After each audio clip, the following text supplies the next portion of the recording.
But also, don't forget how we got here. This morning, we can see that the British people have voted to turn the page on 14 years. But don't pretend that there was anything inevitable about that. There's nothing preordained in politics. Election victories don't fall from the sky. They're hard won and hard fought for. And this one could only be won by a changed Labour Party.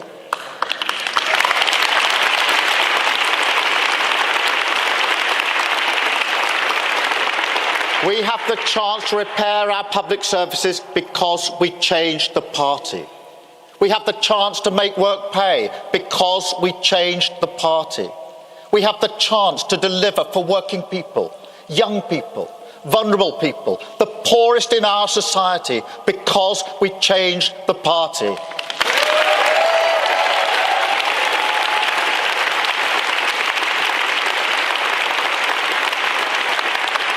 Country first, party second isn't a slogan. It's the guiding principle everything we have done and must keep on doing. On the economy, on national security, on protecting our borders. The British people had to look us in the eye and see that we can serve their interests. And that work doesn't stop now. It never stops. The changes we've made are permanent, irreversible, and we must keep going. We ran as a changed Labour Party, and we will govern as a changed Labour Party.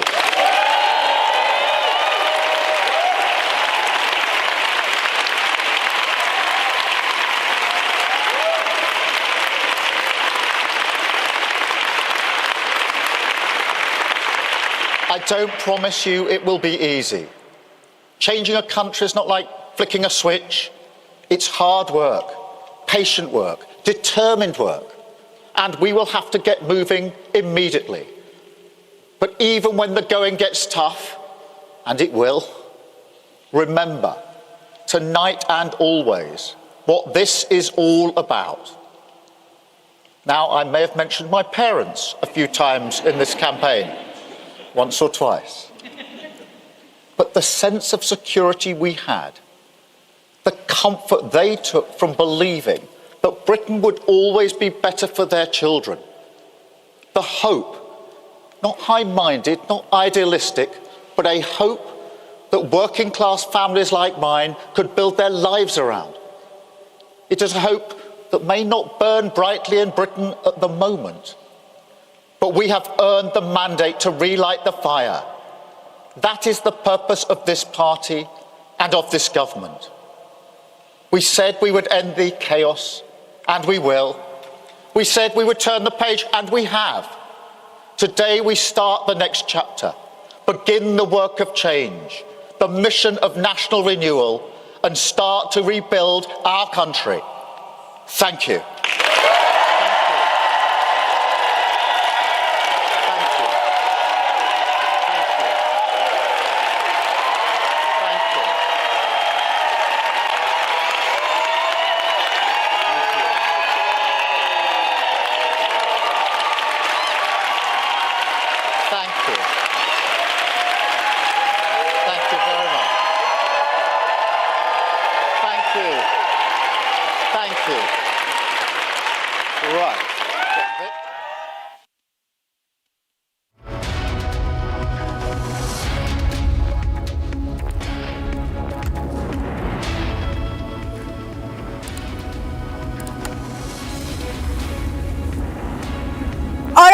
I'm now joined in by Sushant Sareen, Senior Fellow ORF, and Kuldeep Singh Shekhawat, President of the Overseas Friends of the BJP in UK. A very good morning to you both. Let me come across to you first, Sushant. How soon do you think that Starmer is now going to take oath, and what do you think will be first in line on his agenda after he's just now delivered his victory speech? I think that will happen within a couple of days. I don't think there's going to be a long-winded delay. It's an emphatic win which he has notched up. And I would imagine that his first priority will have to be the economy. I don't know how he's going to fix the broken British economy. Britain is resembling increasingly a third world country. It doesn't count for much in Europe anymore. It doesn't count for much in rest of the world anymore, really. And I don't see what rabbit Mr. Starmer is going to pull out from his hat to fix the economy. He has won primarily because the Tories messed up, the Conservative Party messed up really bad. They've been changing prime ministers like people change clothes, and there has been a disarray in the party, and Mr. Starmer will also have to look very carefully now, because if you start breaking down the results, the kind of support that has been notched up by the Reform Party should actually set alarm bells ringing, at least among the loony left, which is part of Labour. And Labour is full of these leftists and Islamist type elements. Labour has a lot of MPs who have made all kinds of noises, partly because of the constituency compulsions, but maybe they have been indoctrinated. And they're going to put a lot of pressure on Mr. Starmer on foreign policy issues, even perhaps on domestic policies issues, including things like immigration.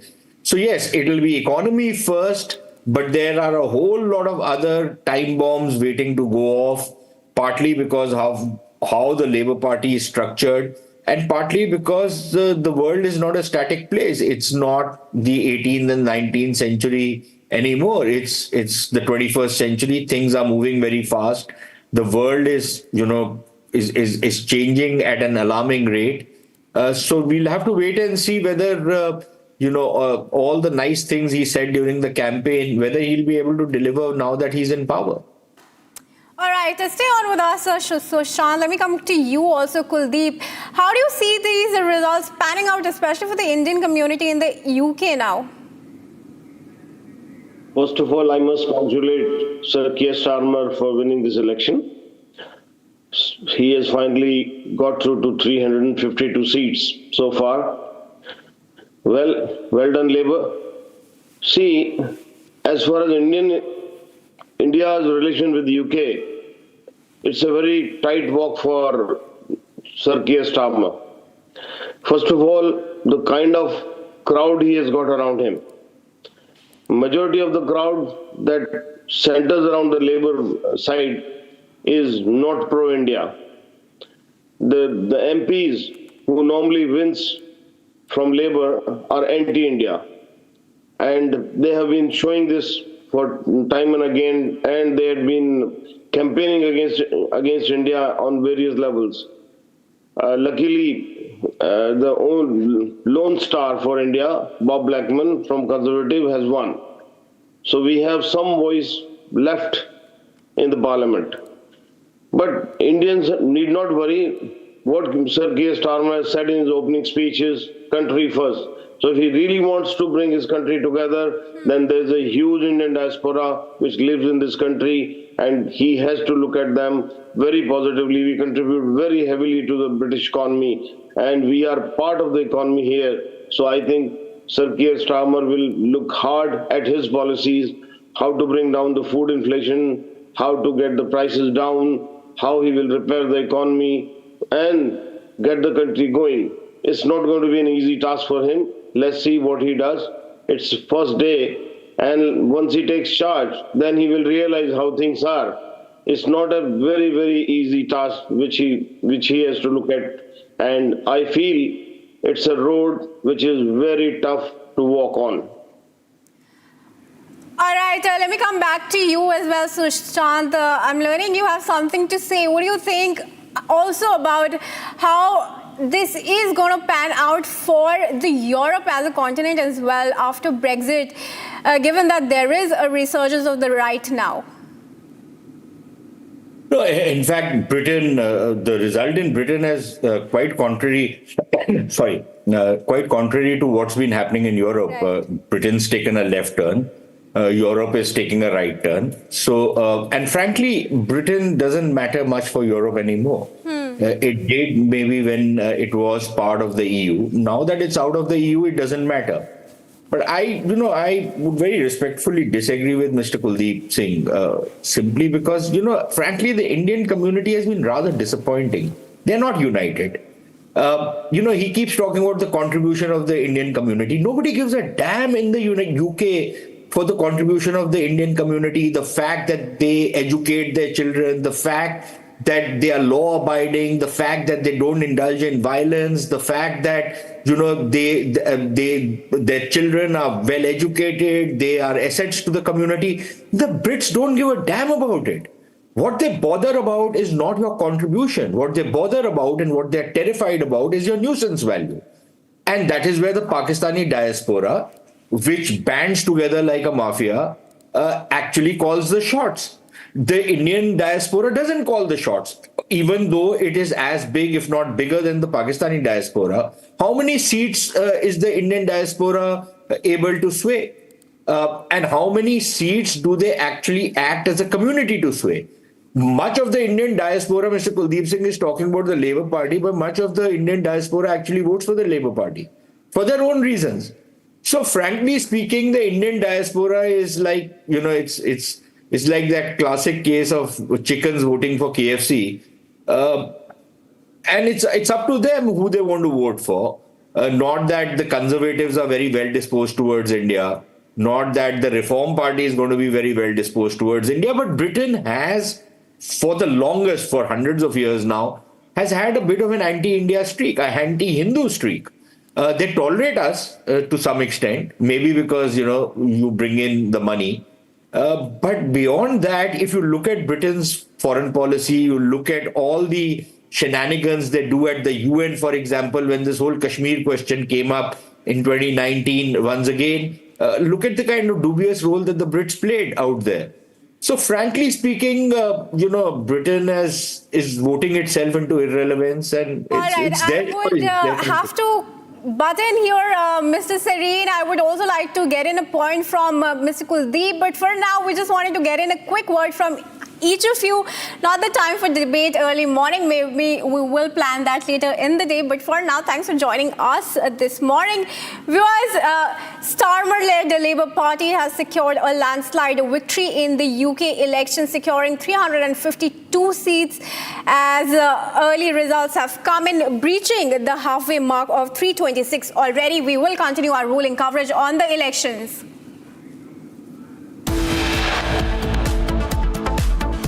Six arrests have been made in the Hathras stampede case, but the key question is that will this self-styled godman, identified as Narayan Hari, will be questioned by the UP police, or will he come out in the open and provide any clarification of whether he takes the responsibility of this killings of 100 people that have taken place, which should not have taken place in this religious congregation. Stay tuned to Republic Media Network as we bring you minute-to-minute update in the Hathras stampede case, which unfortunately resulted in 125 lives. Will some accountability now be sought of this tragedy, which should have never happened in the first place?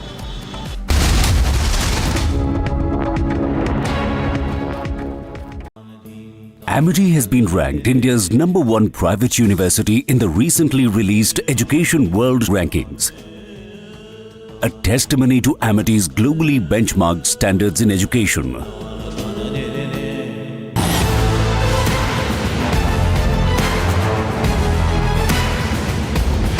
Get ready to witness the best technology extravaganza of the year. The first edition of the Republic Business Emerging Technology Awards has received an overwhelming number of nominations.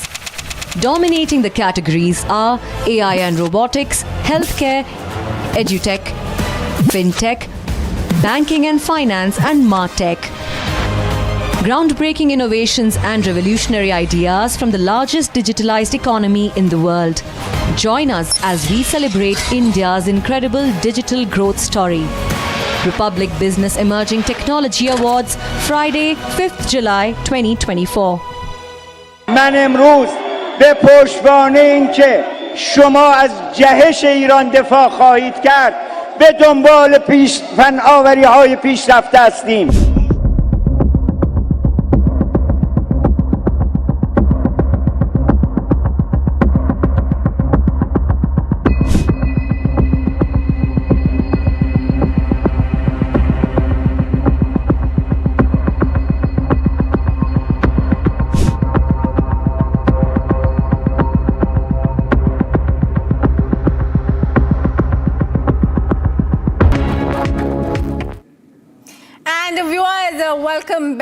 Keir Starmer-led the Labour Party has secured a landslide victory in the UK election result. He secured 352 seats, breaching the halfway mark of 326. With that, the Conservatives' Rishi Sunak has already conceded defeat. He will also take responsibility and offer his resignation. Listen in. Can I start by thanking the returning officer and all the team who've been working here at the count and at the polling stations today. You make our democracy possible. I'd also like to thank the police who've ensured that we can conduct this ballot here in North Yorkshire, but also across the country in safety. On this difficult night, I'd like to express my gratitude to the people of the Richmond and Northallerton constituency for your continued support. Since I moved here a decade ago, you have made me and my family feel so at home, and I look forward to continuing to serve as your Member of Parliament. It is an enormous privilege. I'm grateful to my agent and constituency team, and I congratulate my opponents here on the energetic and very good-natured campaigns that they have run. The Labour Party has won this general election, and I have called Sir Keir Starmer to congratulate him on his victory. Today, power will change hands in a peaceful and orderly manner, with goodwill on all sides. That is something that should give us all confidence in our country's stability and future. The British people have delivered a sobering verdict tonight. There is much to learn and reflect on, and I take responsibility for the loss. To the many good, hard-working Conservative candidates who lost tonight, despite their tireless efforts, their local records of delivery, and their dedication to their communities, I am sorry. I will now head down to London, where I will say more about tonight's result before I leave the job of Prime Minister, to which I have given my all. I will then return here, to my family's home, and I look forward to spending more time with you all in the weeks, months, and years ahead. Thank you. Arrests have been made in the Hathras stampede case, but the key question is that will this self-styled government, identified as Narayan Hari, will be questioned by the UP police, or will he come out in the open and provide any clarification of whether he takes the responsibility of this killings of 100 people that have taken place, which should not have taken place in this religious congregation? Stay tuned to Republic Media Network as we bring you minute-to-minute update in the Hathras stampede case, which unfortunately resulted in 125 lives. Will some accountability now be sought of this tragedy, which should have never happened in the first place?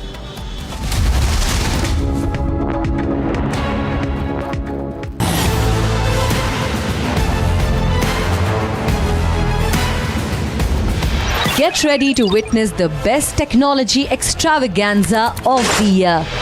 The first edition of the Republic Business Emerging Technology Awards has received an overwhelming number of nominations.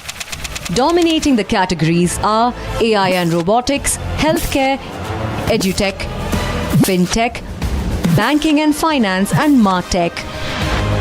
Groundbreaking innovations and revolutionary ideas from the largest digitalized economy in the world. Join us as we celebrate India's incredible digital growth story. Republic Business Emerging Technology Awards, Friday, 5th July 2024.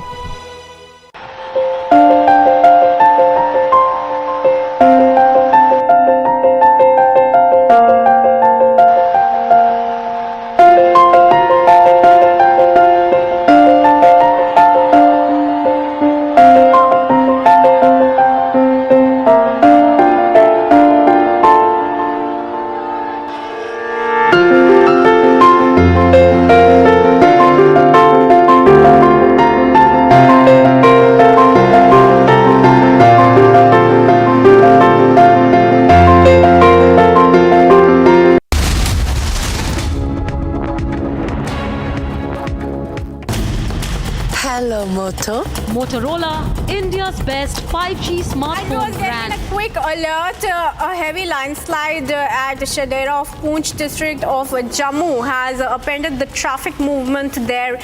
Jammu-Poonch National Highway has been closed following the landslide. Meanwhile, operations are underway to clear the road there to ease the movement of the traffic. Bulldozers are in place as grubbing operations are underway.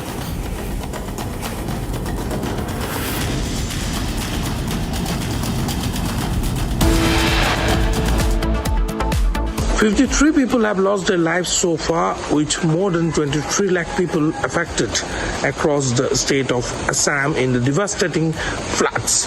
Republic TV brings you a rolling coverage of flooded Assam from the ground zero, from the worst affected areas of the state. Stay tuned for more.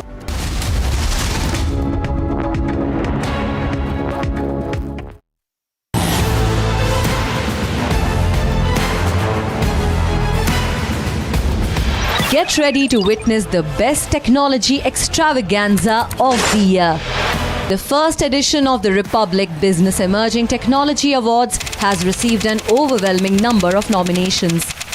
Dominating the categories are AI and robotics, healthcare, edutech, fintech, banking and finance, and martech.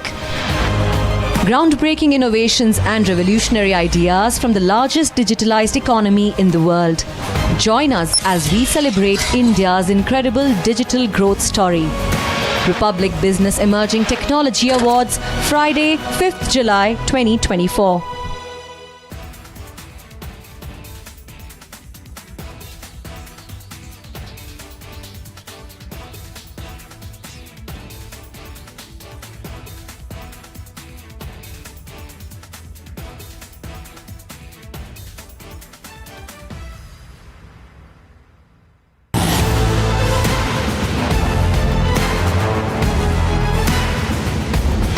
Get ready to witness the best technology extravaganza of the year.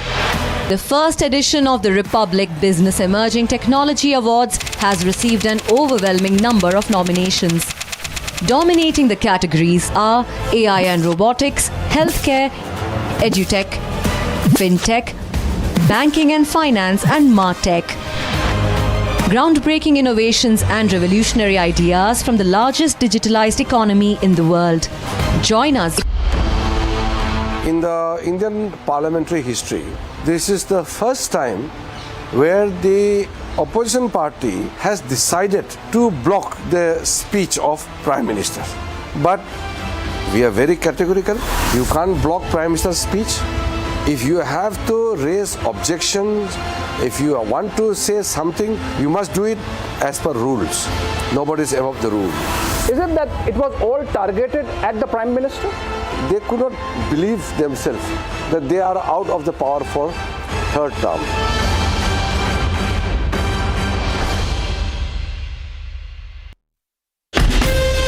From Asia's largest news headquarters, setting the agenda for Bharat.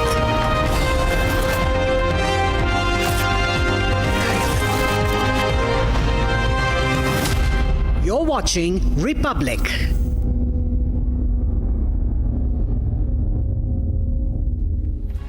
Ladies and gentlemen, after a marathon run-up, deep deliberations by the top-notch jury, we're getting set to bring to you the Republic Business Emerging Technology Awards.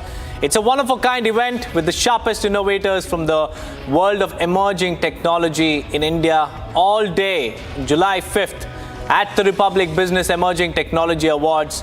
We are celebrating the pioneers and innovation of India's tech leap.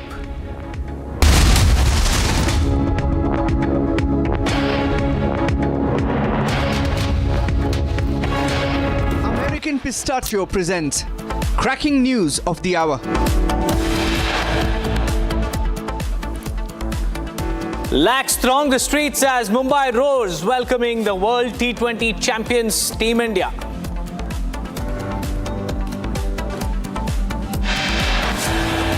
Indian cricket players dance to the tunes of Dhol at Wankhede Stadium after the victory parade.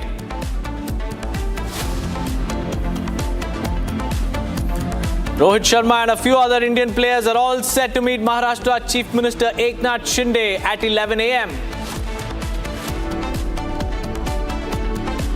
6 Sevadars arrested in connection with the Hatras stampede. 1 lakh rupees bounty on the absconding main accused. Ahead of the PM's 2-day trip to Russia, External Affairs Minister S. Jaishankar lodged tremendous growth in economic ties with Russia.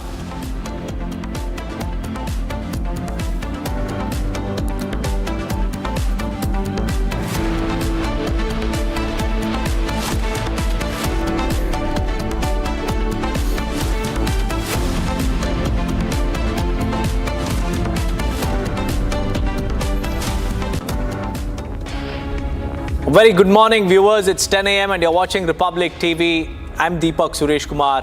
And now our top focus is on the Hathras stampede horror, because now the SIT has submitted the detailed findings of the Hathras case to the government. And these details were compiled after recording statements from individuals who were present at the spot. That's the latest that's coming in. The SIT, which was formed by the government, has now submitted the case details to the government, Uttar Pradesh government, and this was done after it recorded the statements of those people who were present at the spot. And now the latest is that the probe has deepened in the case. The SIT has submitted all the case details to the Uttar Pradesh government. In fact, Rahul Gandhi, the leader of opposition, is also in Hathras. Earlier he was in Aligarh. Then from there he went to Hathras. He met the victims and the families of the deceased as well. But we have this breaking news that we're tracking at the moment is that the SIT has submitted the case details to the Uttar Pradesh government. We have Akhil joining me live from Hatras, and we have Piyush joining us live from Mainpuri. First, coming to you, Akhil, a big development in the case. The SIT has now handed over the case details to the Uttar Pradesh government. What's the latest?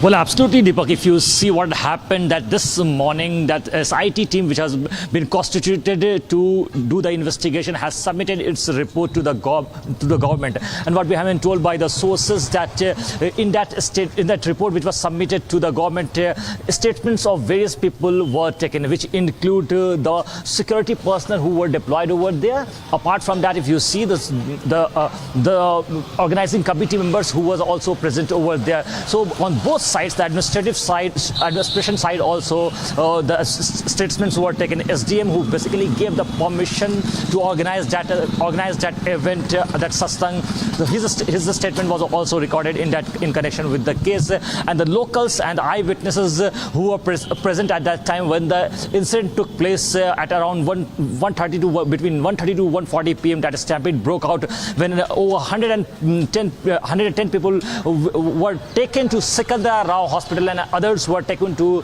different hospitals, which include in nearby region, nearby district, Aligarh as well. Apart from that, Eta as well, and Agra as well. So there were 5 or 6 different locations from where the victims were taken to different places. Yes, Deepak. Right, Akhil, stay on with me as I now come to Piyush. Piyush, you're in Mainpuri. That's where the ashram is located. Any update on the Bole Baba's whereabouts? Because he is missing ever since the stampede happened. We've also told our viewers about the timeline. His phone has been switched off from 4:35 p.m. on that fateful day.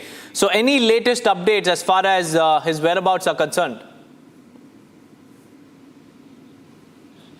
So you've raised a very important point, Deepak, and as of now, there has just been no trace of where exactly Narayan Hari, this self-styled government, actually is. In fact, what we have been told is that he's residing in the Mainpuri Ashram, which is the largest of the ashrams which this person has. Not only in Mainpuri, but this person also has his ashram in Bahadur Nagar area of Patiali, which is in Kasganj area, the place where this person was born. So yes, over there also he has ashram.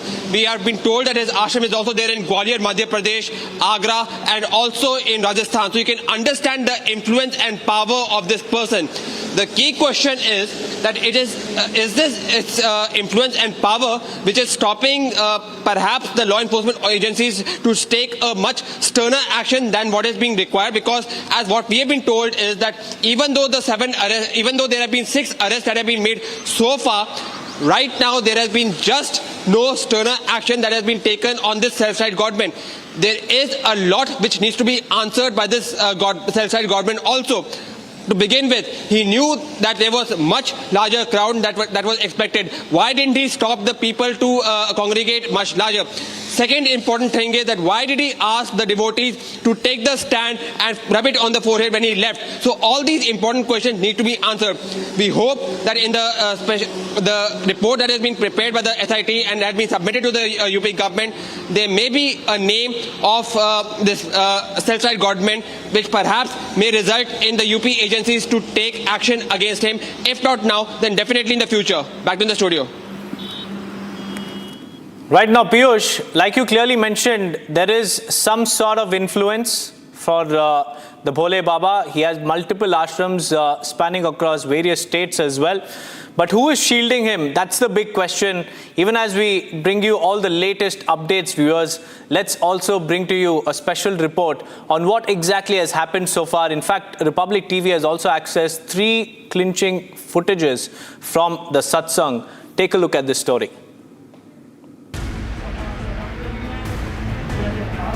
50 hours since the Hathras horror, the Baba is still on the run. A self-styled godman with 8 to 9 cars in his convoy. Watch how he zooms away into hiding after the satsang. Now, watch this second video clip of how his private army, dressed in white, have taken control on the roads leading up to the venue. No presence of the police. Free hand to the Baba's private army. 121 lives have been lost. You see, there have been no arrests so far. There have been no arrests so far. Just a second. Let me just ask one simple question. Mr. Salab Mathur, just one question. Thank you. 121 lives have been lost. Thank you. Thank you. Zero arrest. Why there is no FIR against Bhole Baba? Mr. IG, Mr. Salab Mathur, I'm just asking one simple question. Why there is no arrest? Why there is zero arrest? See, viewers, we have been constantly asking tough questions to Mr. Salab Mathur, who is Aligarh range IG, but he is not ready to speak, because if you see, 121 lives have been lost, but there is not even a single FIR mention against Bhole Baba. 121 lives have been lost. You will have to say something. You are the ASP. You are the ASP, sir. No, please. You have to react, sir. 121 lives have been lost. 121 lives have been lost. There is zero arrest. There is zero arrest. Mr. ASP of Hathras, there is zero arrest in this case. Excuse me. Yes, there is zero arrest. So far, 36 hours have passed. There is zero arrest. You will have to answer. You will have to answer Republic Media Network's question. 36 hours have passed, but there is zero arrest. Why there is no FIR against Bhole Baba? Why there is no FIR against Bhole Baba? A superstition angle has emerged in the case. बाबा के बारे में जरा बताइए, आप तो यहीं के रहने वाले हैं। आश्रम में क्या होता है, कुछ समझ में आता है? रहस्यमयी है कि कुछ समझ में आता है? ये आश्रम के गेट बंद रहते हैं, जब बाबा चाहते तभी खुलते हैं, और इसके बारे में अंदर की घटनाओं के बारे में हम आपको कुछ बता नहीं सकते, क्या होता है क्या नहीं होता।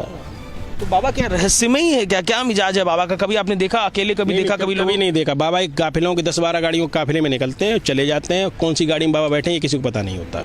The sequence of events leading up to Baba's disappearance raised suspicion. Between 1:40 p.m. and 4:35 p.m. on July 2nd, 5 calls were made to his phone, one from organizer Dev Prakash Madhukar at 2:48 p.m. The UP police have formed an SOG for a thorough investigation into the matter.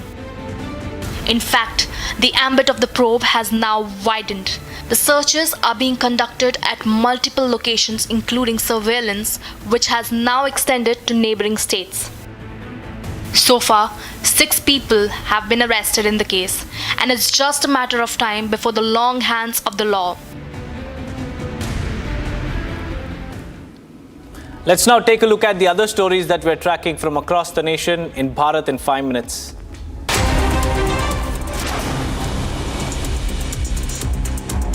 Deputy Abbot of Ward 4, Deb Vajracharya, expressed profound gratitude to Prime Minister Narendra Modi for gifting Buddhist relics to Thailand. This gesture, fostering spiritual and cultural exchange, deeply resonated with Thai citizens. He thanked Prime Minister Modi on behalf of the Thai people for sending the relics.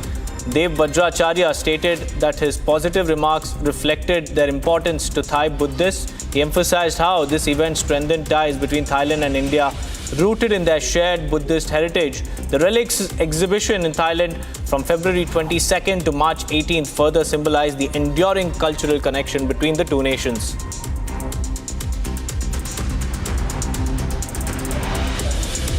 Union Home Minister Amit Shah convened a crucial BJP meeting in Delhi focusing on Jammu and Kashmir's upcoming assembly elections. BJP leaders discussed election strategies and plans to contest all 90 seats. J&K, now a union territory under MHA jurisdiction, awaits its first assembly poll since Article 370's abrogation in 2019.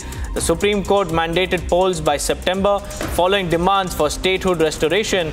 Chief Election Commissioner Rajiv Kumar highlighted logistical challenges, emphasizing the need for adequate security. Elections will likely align with the next Lok Sabha polls, balancing legal requirements and regional conditions.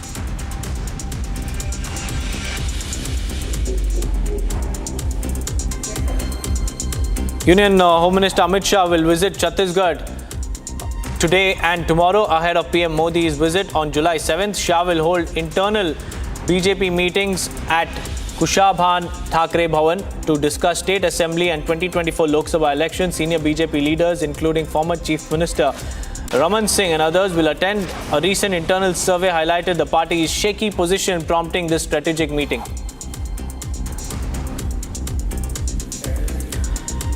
Former BRS leader K. Keshav Rao, who rejoined the Congress party, has resigned as a Rajya Sabha member. Keshav Rao rejoined the Congress in the presence of party leaders including Party Chief Mallikarjun Kharge, Leader of Opposition Rahul Gandhi and Telangana Chief Minister Revant Reddy. Kharge, over a social media post, welcomed Rao and congratulated him. Keshav Rao is a former chief of Andhra Pradesh Congress Committee. He had joined the BRS, then TRS, in 2013 and has returned to Congress after over a decade.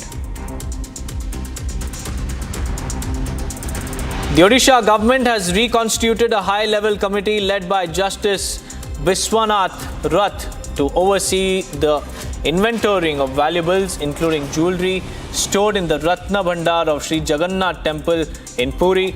Dissolving the previous committee, the new panel includes prominent members like CA Rajiv Sahu and Swami Pragyananda Ji. Known as the Land of Lord Jagannath, Puri houses one of India's tallest temples dedicated to Lord Jagannath, standing at 214 feet tall. This move aims to ensure meticulous supervision and management of the temple's treasure, reflecting its cultural and religious significance in Odisha. Amritpal Singh, detained under NSA, will be flown to Delhi tomorrow for his oath-taking as a Lok Sabha member. He'll be transferred from Dibrugarh Central Jail to Mohanbari Air Force Station by a special Indian Air Force plane. Punjab Police will escort him with special security, and the District Magistrate of Amritsar has granted parole with 10 specific conditions. Delhi High Court is all set to hear Chief Minister Arvind Kejriwal's bail plea in the CBI's case of the Delhi liquor scam. Today, Kejriwal claimed his full cooperation and his arrest as illegal and unconstitutional. His application stated that the CBI has been harassing him under the guise of investigation. The Supreme Court will hear a petition today regarding the film The Kerala Story, filed by Puneet Kaur Bajwa. The petition challenges the film's depiction of Kerala girls being brainwashed and forced to join terror organizations like ISIS, including the conversion of non-Muslim girls. The film has faced opposition from various groups. The Supreme Court will hear Teesta Setalwad's plea against the Gujarat High Court's order denying her bail and directing her immediate surrender in a case of alleged evidence fabrication from the 2002 post-Godhra riots. The Supreme Court had previously protected Setalwad from arrest, staying the High Court's order for a week. A bench of Justices B.R. Gawai, A.S. Bopanna and Dipankar Datta are all set to hear the matter today.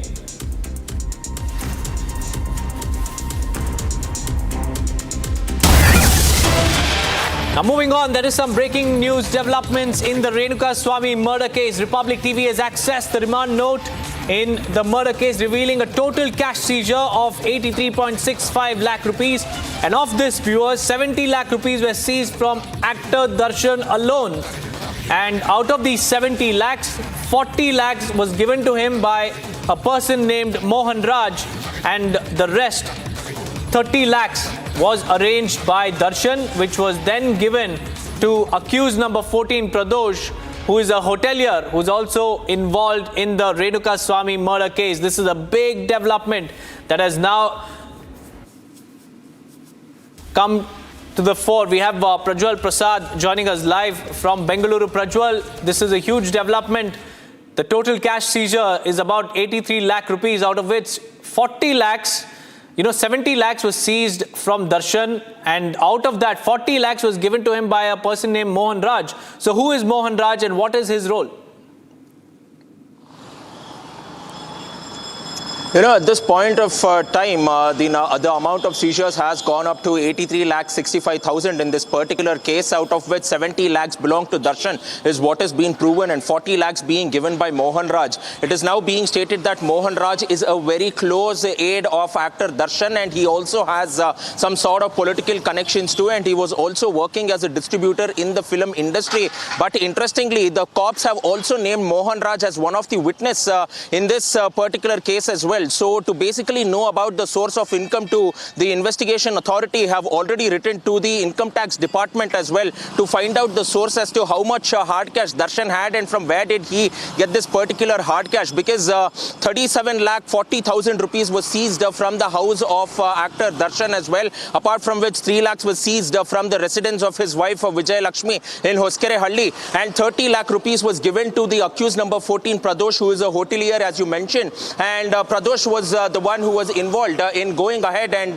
distributing this particular cash to the accused, mainly two gangs over here. The first gang was involved with disposing of Renuka Swami's body, and the second gang was basically the fall guys who had gone on to take the blame and surrendering before the Kamakshi Palya cops, which also includes Nikhil Nayak, Keshav Murthy and Karthik Deepak. Right now, Prajwal, as far as the probe is concerned, what are the latest developments, if you could take our viewers through the latest happenings in the case? In the latest, the cops have also attached 66 objects as evidences belonging only to Renuka Swami, which also includes the bloodstains, which also includes the clothes that he was wearing as well. And therefore, they are trying to attach this to the fingerprints of the accused as well as a DNA match too, because the samples were taken at a government hospital as well. So they want to tie these samples that has been collected and see if there is a match and also tie it up to the scene of the murder. Secondly, we are also seeing that the witnesses have gone up in this particular case over here as well, which also includes Mohan Raj and Prakash, who are considered to be the close aides of actor Darshan. The domestic helps of Darshan have also been mentioned over here, namely Sushilama, Amir Khan as well, and Babulal Khan too. All these three were working as domestic help, and on the day when the cash was seized from Darshan's residence, these three domestic helps were also present when the cops had gone on to do a spot inquest. Regarding Pavitra Gowda, her very close friend Samantha has also been named as a witness in this particular case. So far, in all the 4 remand copies which Republic has access since the beginning of this case, we have seen that the name of actor Chikana is not being figured, even though he was investigated as well, because he was partying along with Darshan, who was the accused number 2 in this case, and the accused number 10, Vinay, at a pub called as Tony Brooks, which is owned by Vinay in itself. And therefore, before going ahead and informing Darshan and Vinay about this, they were partying at Stony Brooks along with actor Chikana, and therefore Chikana was called in for questioning, depending on the CCTV footage that was also obtained. Now, what remains key over here is the obtaining of these duplicate SIM cards as well, because out of the 17 accused, the 7 accused were using SIM cards in the name of the others as well, and all these 7 owners under whose names these SIM cards have been procured have also been called in for investigation. They have been questioned as well, and in the later course of the investigation, post July 18th, when Darshan will again be produced before the court too, we will need to see in as to what will be the sort of interrogation and the revelations that has been made by the owners of these SIM cards who had gone ahead and procured it for the accused. Right, Prajwal, many thanks for joining us with all those details. More and more skeletons are tumbling out with each passing day. The total amount seized so far in the case is 83.65 lakh rupees, out of which 70 lakh rupees, viewers, were seized from Darshan alone. And out of that, 40 lakhs was given to him by his close aide, a person named Mohan Raj, who's also now under the scanner, and 30 lakhs was arranged by Darshan himself. And then the total amount was given to accused number 14, Pradosh. We'll get you all the latest developments in the case, but it's time for us to move on because the Securities and Exchange Board of India, or the SEBI, has issued a circular mandating strict measures for stockbrokers aimed at preventing fraud and also market abuse. Now, the new regulations are all set to enhance the market integrity and also protect investors in the securities market. In a bid to bolster investor confidence and safeguard against financial malpractice, SEBI has introduced stringent guidelines for stockbrokers. These measures, outlined in the SEBI Regulations 2024, require brokers to implement robust mechanisms to detect and prevent fraud and market abuse. Under the new circular, brokers must deploy advanced trading surveillance systems, establish stringent internal controls, and introduce a whistleblower policy. These initiatives are pivotal in fortifying market integrity and ensuring transparency in securities trading landscape. The implementation of these regulations will be overseen by the Brokers Industry Standards Forum in collaboration with SEBI. This partnership will develop operational standards tailored to different broker sizes, ensuring effective compliance across the industry.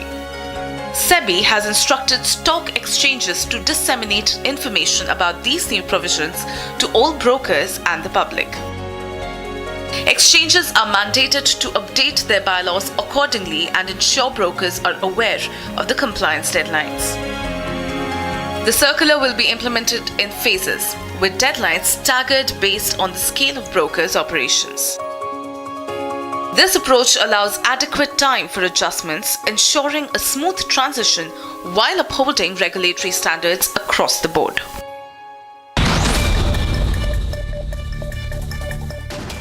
Let's now track other news stories from the world of business. The RBI has announced a record dividend payout of 2.1 lakh crore rupees to the government, potentially alleviating the need for aggressive divestment measures. Reports suggest that this substantial dividend is expected to bolster the central government's fiscal position considerably. Consequently, it may temper the urgency to pursue extensive divestments as outlined in the interim budget, which targets 50,000 crore rupees from the divestment receipts. The completion of the Shipping Corporation of India sale during the fiscal year is anticipated to contribute towards meeting the government's divestment target for financial year 2025. In a proactive move aimed at safeguarding the integrity of India's capital markets, Madhavi, chairperson of SEBI, has now called upon market participants to promptly report any instances of misconduct they encounter addressing portfolio managers. She highlighted the importance of reporting wrongful conduct, stating that such actions are not only in the best interest of the market but also of individual participants themselves. She mentioned that the trust is the bedrock of financial markets and warned that any erosion in trust could have far-reaching consequences, potentially destabilizing the entire financial ecosystem.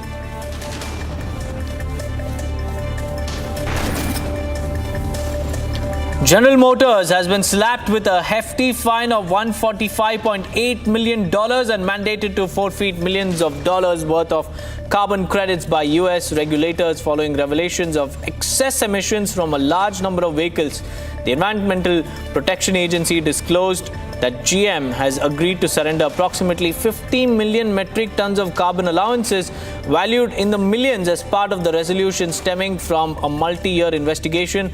This investigation found that General Motors vehicles produced between 2012 and 2018 emitted over 10% more carbon dioxide on an average than what the company had originally reported in compliance filings.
arrests have been made in the Hathras stampede case, but the key question is that will this self-styled godman identified as Narayan Hari will be questioned by the UP police, or will he come out in the open and provide any clarification of whether he takes the responsibility of this killings of 100 people that have taken place, which should not have taken place in this religious congregation. Stay tuned to Republic Media Network as we bring you minute-to-minute update in the Hathras stampede case, which unfortunately resulted in 121 lives. Will some accountability now be sought of this tragedy, which should have never happened in the first place?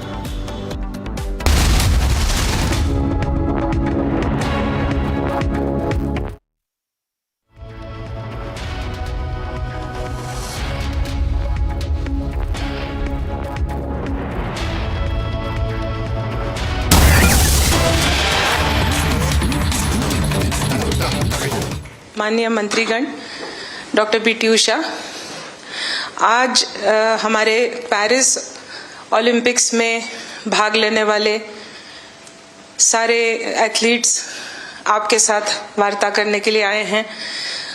Sir से मार्गदर्शन की अपेक्षा करते हैं।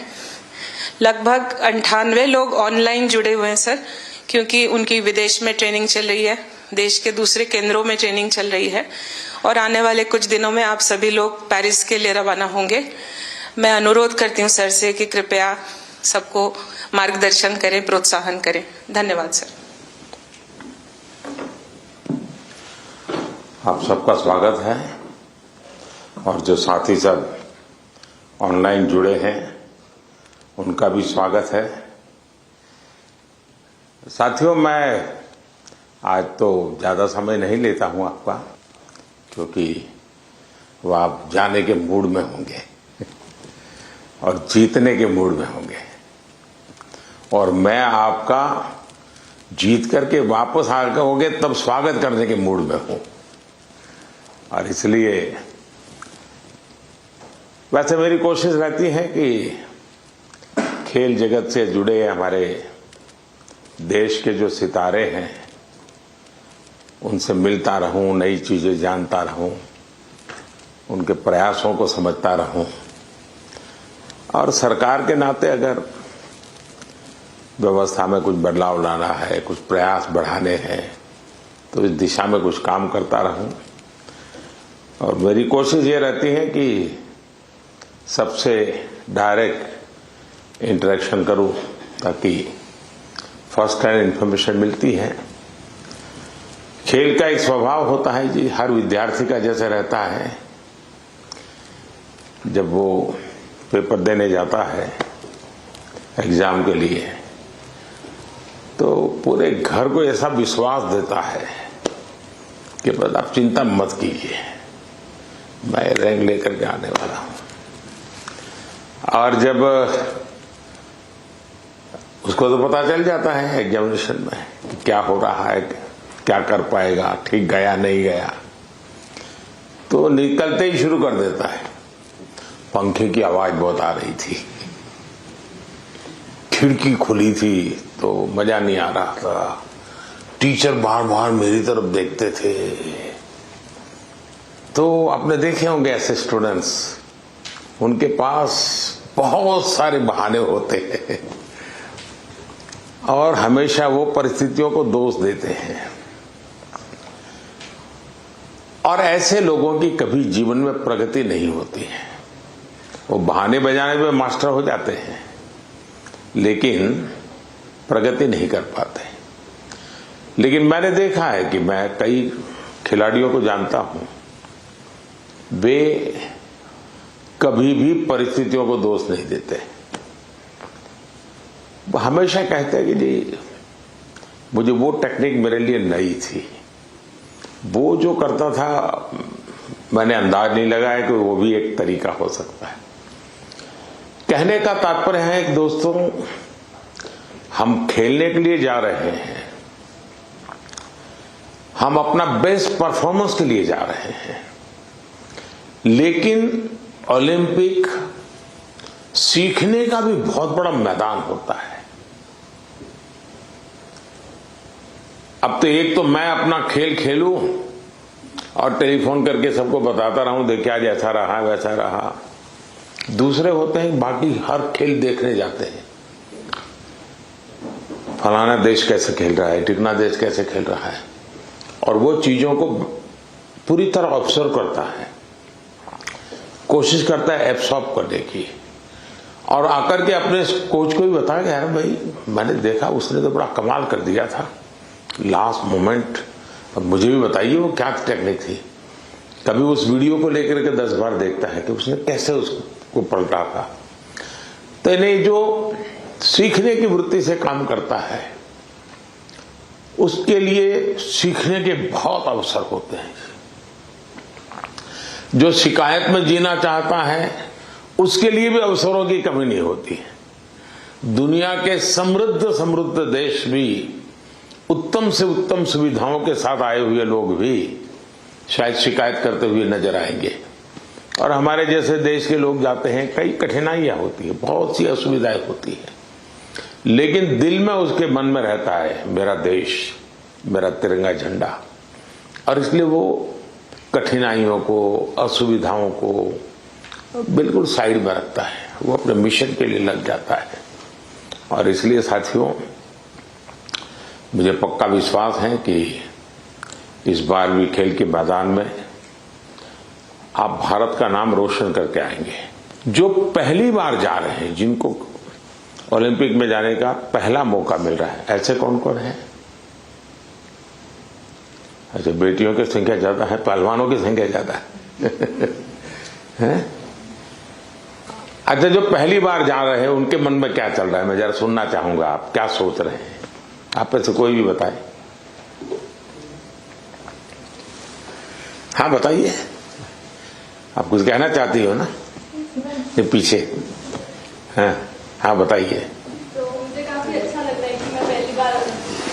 हाँ, अपना परिचय बता दीजिए। और मैं रमिता जिंदल हूँ, एयर राइफल शूटिंग में मैं पहली बार ओलंपिक्स में जा रही हूँ, तो I am very excited to go because Olympics में जाने का सपना तो स्टार्टिंग से ही था मेरा, जब से स्पोर्ट्स स्टार्ट किया है मैंने, तो मुझे काफ़ी एक्साइटमेंट भी है और साथ में मोटिवेशन भी है काफ़ी कि देश के लिए मैं कुछ अच्छा करके आऊँ वहाँ।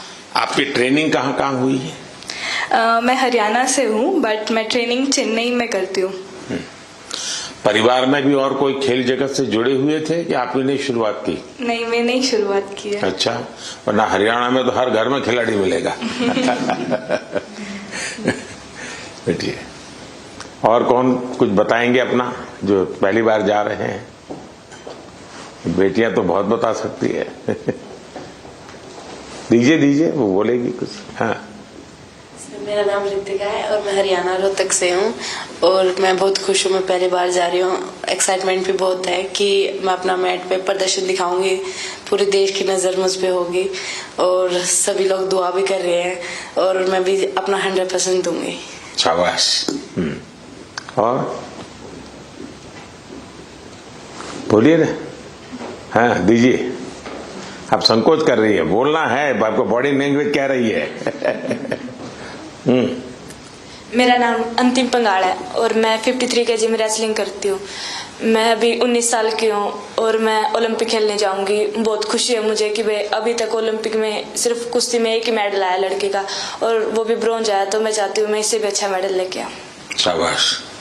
अच्छा, आप में से 18 से भी कम उम्र के कौन कौन है जिनकी एज 18 से कम है? एक। हाँ बताइए बेटा। हाँ। Hi, I'm Dinidhi Desingu. I'm 14 years old. I'm from Kerala, but I represent Karnataka generally. I am really excited to go to the Olympics this year as being a part of Team India.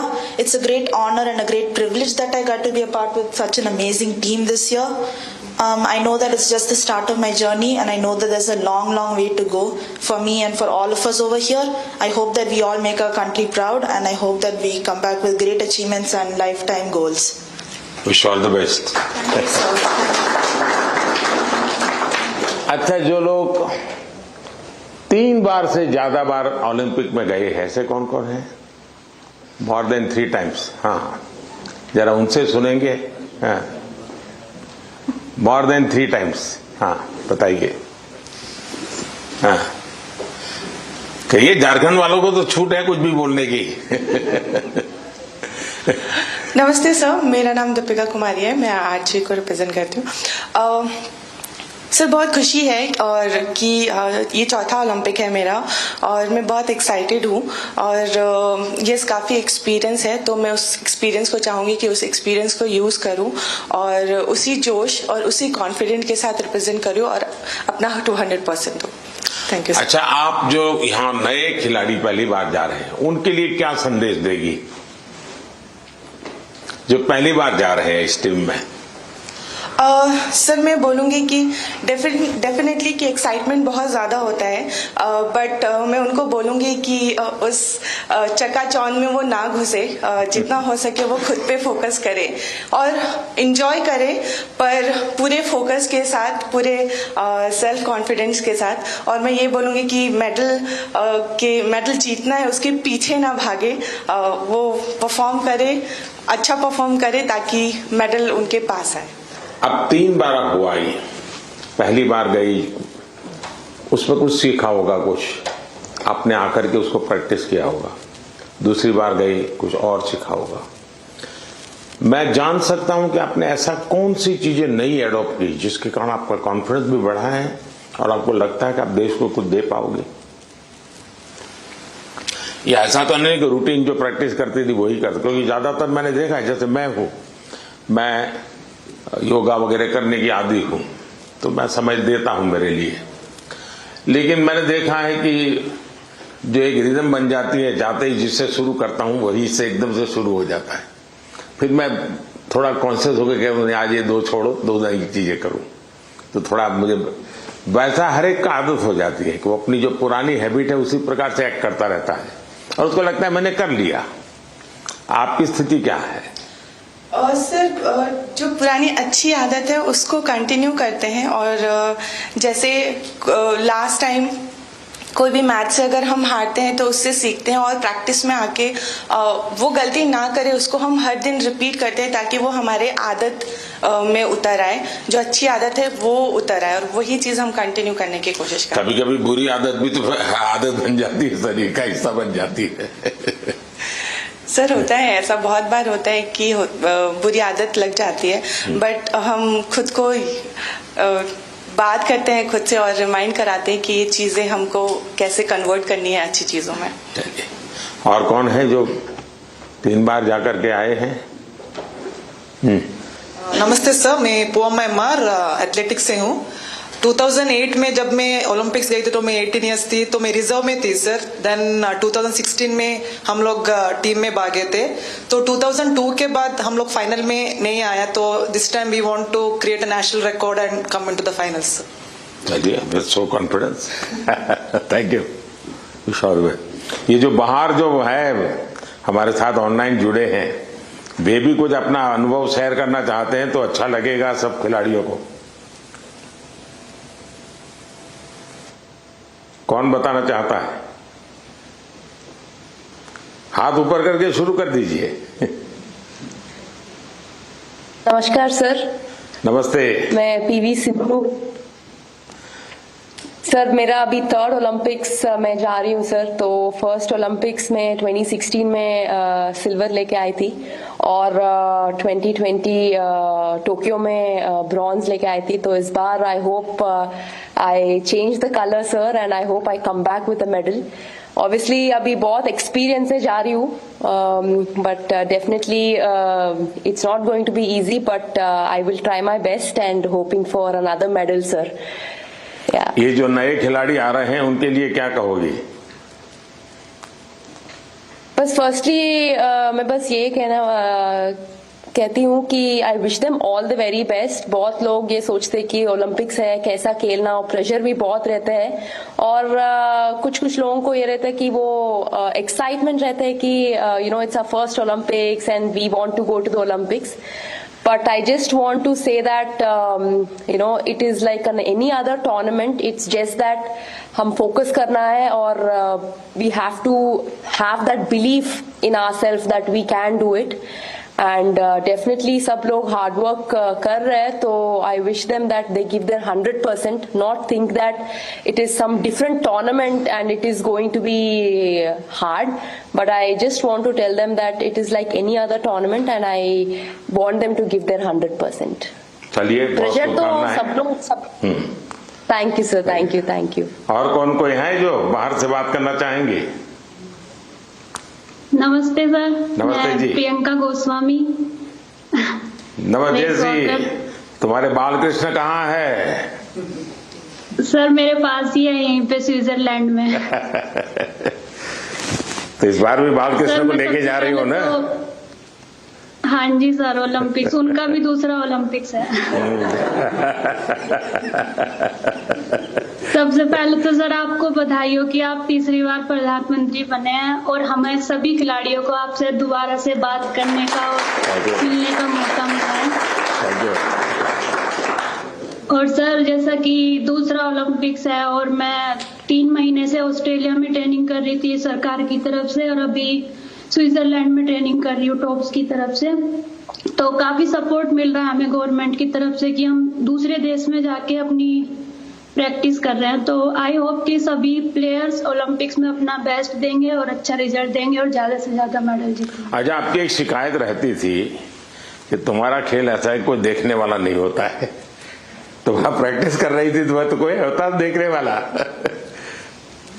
हाँ sir, विदेशों में तो इस खेल को भी मतलब उतनी अहमियत दी जाती है जितनी की और खेलों में दी जाती है. तो अपने देश में थोड़ा सा कम था, लेकिन जब से आप भी उसको इनक्रेज कर रहे हो कि सब देखो, इस हर खिलाड़ी के लिए आप बोलते हैं, तो हमारे देश में भी बहुत लोग अभी खेल को देख रहे हैं और काफी बढ़ावा मिल रहा है खिलाड़ी को, और हमें भी सपोर्ट मिलता है कि कोई देखता है हमारा इवेंट कि हाँ सब बैठ के देख रहे हैं, तो हमें भी और मोटिवेशन आता है कि अच्छा करना है.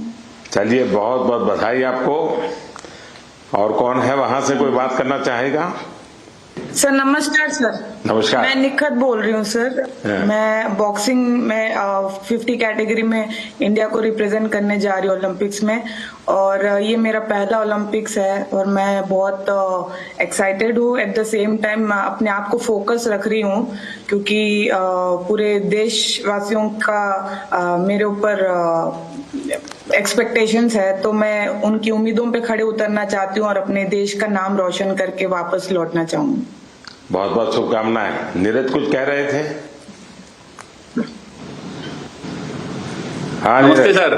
नमस्ते भैया. कैसे हो सर? मैं वैसा ही हूँ. तेरा चूरमा अभी तक आया नहीं.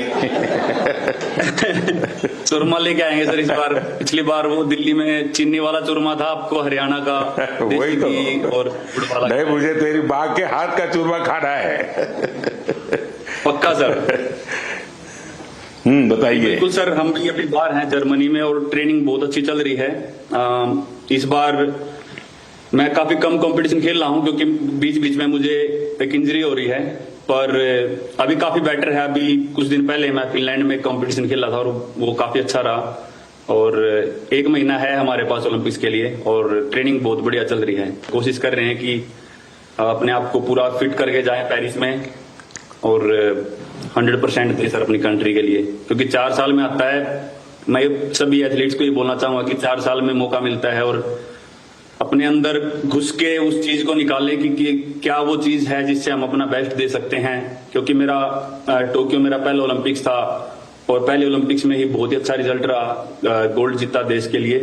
और उसका रीजन मैं मानता हूं कि यही है कि मन में डर नहीं था, निडर होके खेला और बहुत ही बिलीव था खुद पे कि ट्रेनिंग बहुत अच्छी हुई है. और मैं सभी एथलीट्स को ये बोलूंगा कि वैसे ही खेलें, किसी से डरने की घबराने की जरूरत नहीं, क्योंकि वो भी इंसान है. कई बार हमको लगता है कि शायद यूरोपियंस ज्यादा स्ट्रांग है या फिर यूएस के एथलीट या दूसरी कंट्रीज के ज्यादा स्ट्रांग है, लेकिन वही है कि अगर हम खुद को पहचान लें कि हाँ हम इतनी मेहनत कर रहे हैं, अपने घर बार को छोड़ के इतनी दूर हैं, तो कुछ भी पॉसिबल है जी. चलिए, बहुत बढ़िया टिप दिए हैं सबको. मैं आपका धन्यवाद करता हूं और आपको शुभकामनाएं देता हूं. आपका स्वास्थ्य अच्छा रहे, 1 महीने में कोई नई इंजरी ना हो भाई. बिल्कुल सर, वही कोशिश कर रहे हैं. देखिए साथियों, आपने देखा होगा कि 2-3 बातें बहुत अच्छी निकली, क्योंकि आप जो अनुभवी लोग हैं उनसे जो जानने को मिलता है उसकी एक अहमियत होती है. जैसे आपको बताया गया कि वहां के तामझाम में डूब मत जाना, खो मत जाना, ये बहुत सही है जी। अदरवाइज हमारे लिए वो उसी का प्रभाव इतना होता है कि हम शायद अपनी चीज को फोकस नहीं कर पाते हैं।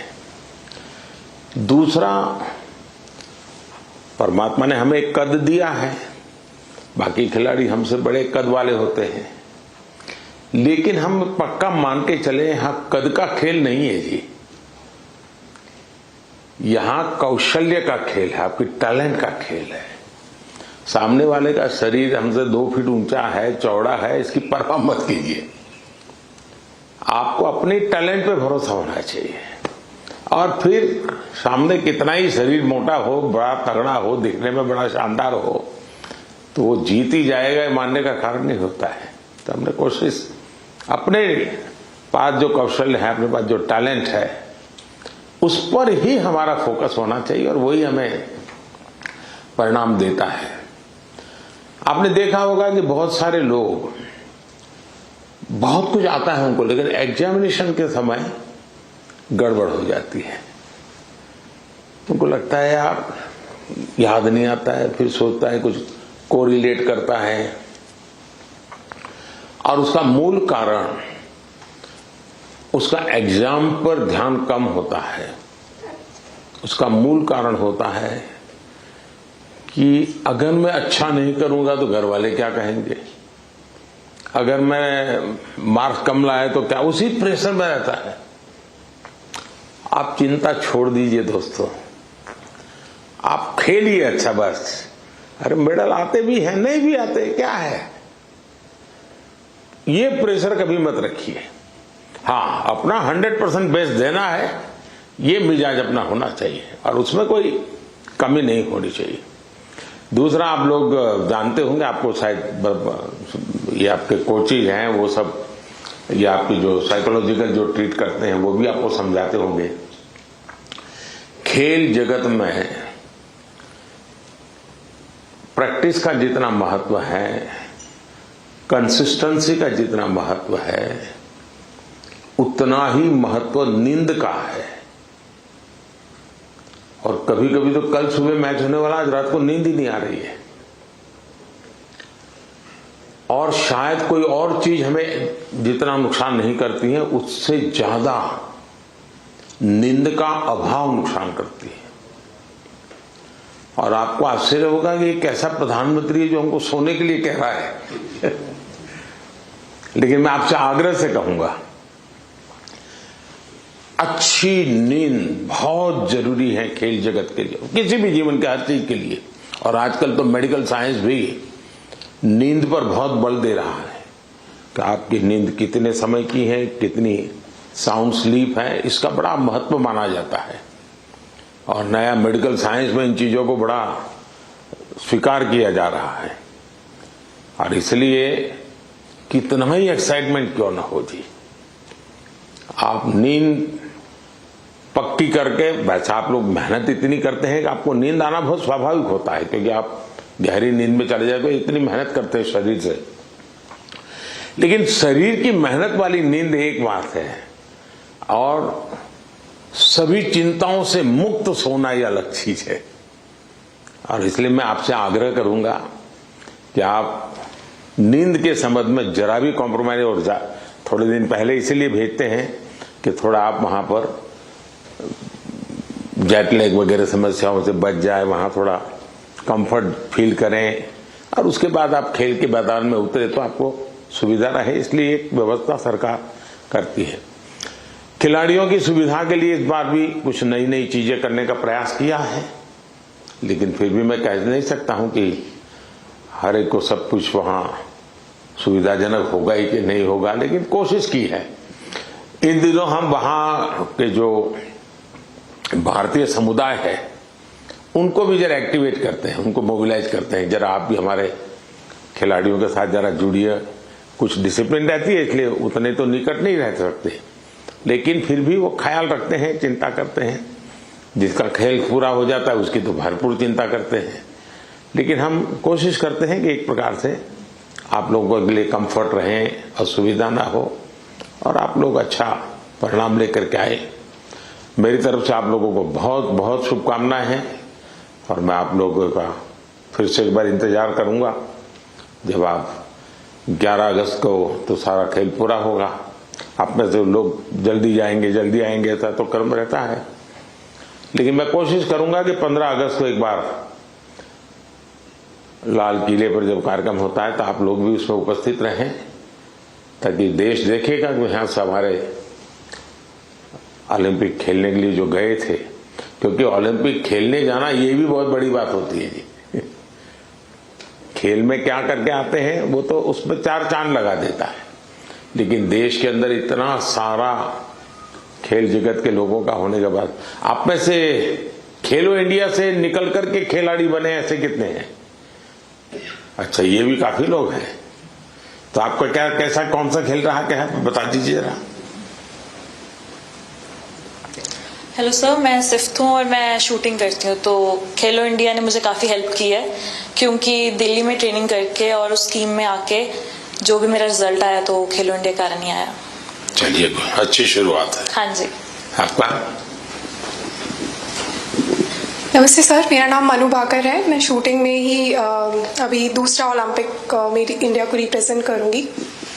2018 में जो फर्स्ट एडिशन था खेलो इंडिया स्कूल गेम्स का, उसमें मैंने नेशनल रिकॉर्ड के साथ गोल्ड मेडल जीता था और वहीं से उसके बाद मैं टॉप्स के कोर ग्रुप में आ गई थी और तब से बस ये था कि इंडिया की जर्सी चाहिए और इंडिया के लिए खेलना है। और खेलो इंडिया एक ऐसा प्लेटफॉर्म था जो बहुत सारे लोगों को उसने एक मार्गदर्शन दिया है और आई थिंक वहाँ से काफ़ी सारे एथलीट्स ऐसे हैं जो आज मैं अपनी टीम में देखती हूँ, मेरे साथ भी खेलते हैं और मेरे से जूनियर भी हैं जो खेलो इंडिया से आए हैं। और उसकी एक बड़ी स्टेप होती है टॉप्स, जो मुझे 2018 से ही उसका सपोर्ट मिला है और मैं बहुत ही शुक्रगुजार हूँ कि इनकी सपोर्ट की वजह से जो एक खिलाड़ी की छोटी छोटी समस्याएं होती हैं वो उनका हल निकाल देते हैं। तो आई थिंक बहुत मेजर रोल प्ले किया है मेरे लिए तो खेलो इंडिया ने और टॉप्स ने। सो जी सर, जो आज मैं यहाँ हूँ मैं उसके काफ़ी हद तक उसका सहारा रहा है। जी शुक्रिया सर। चलिए, बहुत शुभकामनाएं आपको। और कोई है जो कुछ कहना चाहते हैं? आप अपने हिसाब से कुछ बात बताना चाहते हैं? हाँ, नमस्कार सर, मैं हरमनप्रीत सिंह हूँ हॉकी टीम से। तो सर, लास्ट टाइम जो हमने ओलंपिक में ब्रॉन्ज मेडल जीता था 41 ईयर्स के बाद, तो वो बहुत हमारे लिए प्राउड मोमेंट थी। एंड क्योंकि हॉकी की जो हिस्ट्री है वो बहुत बड़ी रही है एंड इस बार कोशिश बहुत अच्छी चल रही है। एंड फैसिलिटीज की बात करूं, सब दिख रहे हैं। हाँ जी, आपकी टोली। तो फैसिलिटी सर, हम बेंगलोर साई में रहते हैं तो one of the best facilities हमें मिल रही हैं। जैसे आपने रिकवरी के बारे में बोला, स्लीप के बारे में बोला, और वहाँ पे जो हमारा रिकवरी का है, फूड से लेकर सारा कुछ सर बहुत अच्छा मिल रहा है हमें। और इस बार भी हम पूरी अपनी मेहनत कर रहे हैं एंड टीम हमारी जो है बहुत स्ट्रांग है। तो उम्मीद करते हैं सर इस बार और बेहतर करें और देश के लिए मेडल लेके आए सर। शायद किसी एक खेल पर सबसे ज्यादा देश का प्रेशर है तो हॉकी पर होता है, क्योंकि देश के सब लोग मानते हैं तो हमारा खेल है, हम कैसे पीछे रह गए। सबसे ज्यादा प्रेशर रहता है हॉकी के खिलाड़ियों पर, क्योंकि देश का हर बच्चा ये मानता है ये तो हमारा खेल है, ये हम कैसे हार सकते हैं। बाकियों में तो कहते हैं हाँ भाई चलो, हमारे लोगों ने कोशिश की, प्रयास किया, निकाल रहे हैं। ये हॉकी के विषय में कॉम्प्रोमाइज नहीं करते और इसलिए उनको मेहनत भी ज्यादा करनी पड़ती है। लेकिन मेरी शुभकामना है, मुझे आप पक्का करके लाओगे, मुझे पूरा भरोसा है जी। Thank you sir. Thank you. चलिए साहब, मैं आपसे यही कहूंगा कि ये देश के लिए कुछ कर गुजरने का एक अवसर होता है। आपने अपनी तपस्या से इस स्थान तक पहुंचे हैं, अब आपके लिए अवसर है देश को कुछ देने का। और देश को देने के लिए खुद का बेस्ट खेल के मैदान में देना पड़ता है। जो खेल के मैदान में खुद का बेस्ट देता है वो देश के लिए गौरव लेकर के आता है। और मुझे पक्का विश्वास है कि हमारे सभी साथी इस बार पुराने सारे रिकॉर्ड तोड़ करके आएंगे। इस बार भारत की कोशिश है कि हम 2036 में ओलंपिक को की मेजबानी हमारे देश में करे, उससे भी एक बड़ा माहौल बनता है। तो हमारी दिशा में हम प्रयास कर रहे हैं और हो सकता है शायद अभी तैयारियां इंफ्रास्ट्रक्चर के लिए जो चाहिए उस पर काम काफी चल रहा है। जो भी एक्सपर्ट लोग हैं उस पर काम कर रहे हैं। आप लोग भी अगर खेल के बाद, खेल के पहले तो मैं नहीं कहूंगा, वहां व्यवस्थाएं क्या, इस बार फ्रांस में अलग अलग शहरों में ओलंपिक हो रहा है और एक तो पूरा बहुत दूर एक आइलैंड पे हो रहा है, तो एक अलग प्रकार का ही वहां माहौल रहेगा। लेकिन फिर भी वहां की व्यवस्थाओं में अगर आपकी रुचि हो, उसको ऑब्जर्व करें, उसको अगर नोट करें, क्योंकि खिलाड़ियों से जो इनपुट मिलता है, तो जब हम 2036 की तैयारी करेंगे वो इनपुट बहुत काम आएगा कि भाई वहां ये था, वहां वो था, वहां इस चीज की कमी थी, वहां उस चीज की कमी थी। तो ऐसी चीजें भी अगर आप ऑब्जर्व करके आएंगे तो 2036 के लिए हमें जो करना है उसमें हमें बहुत सुविधा मिलेगी। तो मेरी तरफ से आप सबको बहुत बहुत शुभकामनाएं, धन्यवाद।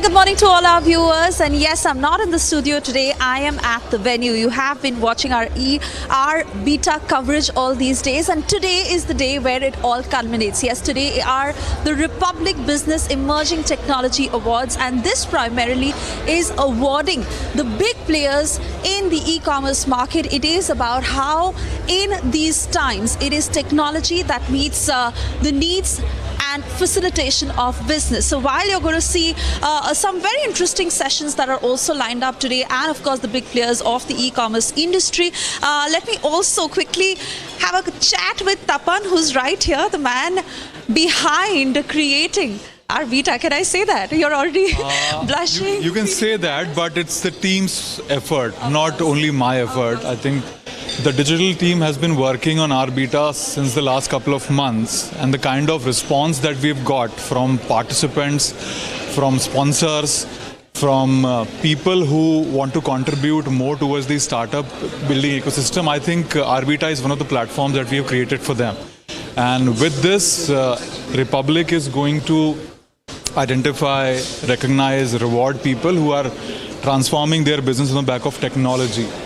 And this is the first edition of our beta, and in this year only we'll do a second edition, which will be probably in Bangalore. We are aiming at Bangalore because Bangalore is the startup ecosystem hub in India, and we'll be picking up companies into e-commerce, into consumer products and D2C products also in second edition.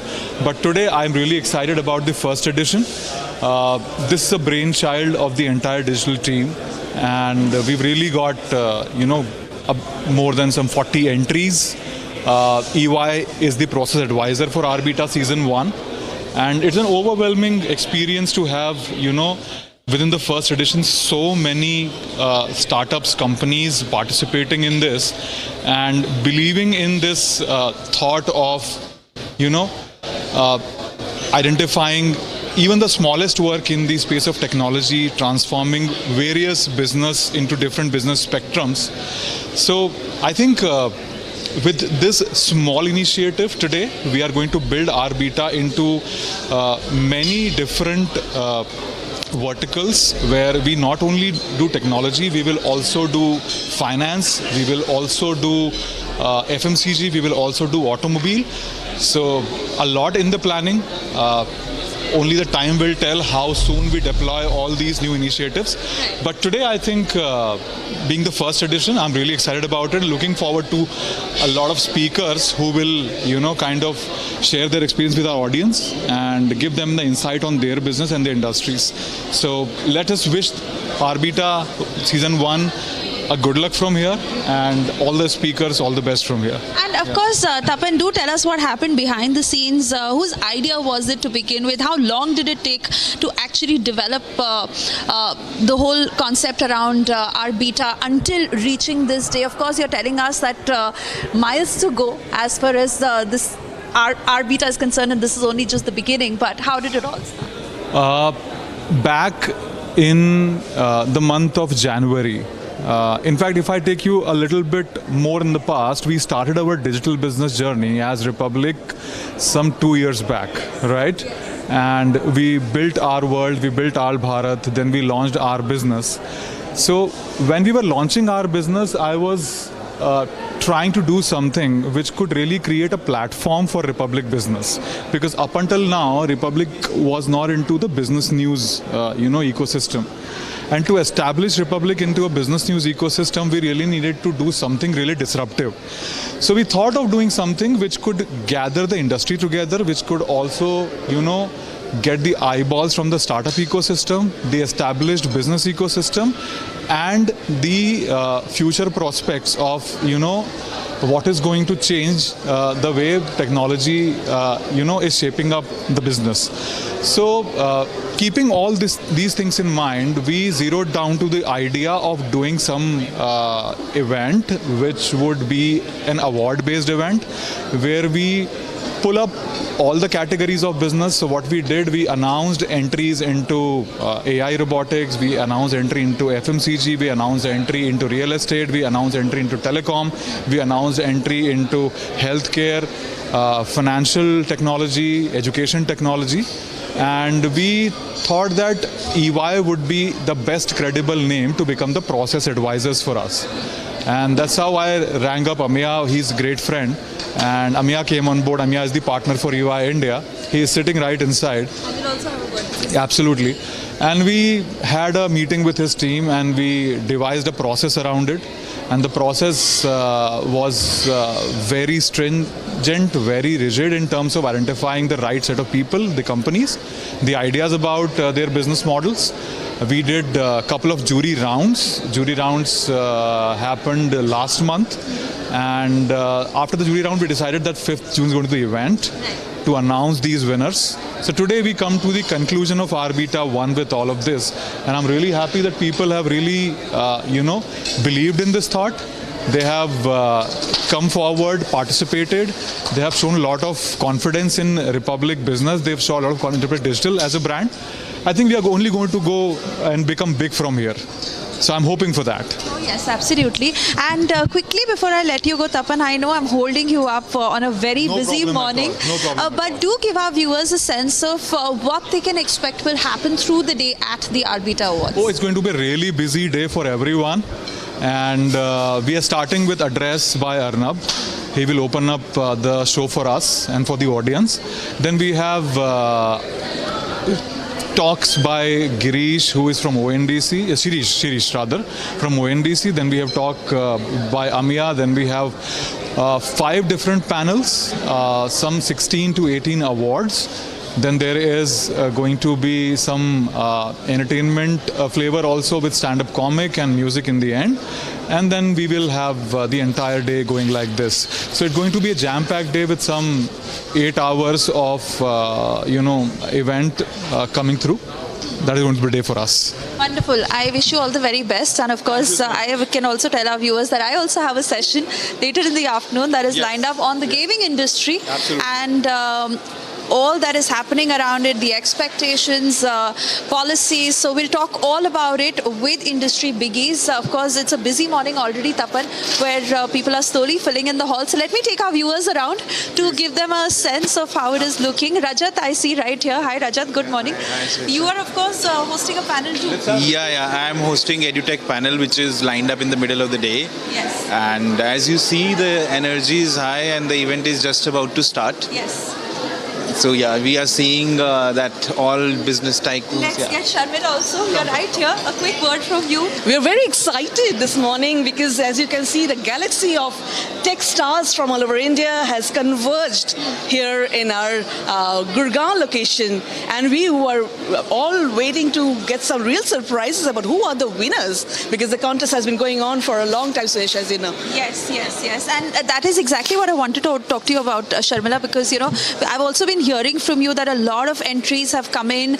The process you've gone through with screening who the winner is going to be. So what is the criteria really that, you based this model on? So as you know, there has been a very strict hygiene observed in the selection process. It was completely, guided by Ernst & Young. So while there was a grand jury round a couple of weeks ago, so the process was meticulous. While there was an overwhelming response to our call for queries, the selection was very tough, and I can assure you that only the best and have made it to this awards, and it's only the beginning, as you can see.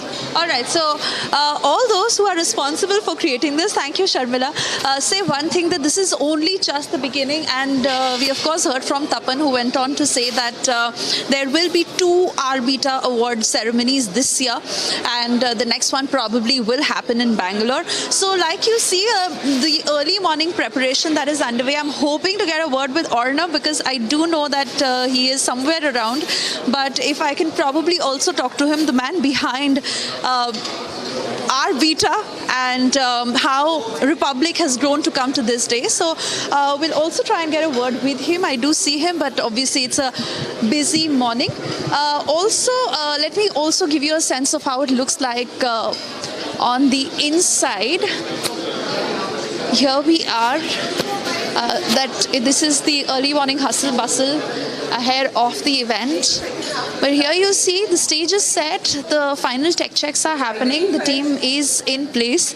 So I'm going to hand it back to the studio at the moment, but you do have a jam-packed day, and this is yet another event at the Republic Media Network that you surely want to see. These are the Arbita Awards, this of course being the first edition, and a lot of startups who will be awarded today. Like you heard from Tapan, it will be in various sectors and very thoughtfully to how this entire process has been planned. But most importantly, the crux of it being around and about how technology meets the growing industries and how e-commerce is on the rise. So we'll talk more about that. But for the moment, I hand it over to the studio.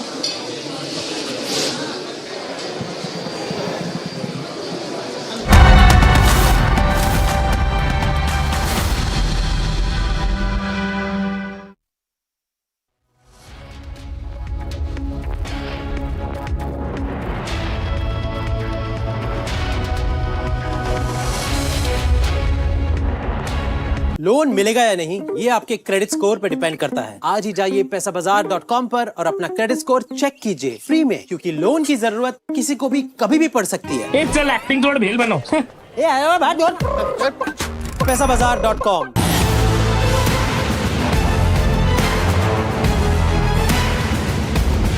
Get ready to witness the best technology extravaganza of the year. The first edition of the Republic Business Emerging Technology Awards has received an overwhelming number of nominations.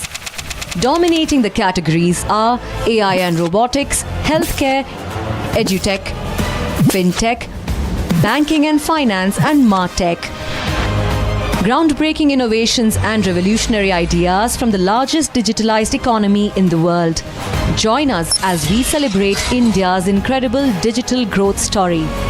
Republic Business Emerging Technology Awards, Friday, 5th July 2024.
Very good morning and thank you for staying tuned. Yes, I join you live today from the venue where the R-Beta event is going to take place. This is in Gurugram, and even as we are preparing to begin the event in a short while from now, I have with me Mr. Shirish Joshi from ONDC, who of course is not just our partner but of course playing a very important role even in how R-Beta really came about. So do share your story with all of you. Sure. So ONDC is a world first experiment in doing commerce in a very different way than all of us have known it. Existing commerce works as a platform requiring buyers and sellers both to be present in the same platform. And ONDC is creating an open network where buyers and sellers could be on any application and still be able to transact. So we already have gotten off to a pretty good running start, doing 10 million transactions last month, and a variety of geographies, categories, use cases. So we are excited to be part of this, share where we are, learn from others, and be part of this revolution that we are seeing every day. Our team has been saying that this is only just the beginning. In fact, another R-Beta event that will happen somewhere at the end of this year. But when Team Republic came to you with the R-Beta concept, what got you interested in being a part of this? Well, we are also part of how technology is changing, how life is. And for us, 6 months is a huge amount of time. So when we are at your next event, we would have changed quite dramatically as well. So there's a meeting of minds, meeting of purpose, and more importantly, this is always a great opportunity to meet with other like-minded people, discover more things. And when you're at the cutting edge of things, you want to work with other people who are also at the cutting edge of things. So happy to partner with R-Beta, which is also at cutting edge of things. Absolutely. And do also share with our viewers how ONDC is playing a role in facilitating e-commerce with the help of technology, and how do you see the future coming out, because you're saying that the change could happen massively even to the next event. So the rate at which it is going, how will you describe that? So here are just a few numbers that will say it, right? We really opened up in January last year, a year and a half ago. In January, we did only 1,000 transactions in the entire month. June, we did 10 million. In January, we had only 2 categories. Now we have 12. That time we had 5 cities. We have more than 1,000. So that's the rate at which we are growing. And we're not just for B2C. We're also B2B. We're also cross-border.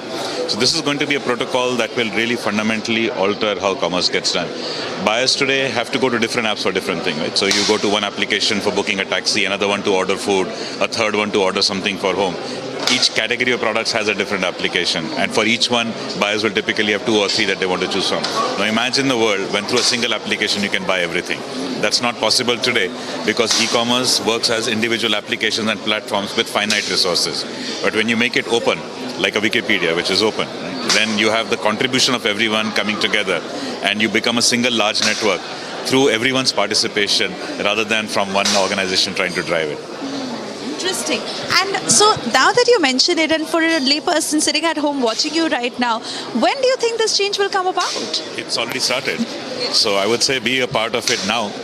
Learn, innovate, because this is not just one way of doing business. It actually is a million ways and more of doing business. So we say it's invention at the speed of imagination. You can imagine it, you can invent it, you can implement it, and off you go. Wonderful, wonderful. Thank you so much for talking to us this morning. Of course, we're waiting to hear from you once the event starts, but glad to have you a part of R-Beta and for all your contributions. So wishing you all the best for when we hear you on stage. Thank you. Thank you. So there we heard from Mr. Shirish Joshi. Oh, we also have Mr. Venkatesh from Apna Vikas. Hi, how are you? Good morning to you. I'm good. How are you? How are you bracing for the event? I'm trying to control the rush of adrenaline in my body. But it's great to be here. It is fantastic that somebody like Arnab and Republic Network, it's really amazing the way you are going out to support the startups, because I think this is a time when we are growing in leaps and bounds in the country. So hats off to you guys. Very, very well organized. Looking forward to it. All right. So that's the feedback we're already getting, that it's a very well organized event, but of course it is only set to begin in a push. Now, with regards to apnavikas.com, and why you think that awards like this are important and why Republic is taking this initiative? मैं हिंदी में बात करूं? जी बिल्कुल. क्यों हिंदी में इसलिए बात करूंगा, मेरी हिंदी उतनी अच्छी नहीं है, मेरी प्राथमिक भाषा नहीं है.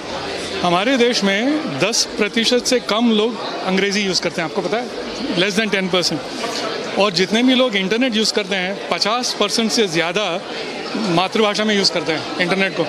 और उसमें से सबसे ज़्यादा हिंदी में लोग इंटरनेट का प्रयोग करते हैं, जो लगभग 20-27% है, 20-27%। और जब भी हम लोग व्यक्तिगत विकास की बात करते हैं, जैसे सॉफ्ट स्किल डेवलपमेंट है, लीडरशिप डेवलपमेंट है, आप आज की तारीख में कोई भी एक ऐसा टूल बता दो ऑनलाइन जो हिंदी में उपलब्ध है आज की तारीख में। हमारा वादा है, आज हम अंग्रेज़ी में दिखाएंगे लोगों को, या लोग देख सकते हैं अंग्रेज़ी में हमारा टूल। अंग्रेज़ी में भी हमारा जो ऑनलाइन प्लेटफॉर्म है अपना विकास, हमारा नारा है सबका अपना विकास, क्योंकि सबका साथ सबका विकास जो सरकार करती है, उसके साथ साथ व्यक्तिगत विकास की भी बहुत आवश्यकता है। तो हमारा उद्देश्य ये है कि हर एक व्यक्ति हिंदुस्तान में वो अपना व्यक्तिगत विकास स्वयं करे, और उसके लिए भाषा तो सिर्फ एक जरिया है. Why should it be in English only? So that's the spirit behind it. Right. Mr. Venkatesh, thank you for speaking to us, and of course we'll meet you again inside once the event begins. So there you see preparations on in full swing, and I'm trying to get you as many voices as I can. I know Arnab is right around here, but I'm not sure if we can talk to him at this point. For the moment, I think I'm going to hand it over back to the studio as we continue to get you the live coverage, and also to tell our viewers before I do that through the day we are going to be dipping into the important sessions that will take place. One is on gaming, one is on the auto sector, and you will find some very interesting conversations.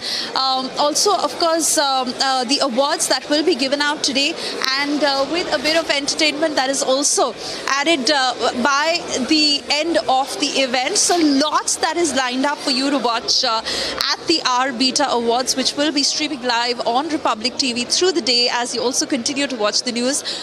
For the moment, I do hand it over back to the studio, but promising that I will certainly get a word with Arnab just right after this break. So stay tuned.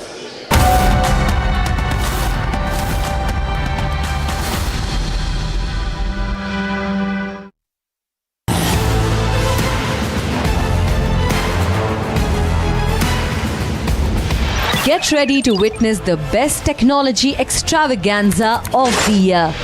The first edition of the Republic Business Emerging Technology Awards has received an overwhelming number of nominations. Dominating the categories are AI and robotics, healthcare, edutech, fintech, banking and finance, and martech. Groundbreaking innovations and revolutionary ideas from the largest digitalized economy in the world. Join us as we celebrate India's incredible digital growth story. Republic Business Emerging Technology Awards, Friday, 5th July 2024. まさに新しい紙幣、時代にふさわしい紙幣であると、思っています。新紙幣が国民の皆様に親しまれ、そして日本の経済に元気を与えてくれる。In the Indian parliamentary history, this is the first time where the opposition party has decided to block the speech of Prime Minister. But we are very categorical. You can't block Prime Minister's speech. If you have to raise objections, if you want to say something, you must do it as per rules. Nobody is above the rule. Is it that it was all targeted at the Prime Minister? They could not believe themselves that they are out of the power for third term.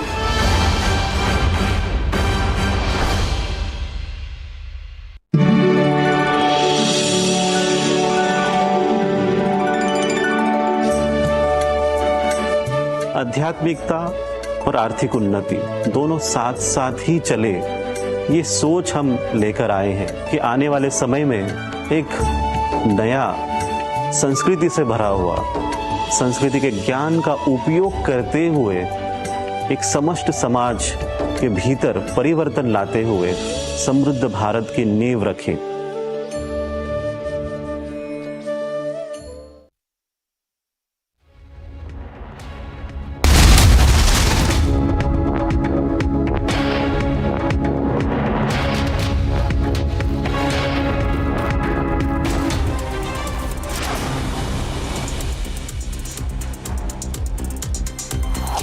Deputy Abbot of Ward 4, Deb Vajracharya, expressed profound gratitude to Prime Minister Narendra Modi for gifting Buddhist relics to Thailand. This gesture, fostering spiritual and cultural exchange, deeply resonated with Thai citizens. He thanked Prime Minister Modi on behalf of the Thai people for sending the relics.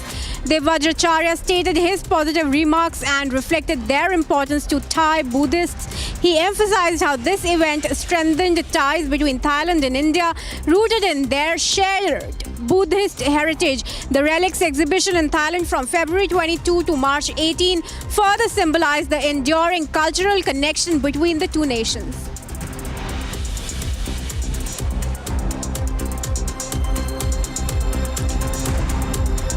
Union Home Minister Amit Shah convened a crucial BJP meeting in Delhi focusing on Jammu and Kashmir's upcoming assembly elections. BJP leaders discussed election strategies and plan to contest all 90 seats.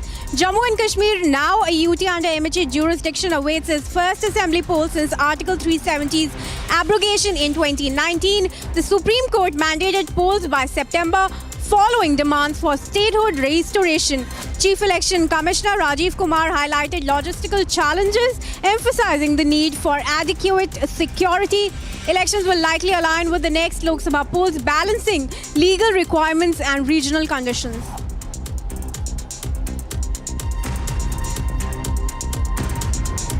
Union Home Minister Amit Shah will visit Chhattisgarh on July 5 and 6 ahead of Prime Minister Modi's visit on July 7. Shah will hold internal BJP meetings at Kushumbha Thakre Bhavan to discuss state assembly elections and the 2024 Lok Sabha elections. Senior BJP leaders, including former Chief Minister Raman Singh and others, will attend. A recent internal survey highlighted the party's shaky position, prompting this strategic meeting. Former Bharat Rashtra Samiti leader K. Keshav Rao, who rejoined the Congress party, has resigned as a Rajya Sabha member. Keshav Rao rejoined the Congress in the presence of party leaders including Party Chief Mallikarjun Kharge, Leader of Opposition Rahul Gandhi and Telangana Chief Minister Revanth Reddy.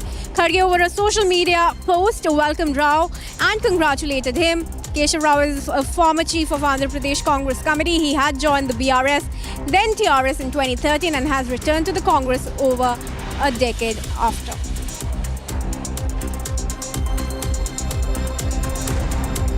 The Odisha government has reconstituted a high-level committee led by Justice Biswanath Rath to oversee the inventorying of valuables, including jewelry stored in the Ratna Bhandar of Sri Jagannath Puri Temple.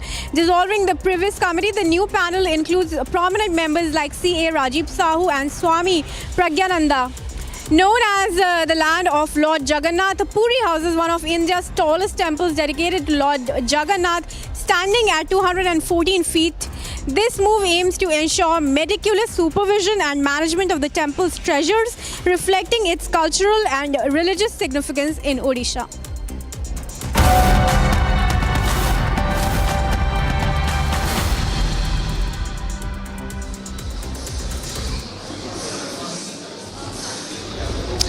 And even as I continue to get you more voices from the R Beta event in Gurugram this morning, I have with me Ritesh Agarwal, and I'm sure all of you are also wanting to hear from him this morning. Ritesh, thank you firstly for being here.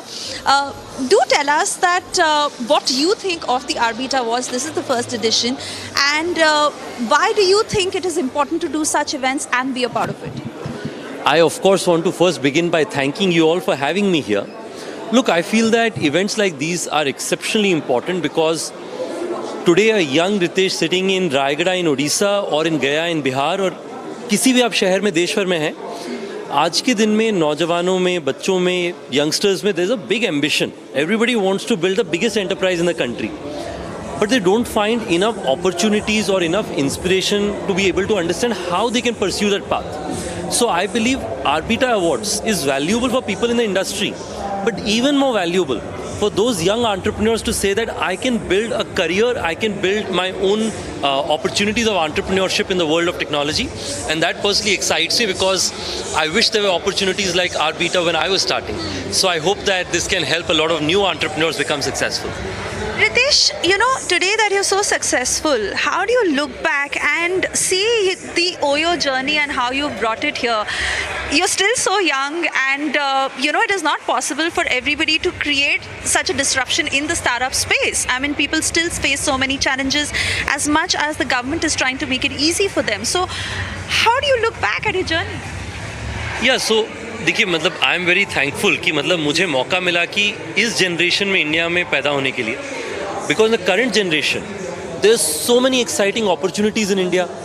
अगर आप नए idea है आपके पास में, पैसे नहीं है, कोई प्रॉब्लम नहीं है, आपके पास बहुत सारे इन्वेस्टर्स हैं, चाहे विदेश में चाहे इंडिया में, जो लोग कह रहे हैं कि अगर यंग एंटरप्रेन्योर्स हैं, अच्छा बिजनेस बनाना चाह रहे हैं, हम इन्वेस्ट करेंगे उनमें.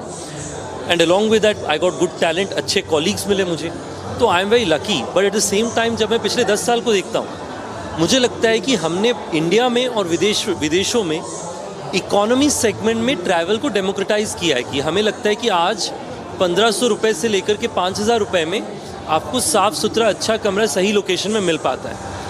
बट मेरा सपना ये है कि क्या मैं उस एक्सपीरियंस को, can I take it from where we are today to taking it to another level, जहाँ पे गेस्ट कहें कि रिगार्डलेस ऑफ द प्राइस मुझे ओयो के जैसे एक्सपीरियंस में ठहरना है. और that's the effort that we are putting in. But today over the last 10 years I am very thankful for the journey, but I almost feel like I am starting my journey all over again for the next 10 years. Ritesh, आप खुद भी angel investor हैं. आज इस position पर पहुंचकर आपको अपनी क्या रिस्पॉन्सिबिलिटी लगती है towards startups, those young boys, those young girls who are beginning their journey, and how you can probably make it easier for them through the challenges that you face, but you can probably facilitate their growth better. देखिए, मैं कल ही याद कर रहा था मेरे पूरे बहुत ही अर्ली डेज, जब मैं दिल्ली में बरसाती में रहता था. मैं उड़ीसा से आया था, बरसाती में लोग आके दिल्ली में रहते ही हैं, तो मैं बरसाती में ठहरा हुआ था. उस समय ऐसा सपना भी नहीं सोचा जा सकता था कि 10 साल में जो अपॉर्चुनिटीज़ मुझे मिली हैं वो मिल सकती हैं. तो मुझे लगता है कि क्योंकि मेरे लिए वो मौका बनाया मैंने, मुझे लगता है कि अगर मैं ऐसे 100, 200, 1000 जितने भी एंटरप्रेन्योर्स को मदद कर सकूं, I will be very happy. तो आपने देखा होगा मैं पिछले सीज़न ऑफ शार्क टैंक में गया था. उसका भी कारण ये था कि मुझे लगा कि वो सबसे आसान तरीका है एक बहुत ही बड़े वॉल्यूम के लोगों को मोटिवेट करके एंटरप्रेन्योरशिप के रास्ते में ले आने के लिए. मुझे लगता है आरबीटा एक बहुत अच्छा अपॉर्चुनिटी बनने वाला है. तो मेरा पर्सपेक्टिव है किसी भी तरीके से अगर मैं भारत में जो भी if there is a young girl, young boy who has a big dream, if I can channelize their energy to help them become an entrepreneur and some of them build companies even bigger than mine, it will make me very, very proud. Ritesh, मैं बहुत basic सवाल आपसे पूछ रही हूँ, but this forms the very crux of a platform like Arbita and in fact any startup is the meeting of technology and how it facilitates the growth of a business. How important is it today and how is it transforming through the years? You would find it surprising. बड़ी unique data मैं आपको बताता हूँ. 15-20 साल पहले Apple iPhone, Android phone exist नहीं करते थे, ऐप स्टोर एग्जिस्ट नहीं करती थी. आज के दिन में ट्रिलियंस ऑफ डॉलर्स की इकोनॉमी ऐप्स पे चल रही है. मेरे हिसाब से उसी तरीके का ट्रांसफॉर्मेशन आज चैट जीपीटी और एआई के साथ में आ रहा है. मुझे लगता है अगले 20 साल में एआई प्रोडक्ट्स और चैट जीपीटी की टेक्नोलॉजीज़ के द्वारा ट्रिलियंस ऑफ डॉलर्स की इकोनॉमी बनने वाली है. सवाल ये है कि कौन लोग इन टेक्नोलॉजीज़ को सबसे बेहतर समझेंगे, अप्लाई करेंगे और उससे इस बड़ी इकोनॉमी का फ़ायदा उठाएंगे. मुझे लगता है कि जो आरबीटा अवार्ड्स में लोग आए हैं, जो आपके ब्रॉडर दर्शक हैं, मुझे लगता है कि वो सब लोग अगर इसका इस्तेमाल करें, मुझे लगता है कि अगले 20 साल में जैसे इंडस्ट्रियल रेवोल्यूशन आया, डेटा रेवोल्यूशन आया, मेरे हिसाब से एआई अगला रेवोल्यूशन है और हम लोग सब उसके अर्ली स्टेजेस में. तो लॉन्ग स्टोरी शॉर्ट, मुझे लगता है कि टेक्नोलॉजी आज हर इंडस्ट्री में है, चाहे आप वॉचेस, स्पेक्स, होटल्स, कहीं पे भी देखें. मुझे लगता है उस टेक्नोलॉजी का बेस्ट इस्तेमाल जो कर पाएंगे वो उन इंडस्ट्रीज के लीडर्स बनेंगे in the future. There is so much I can just keep talking to you about, but I understand that you are going inside as the event is going to begin. Also, I personally am looking forward to some very interesting conversations that will happen on this stage today. But just a quick word for our viewers, what do you look forward to at the Arbitra? देखिए, this is my second Republic event that I am been at. The first one, and some of the people can check it out on YouTube, was a panel discussion between me, Baba Ramdev. So it's a very unique combination. So every time I've come back, this is the second time I'm coming back. Last time I had an incredible experience. I learned myself so much, but I'm sure the viewers enjoyed having a contrast between a young entrepreneur and a very veteran yoga leader, as well as a great business and entrepreneur in the business of Patanjali. So I think to that extent, I hope that today is something new for the viewers. I hope so. And I'm sure people are looking forward to hearing from you with the same enthusiasm. So wishing you all the very best, and I'll see you inside. Many best wishes. Thank you. So like I said, I will continue to get you more voices. This is one place where you have CEOs of the top companies to startups to really so many brilliant minds meeting each other at this platform to take the industry forward. And I do see a lot of my colleagues who are telling me that, it's time for us to begin the event. So I will, like I said, try and get a word from Arnab before that. I don't know if it can happen just yet. But for the moment, I'm going to hand it back to the studio. Hopefully, before the event starts, we'll also talk to Arnab, stepping into a short commercial break right now. We'll be back on the other side as we stay live from Gurugram at the Republic Business Emerging Technology Awards. Do stay tuned.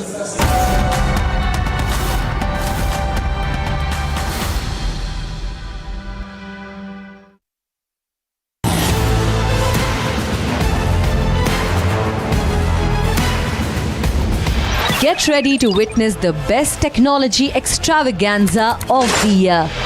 The first edition of the Republic Business Emerging Technology Awards has received an overwhelming number of nominations. Dominating the categories are AI and robotics, healthcare, edutech, fintech, banking and finance, and martech. Groundbreaking innovations and revolutionary ideas from the largest digitalized economy in the world. Join us as we celebrate India's incredible digital growth story.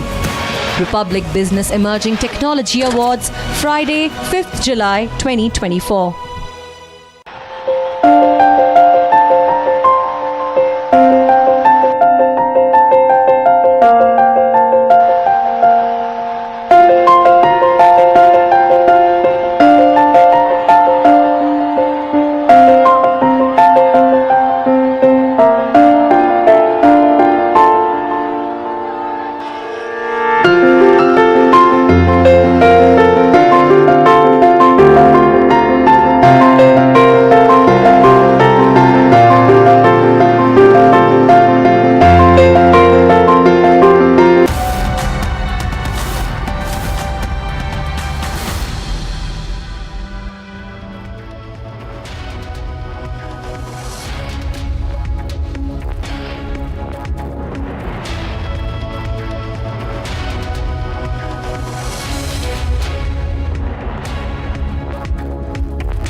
Thank you for staying tuned. I am live at the event in Gurugram where the Republic Business Emerging Technology Awards 2024 are all set to begin. In fact, we have some very interesting sessions lined up, and most importantly, like Tapan was also telling us, that this is the first edition of the RBETA Awards, but within this year there will also be a second edition with, of course, all our team at a different location. I am hoping to get a word from Arnab because I do understand that the event is about to begin, but primarily just to give you a sense of what these awards are all about. It is about recognizing startups. It is about understanding how startups are fighting the challenges and also thriving at the same time in the age of digitalization. And it is primarily about understanding how the entire ecosystem does work. Okay, Arnab is here. I've been telling our viewers since then that you're surely going to talk to us. Sorry, you must talk to us. Thank you, Swesha. This is a beautiful event. We are celebrating technology, we are celebrating digital, and we are celebrating the use of technology by entrepreneurs, in which I see a 70% digital interface. So I'm here to learn. I'm here to celebrate the pioneers in technology. So I'm just going in right now. So all the best and thank you for being here. Thank you. So here you go. We're just about to start. Arnab has gone in, Sharmila has gone in, Tapan is also going in. And of course, some very interesting guests, like I told you, are all making their way inside. So I'm going to slip into a short commercial break right now. But shortly from now, you'd be watching some very interesting sessions beginning at the R Beta Awards. Global standards all put together in one. We believe. Yes, just a few minutes.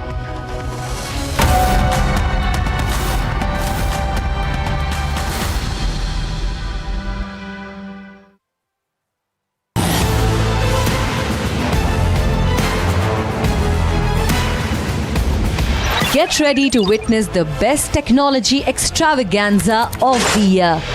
The first edition of the Republic Business Emerging Technology Awards has received an overwhelming number of nominations. Dominating the categories are AI and robotics, healthcare, edutech, fintech, banking and finance, and martech. Groundbreaking innovations and revolutionary ideas from the largest digitalized economy in the world. Join us as we celebrate India's incredible digital growth story.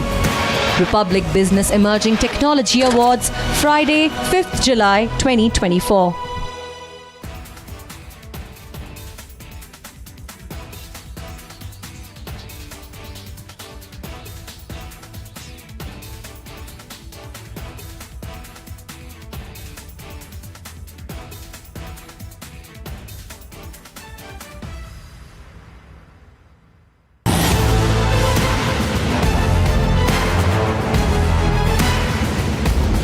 Get ready to witness the best technology extravaganza of the year. The first of the biggest media networks in the country, Mr. Arnab Goswami himself. Let's have a big round of applause. The chairman and editor-in-chief of the Republic Media Network.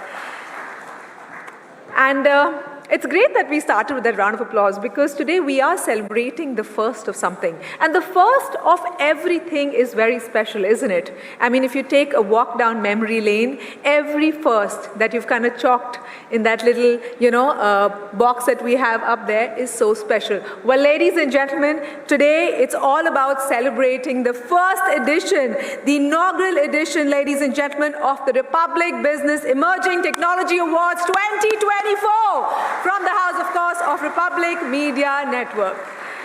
And what an age we're living in, right? We call it the tech age. But for us, we call it, not that we're living in this decade, we're living in this tech-ade, right? I love that the term tech-ade. Because right now, technology is not just there to entertain us. It's empowering us, it's enabling us, it's teaching us, it's supporting us, it's motivating us, and so much more.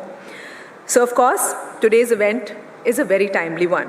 So once again, good morning, ladies and gentlemen, and on this very tech-savvy note, we extend a very warm welcome to all of you, to this very august audience, our esteemed members of the audience, to, as I said, the inaugural edition of Republic Business Emerging Technology Awards 2024 from the house of Republic Media Network. Now, one thing is for sure, and one thing we know, that the digital framework has proven to be crucial for India's tech ecosystem. We are truly setting an example for the rest of the world, and India's digital success has brought a spring to the stride of India's economy. And we are witnessing it all, from big tech to tech entrepreneurship. The technology map of India is expanding at a rapid pace, with startups and unicorns in space technology seeing their involvement with ISRO for its coveted projects to Web3 and artificial intelligence. India has made its mark in every sphere.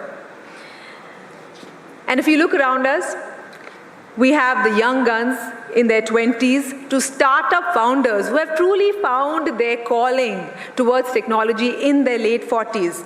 So we can see that technology knows no age bar. India's technology landscape is vibrant and booming, now more than ever.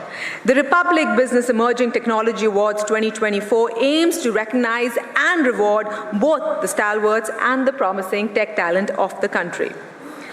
The Republic Business Emerging Technology Awards pays tribute to your tireless efforts, ladies and gentlemen, to your unwavering dedication, to your passion, and of course, your relentless pursuit of excellence. So, which means that your presence here means a lot to us. So please, a big round of applause this time for each and every one of you. Thank you so much for putting in the effort, taking out the time to be here with us. It means a lot. So if we had to describe today, it would be that it's going to be sprinkled with a lot of thought-provoking, riveting panel discussions here, a lot of celebration, a lot of music, a lot of laughter, a lot of talent, and all in all, a big celebration. So with that, let's begin the day and raise a toast to the spirit of innovation and entrepreneurship that drives India forward. And when we talk about India, every important day, every auspicious event begins with the lighting of the ceremonial lamp. So to do the honors, I'd like to invite our esteemed dignitaries to join us on stage for the lamp lighting ceremony and of course for the unveiling of our first ever Our Better Trophy, marking the grand beginning of the Republic Business Emerging Tech Awards. So with a round of applause, please welcome to the stage Arnab Goswami, Chairman and Editor-in-Chief, Republic Media Network. Welcome, sir. Tapan Sharma, Chief Operating Officer, Republic Digital Business. Ritesh Agarwal, Founder and CEO, Oyo Rooms. Amya Swaroop, Partner and Director, EY India. Shirish Joshi, Chief Business Officer, ONDC. And Iswara Rao Nandam, Founding President, Polymatic. A warm welcome to all our esteemed dignitaries.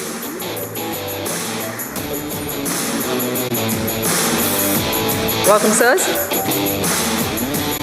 It's such an honor to have all of you on stage to inaugurate the first ever Republic Business Emerging Technology Awards, ladies and gentlemen.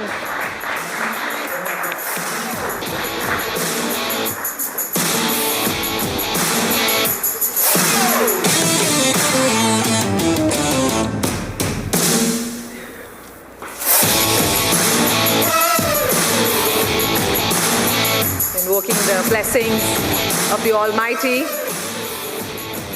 we take great strides in the sphere of tech. So there it is, ladies and gentlemen.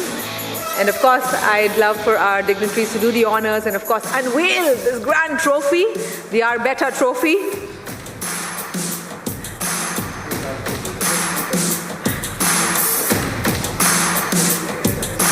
Our first ever Our Better Trophy, ladies and gentlemen. And with that, as I said, the first of everything is truly special, and this marks the grand beginning of the Republic Business Emerging Tech Awards. Thank you so much, sirs. However, I'd request Arnab Goswami, Chairman and Editor-in-Chief of Republic Media Network, to remain on stage. We'd love to hear from you. Welcome, sir. Thank you. Thank you so much. It's wonderful. Good morning, everyone. Morning. A very warm welcome to the Republic Emerging Technology Awards 2024, the first, we hope, of many. As we enter the world of technology, as we enter the world of digital, and as we enter the world of the confluence between media, technology, and digital. And I want to start by just giving a personal anecdote. I was in Moscow in 2024, and by the way, it's very good to see so many familiar faces around here in the room, so great to see all of you, and to my young friend Ritesh. Thank you, Ritesh, for coming. In 2015, I was invited to Moscow, and there was this big event, the Russia Today global event, and media heads were there. It was BBC, CNN, everybody was there. And I was on a panel where there were the BBC, CNN, Al Jazeera, all of them were there. And I felt I was sort of the, you need a compulsory tick in the room, so you have to get someone from quote-unquote Asia or South Asia, to be precise. So I was not being allowed to speak. And these guys were going on talking about what they would do in the media, the world of media. when I got my chance to speak, I said everything in one go. But I predicted to them that within 10 years, approximately, there will be a change in the narrative globally. And I said the reason we will get into global media, and this is before Republic, I said India, is because we're the only country in the world which A, is excellent in English. I'm sure you agree with me, we speak better English than the British. In fact, one of us was contesting we'd speak better English than their present and now future Prime Minister. So, second thing I said was that we are incredibly young.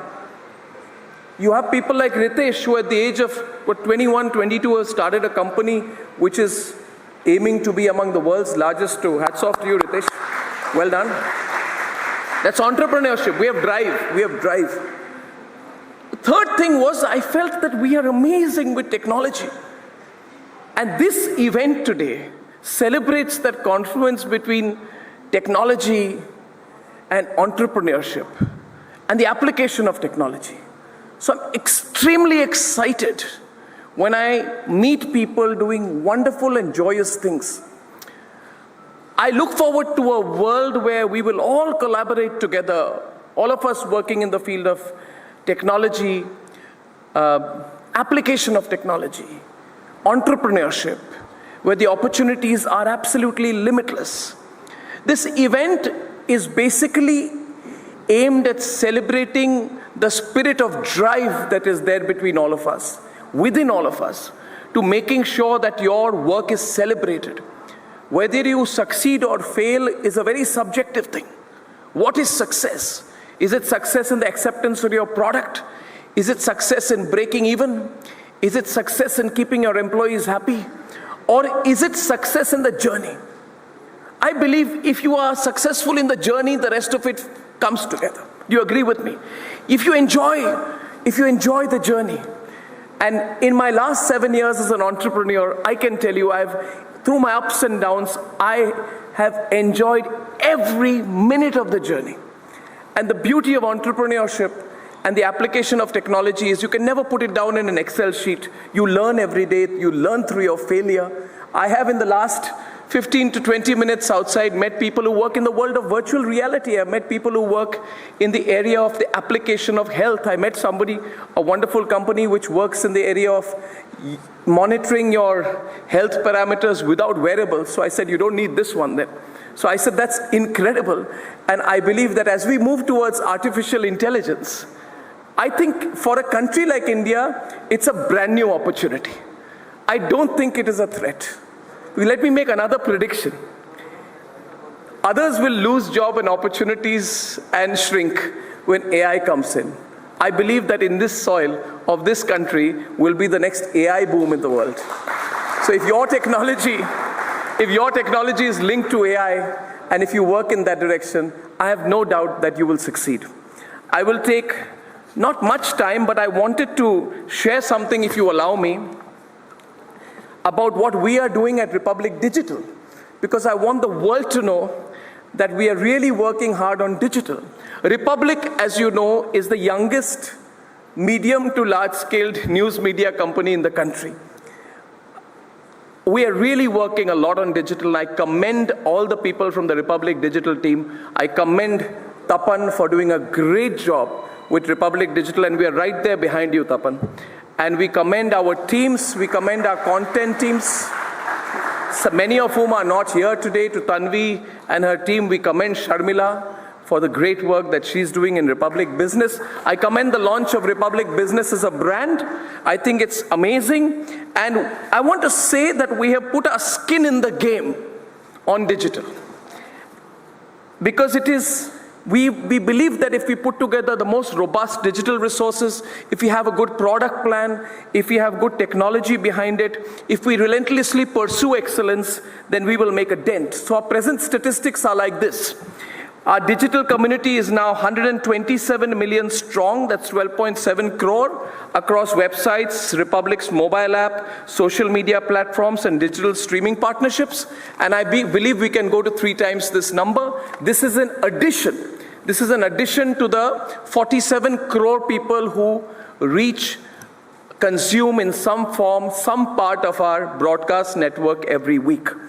We have more than 1.5 million, 15 million users who come to our digital platforms every day. Their engagement time is 22 minutes per user, which is amongst the best in the country.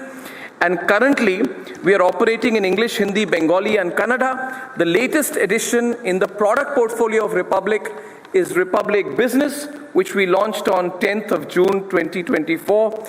In less than a month's time, I'm happy to share with you that Republic Business on its own has a significant following, within a month crossing 1.5 million plus users, and the team is navigating, bursting into a massive business space. So well done, Republic Business.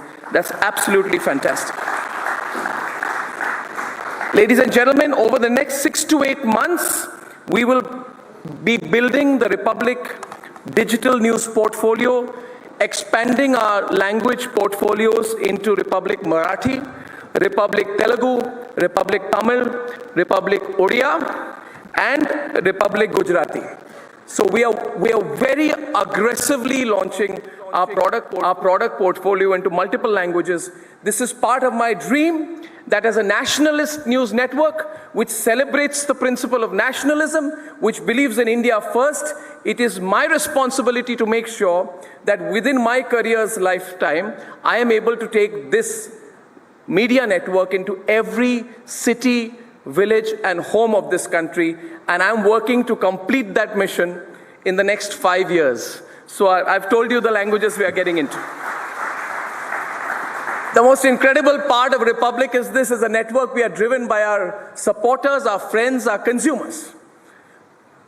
We are the only completely independent, journalist-owned news enterprise of this scale in the country.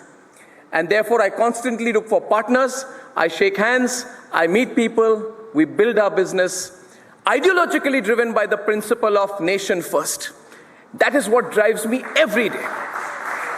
Everything may happen, politics may happen, things may come and go, we may win and lose cricket matches, but at the end of the day, nation first, no compromise. That is what drives my business. And for us, lastly, since I've used the business word so much, we are not a business. Republic is a belief. That is what has taken us up to this point. I hope to work with that belief. I hope to work with each one of you. And I wish Tapan and team all the very best for today.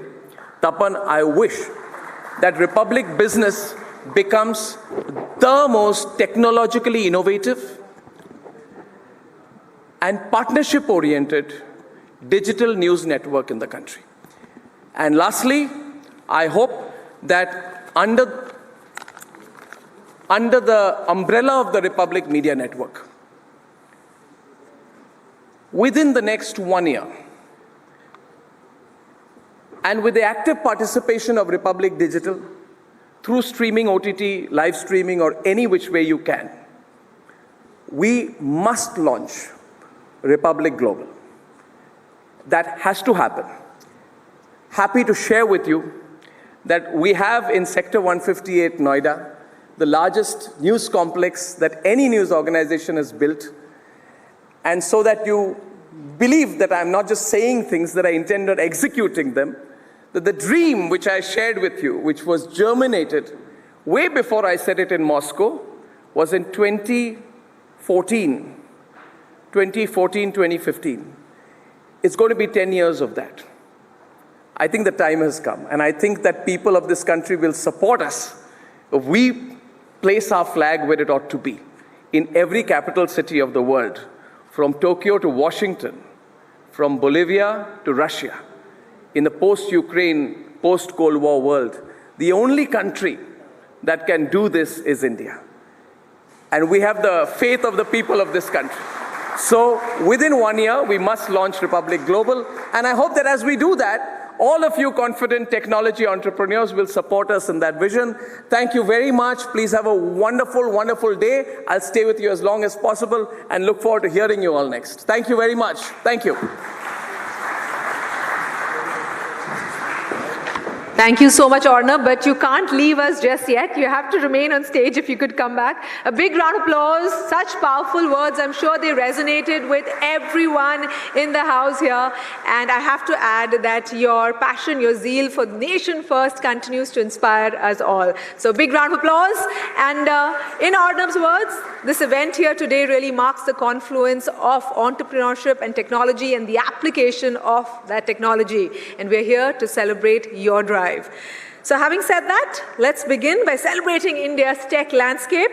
A 19-year-old prodigy who went on to transform the travel landscape by democratizing access, empowering travelers, and creating opportunities for property owners.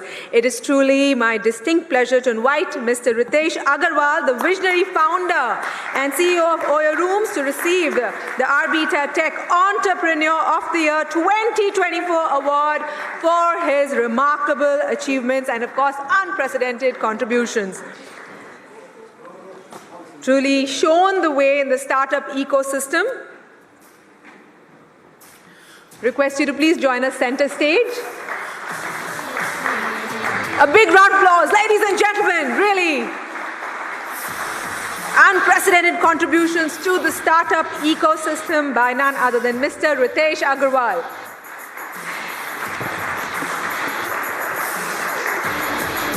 And at this juncture here, of course, we can't let Ritesh leave without saying a few words.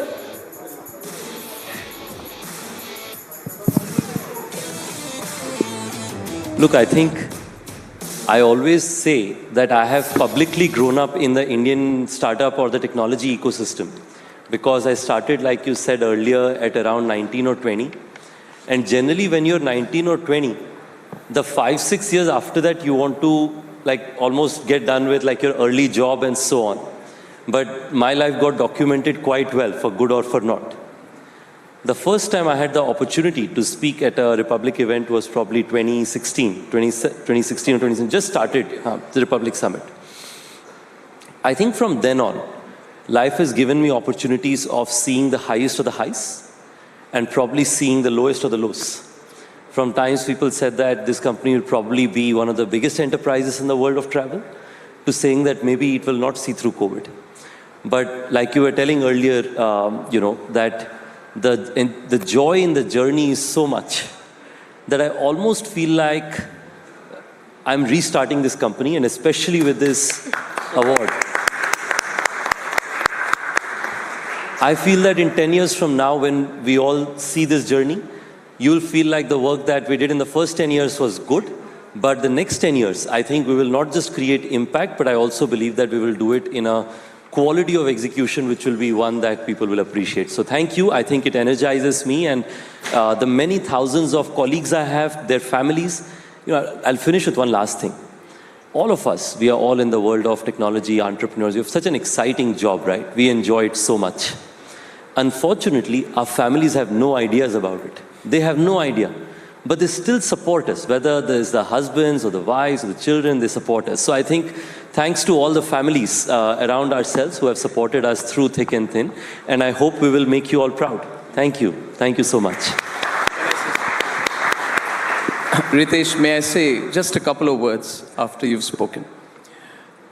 When I met Ritesh, he was 23, and I was just starting Republic. Some people thought I had started Republic young. After I met him, I got this complex. I felt I should have started at least 15 to 20 years earlier. But Ritesh, I said one thing after my team members about you, after you left the room. I said there are many entrepreneurs, but this young man has an incredible EQ. His EQ is so high. Secondly, you are very much connected with your roots, and you have shown remarkable humility. And I think one of the reasons why you've been able to come through your adversities is that. Lastly, Ritesh, as someone older to you and been through the entrepreneurial journey myself, let me tell you, it's not over till it's over. The best is yet to come. Nobody apart from you yourself can ever write you off. I can confidently make a prediction that Oyo will do extremely well. I'm not talking about IPO level stuff. I'm saying as a fundamentals of a company, your best is yet to come. And I just told Ritesh something else. Can I share before I said, Ritesh, that your skill is in entrepreneurship. I see you building 20 OYOs in every sector in your lifetime. So I look forward to that. You will be regarded as one of the great business leaders of the country in the future. And when that happens, please come back to me for my soothsaying skills. Thank you. Thank you, Ritesh. Thank you, sir. Pleasure. Thank you. Thank you. Thank you. Thank you. Thank you so much. Thank you, Arnab. Thank you, Ritesh. And of course, Ritesh, we're giving you just like a few seconds to put down maybe your trophy, because we're going to call you back to the stage. Because coming up is a very engaging conversation. We're going to delve into the transformation of travel the OYO way. And doing the honors and leading this chat is Sharmila Bhaumik, editor, Republic Business. And so I'd love for you to join us on stage. A quick setup going on as we delve a little deeper into the journey. Ladies and gentlemen, please welcome Sharmila Bhaumik, editor, Republic Business. And once again, back to the stage, Mr. Ritesh Agarwal, founder and CEO of OYO Rooms. Welcome.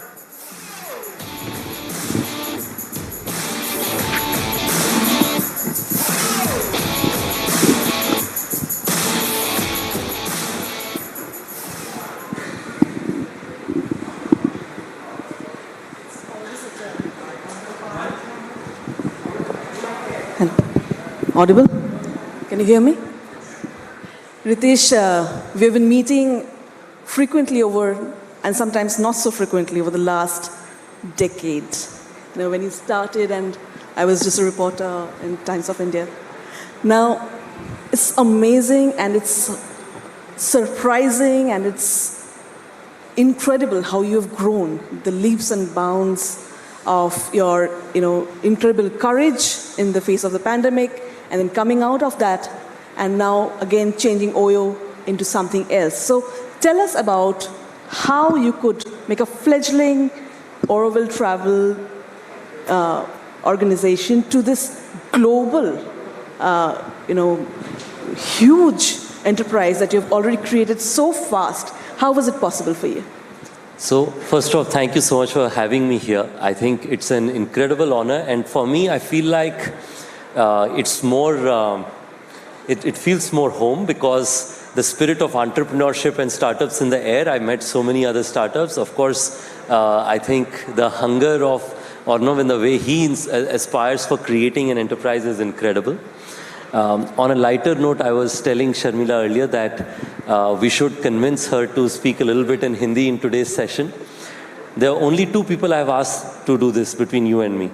The previous one was, there was an interview I had with Ronnie Screwwala, and I requested him ki you have to speak in Hindi for some part, and you're the second. But that's on a lighter note. But look, I think over the last 10 years, like you mentioned, we've spoken for so many times over this period. I think there are three unique things that I believe has helped me create this impact. The first is, I'm lucky that I was born in this generation in India.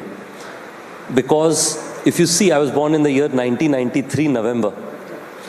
That is the time, if you think, right before that was some troublesome events that happened in India. But if you look after that, probably there have been very rare national disruptions that have stopped business or activity or commercial processes. People's ambitions and aspirations have grown higher than ever before. So today, if you are a 19-year-old or 25-year-old and you have a dream to start a company and no money in your pocket, or your parents have no money, it's okay. That was not okay until then, is what I have read. I was not around, so I don't know. But I have heard that. So I think 50% of this is, I'm just lucky that I was born at the right place at the right time. I thought abhi mauka mil gaya hai, तो अभी छोड़ेंगे नहीं, अभी मतलब डट के लगे रहेंगे, and I will take all advantage of it, because if I was born in some country which was having riots or the country's economy was broken, I would never get this opportunity. But now I have gotten it. I am truly thankful for it. I want to make the most out of it. The second, I think, is also this pursuit of naivety is bliss, is what I have learned. If I knew how hard it was before I started, maybe I would not have done it. But when I started, I read on the news, it is so easy. Everybody is building big companies. So I thought I can also do it. So I got into it. A year later, I figured that this is nowhere as easy because you have to figure out a way to pay your next day's cost for your own self and for your teams. Naturally, you keep your teams first as much as you can. And you have to take care of your customers. So effectively, when you start a company, this myth that nobody is your boss is a wrong one. Everybody is your boss that you become an entrepreneur. Your customer is your boss, your partner, everybody, right? So I think 1 year later, once I learned how hard it was, I have this thing of and I lost my father last year. I was talking to Arnab also earlier about it.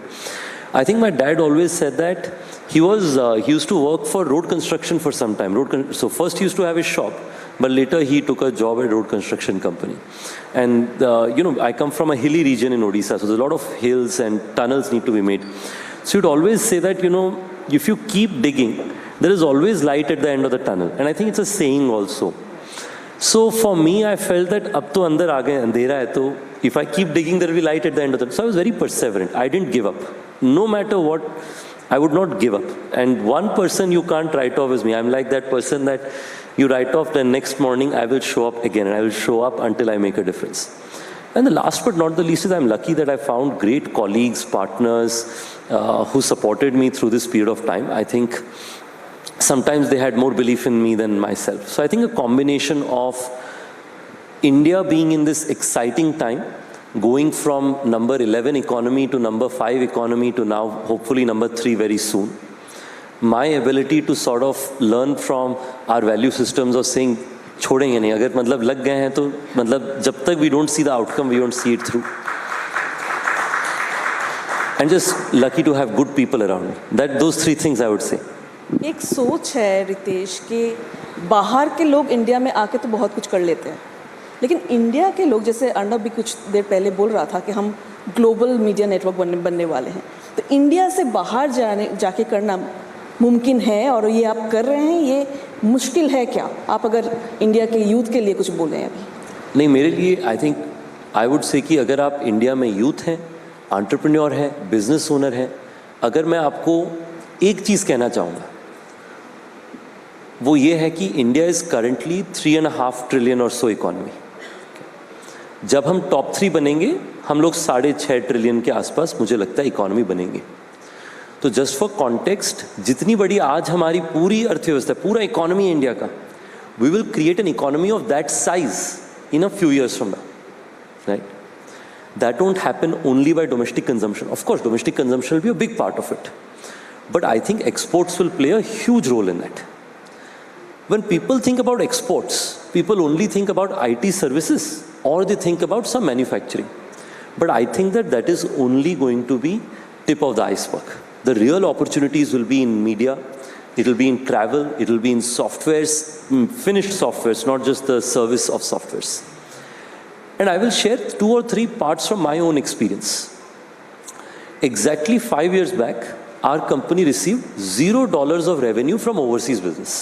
We were primarily an India domestic operation. Today our company does over 13,000 crores of bookings, with half of it coming from outside of India. Right? I don't give credit to ourselves or our company. I think I just feel like if I knew it earlier, that there are so many customers around the world waiting for Indian technologies, Indian talent, and Indian organizations to support them, I'd have probably tried that earlier. And I'll give some examples. We do, most part of this 50% comes from Europe and US.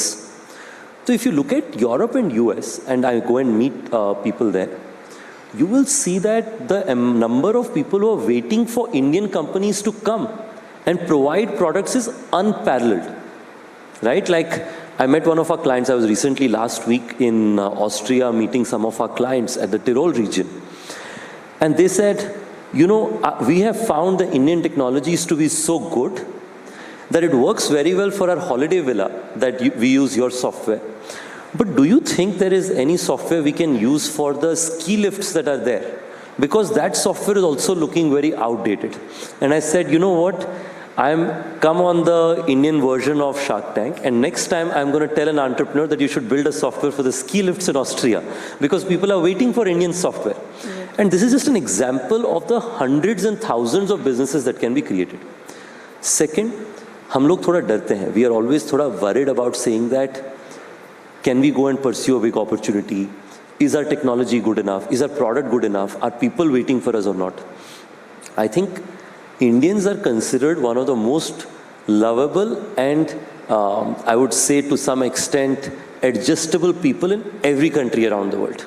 Right? People love Indians. Right? So I was telling you recently, I've been traveling to some of our destinations. People do curry nights every week, so our food is a great export there. People say that we grew up with some neighbor or the other being an Indian. So I know your value systems, you're very good people, you never do wrong for other people. You always care about doing the right thing for other people. So naturally people like to trust our people from our nation. So when you go and speak to other people as an Indian business person, you will find a lot of acceptance is the second thing. And the last, and I think probably the most important, is we take for granted the quality of technology access we have here in India. I think UPI, we think that ये तो कितना आसान चीज़ है. Everywhere else in the world, the day our company sends a transaction, we spend €1 for sending money. Euro is like 100 rupees plus, right? Imagine spending 100 rupees for every transaction we did in India. It's unbelievable to us, right? Similarly, we all use mobile phone for all our technologies. 70% of the services which I saw in some of the regions we do business with are only available on website. 70% of the services don't have an app only today in some of the other geographies we do business in, right? And हमारे यहाँ पे 19 साल का बच्चा college से निकलते समय 6 app बना चुका होता है. They have built 6 apps. So I think a combination of, like I mentioned, people's love, like global love for Indians, India's economy's rise, and the quality of our technologies. I'd probably end with one thing, that, and Arnab alluded to it earlier, I actually believe that India is today probably the most powerful passport in the world. I'll give you an example. I understand that the rankings may not show it fully, but we are rising. But I'll explain why. I was speaking to a friend of mine who runs a shipping business, right? Runs a Greek shipping business. Greece में बड़े shipping businesses होते हैं. So he told me that mostly we try to employ only Indians on our ship, because they say that large part of the global trade travels in countries near Israel or Iran, right? Either of the countries, if your ship gets caught, if you have an Indian passport, both countries love you.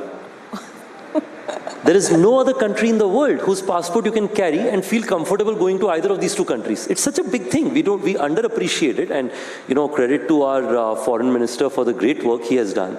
I think there's no other country in the world where you can take that passport and feel comfortable going to either of these places. So this is leading to Indian employment in global shipping companies rising. It's a small thing. We don't think about it. So the amount of work that happens with India as a country rising has a knock-on effect in all of our entrepreneurs' lives. And to that extent, I'm very happy that there are more entrepreneurs going global. And I hope that in 10 years from now, when you see a Facebook, Microsoft, Google as the world's largest companies, you will see Indian companies in the same league, hopefully, who will start from India, but for the world. So India over the last 10 years has changed phenomenally. And the way Indians like to live, the aspiration quotient of Indians, it's rising by the day. And as someone who has been, dealing with rooms all over India, what sort of change or transformation have you witnessed in people's taste when it comes to occupancy? This is a great question, and one that I feel I have a view that some may agree or some don't agree. So it's one of those. Generally, what I share, people would. So I think that it's more, easy to appreciate. It is that I believe India is truly and firmly in the path of being a developed nation in the next decade. And I am seeing this in consumer patterns like never before. And I'll explain some of these specific examples. So I started my business roughly 10 years ago. So we are celebrating 10 years of our enterprise.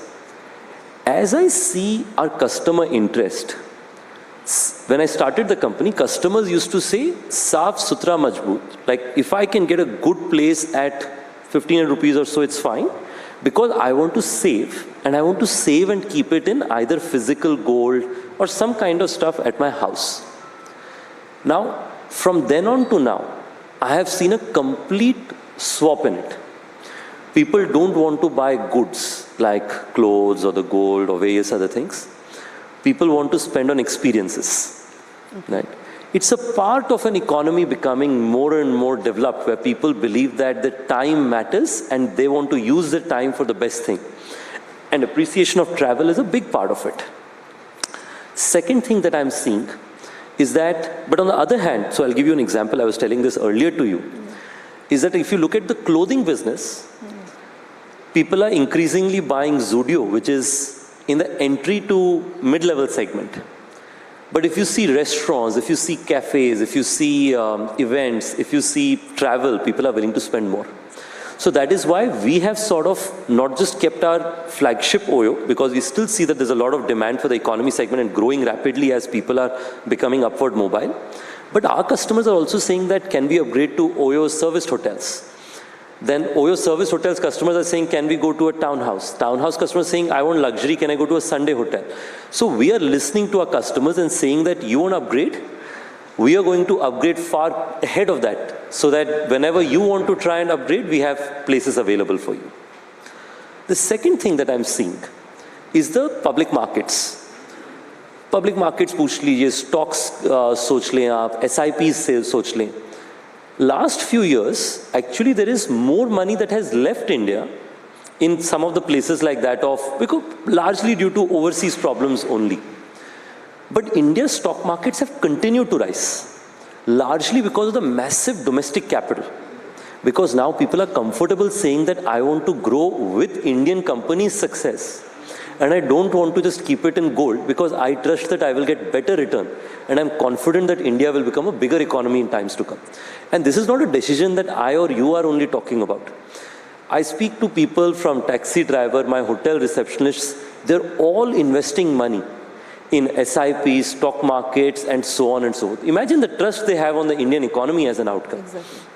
And last but not the least, is that I also believe that to significant extent, COVID has made people feel like you live life once. Yes. Right? So people want to live a good life and make the most out of it, which of course is like selfishly very good for my company because people are traveling more. And the learning I've had is we Indians are becoming a developed nation, but our value system is becoming more and more closer to our ideals. I'll give an example. I was recently in Mathura, Vrindavan. Naturally, I visited a few of our hotels. So this is a hotel that we've had for 7 years. 7 years it's been in Oyo, does very well. So I was speaking to the receptionist. Fascinating person, the receptionist also. Some other day I'll share his story. So I asked him, occupancy कैसी है? He says, पहले भी 70-80% रहता था, अभी तो जी 98% है, हमेशा sold out रहता है. So I say, good.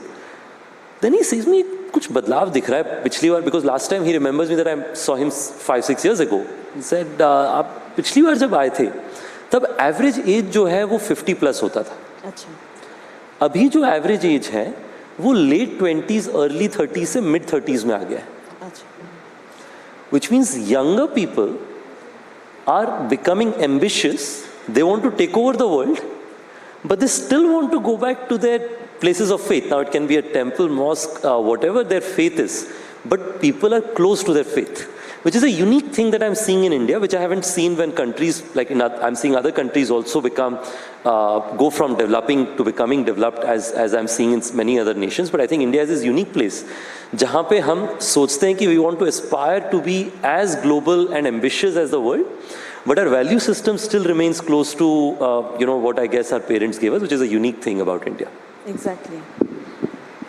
Ritesh, you're not short of being a hero to the entrepreneurs of India.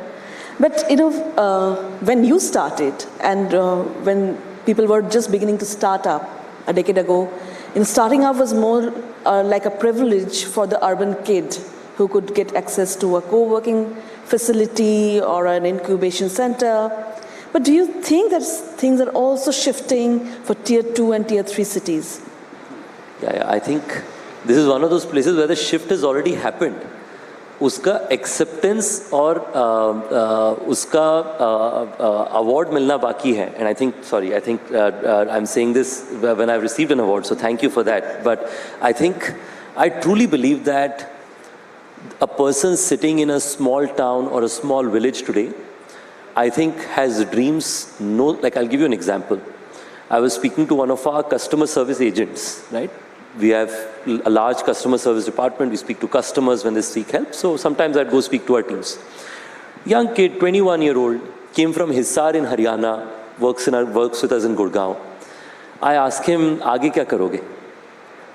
He looks at me and he's not making a joke. He's very serious. Looks at me and says, and some of our colleagues call me Ritesh Bhai out of just affection. He says, "Ritesh Bhai, जो company आपने बनाई ना, उससे थोड़ी बड़ी company बनानी है." Right? This is a 21-year-old kid who's working at a customer service department.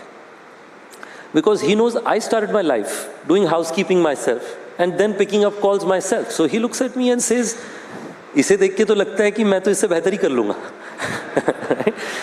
But I think on a more serious note, I think the ambitions of a young kid sitting in a small town India, because of the power of technology, and credit to, of course, Reliance Jio, Airtel and various others, I think वो internet में बैठ के पढ़ रहा है और आज उसका नॉलेज और न्यूयॉर्क के बच्चे और बर्लिन के बच्चे या साओ पाउलो के बच्चों में कोई डिफरेंस नहीं है. So the kid in Raigada and Gaya has the same ambitions as a New York kid. Now the only difference about who will be more successful is who wants it more. Right. And I believe that a kid coming from Raigada or Gaya, not everyone, I'm sure there's some kids other places also ambitious, but I think on an average, they want it more. They really want to change. Like for me, I remember when my mom used to say कि अगर तुम्हें IT service में job मिल गई, उसमें वो title होता है, मेरे को टाइटल भी पता है क्योंकि हमारे रिलेटिव में किसी को मिला तो घर में बड़ी बात हुई कि इनको नौकरी मिला. तो असिस्टेंट सिस्टम इंजीनियर, आपको 2.5 लाख का तनख्वाह मिलता है एनुअल, 2.5 लाख एनुअल CTC. तो हमारी पूरी फैमिली में बात हो कि अगर ये जॉब मिल गया तुम्हें, then we will be out of the entire problems that we all have. Our life will be set. Like हमारे पूरे गांव में Laddu बटता if I had gotten the assistant ASC job, right? And my eldest sister got it, and laddu bate bhi the, right? Because of that. So I think, and I'm not unique ना. The average ही होता. कई लोगों के पास तो वो भी opportunity नहीं होती सोचने के लिए. हमारे पास तो कम से कम वो opportunity थी सोचने के लिए. So I think that the hunger is so high that they only needed direction and resources.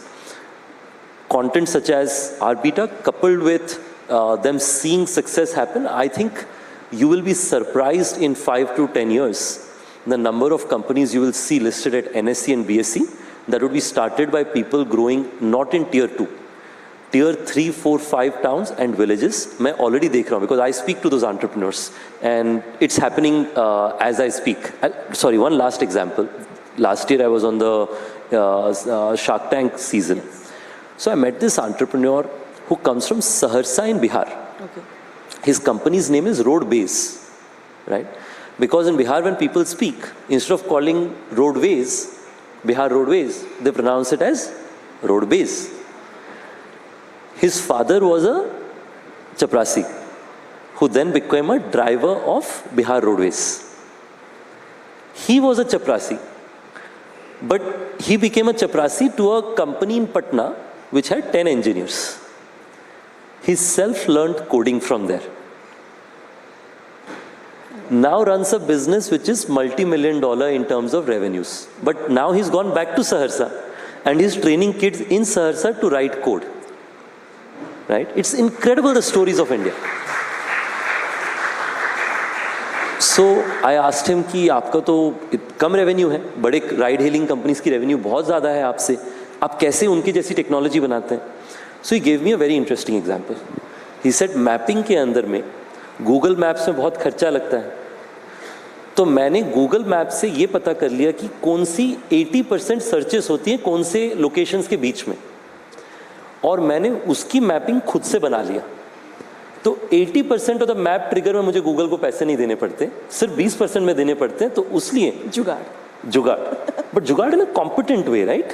कि मैं उसी लिए सेम टेक्नोलॉजी जो बड़ी कंपनीज बनाते हैं उसे 1/50 या 1/40 द कॉस्ट में डिलीवर कर पा रहा हूँ, which is incredible that these people have that ambition. तो मुझे लगता है कि you should just wait and watch the number of kids from Saharsa, Gaya, Raigada, Kukatpally, all the little towns people are going to come. It will be incredible. And congratulations to you for turning profitable. Thank you. It's a dream for most entrepreneurs because, that's the litmus test of an enterprise. And ladies and gentlemen, previously we used to talk about the American dream, and today we have amongst us someone who has made possible what we should call the Indian dream. So a huge round of applause for Ritesh Agarwal. Thank you so much, ladies and gentlemen. Thank you so much, everyone, for having me here. So kind of you. Thank you. Let's have a big round of applause, ladies and gentlemen, bringing the Indian dream to life, Ritesh Agarwal. And thank you so much, Sharmila.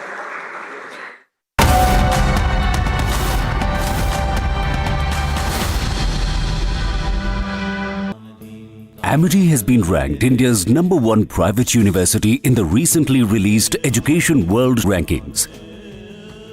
A testimony to Amity's globally benchmarked standards in education.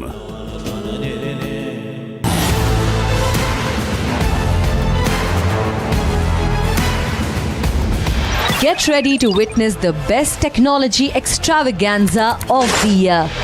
The first edition of the Republic Business Emerging Technology Awards has received an overwhelming number of nominations. Dominating the categories are AI and robotics, healthcare, edutech, fintech, banking and finance, and martech. Groundbreaking innovations and revolutionary ideas from the largest digitalized economy in the world. Join us as we celebrate India's incredible digital growth story. Republic Business Emerging Technology Awards, Friday, 5th July 2024.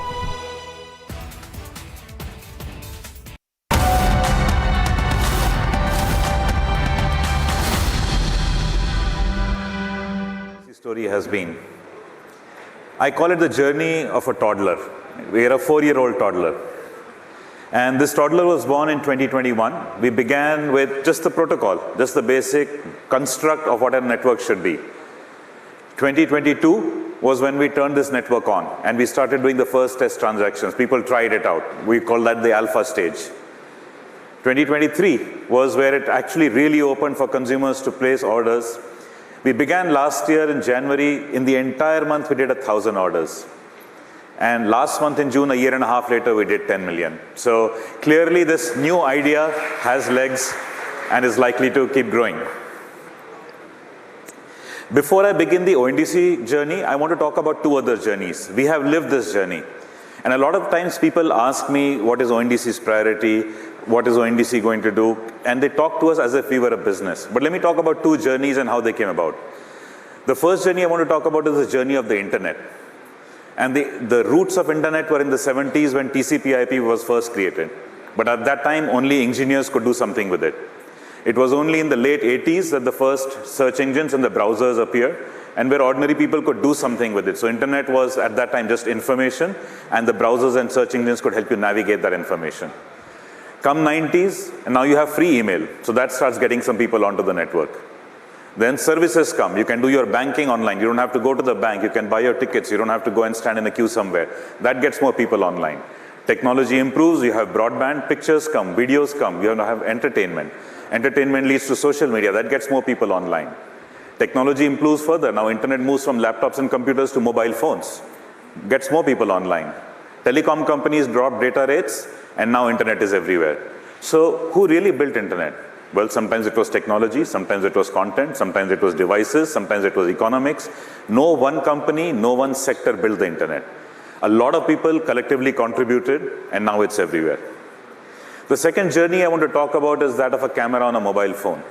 And those of you who were around 25 years ago will remember that the first camera was a very basic 640 by 480 pixel camera, only daylight pictures. And if you took a picture and sent it to somebody, they needed to have an MMS service to be able to see it, because there was no internet on phones at that time. Fast forward 25 years, pixels have gone to megapixels. Camera is not just behind, but also in the front. Phones have internet, and now we can do video conferencing. Did anybody think of what camera will lead to back 25 years ago? No, it was just a picture taker, and a very basic one, and actually a poorer cousin to the real cameras of the time. So what these two journeys tell us is that how journeys begin and how journeys evolve are two very different things. The future is remarkably sophisticated, complex, and exciting versus where it begins. Second, no one party, no one company puts it together. An entire ecosystem comes and brings it together. And finally, it is ubiquitous. It is everywhere. That's what these two journeys tell us. So keep this in the back of your mind as I talk about how ONDC has begun and what ONDC is doing to do something similar for the commerce sector. But first, I want you to do a mental exercise. I want to walk you through an idea of an open and a closed network. All commerce, not just in India, anywhere in the world, is what I would call a closed commerce. Why? Because in the same application, both the buyer and seller need to be present. You cannot, in one application, buy from something that's sitting on another application. So if you're in one ride-hailing application, you cannot book a taxi of the other ride-hailing application. If you're ordering food from one food ordering platform, you cannot order food from a restaurant on the other platform. If you're on one e-commerce application, you cannot buy from a seller of the other application. Each one of them is a closed network. And what closed networks do is, over a period of time, because everybody wants to buy and sell to everyone, then everybody gravitates to just one or two, and you get a market structure that leads to concentration. That is how e-commerce has evolved everywhere in the world. Around the world, you will see regulatory and policy efforts to contain this power.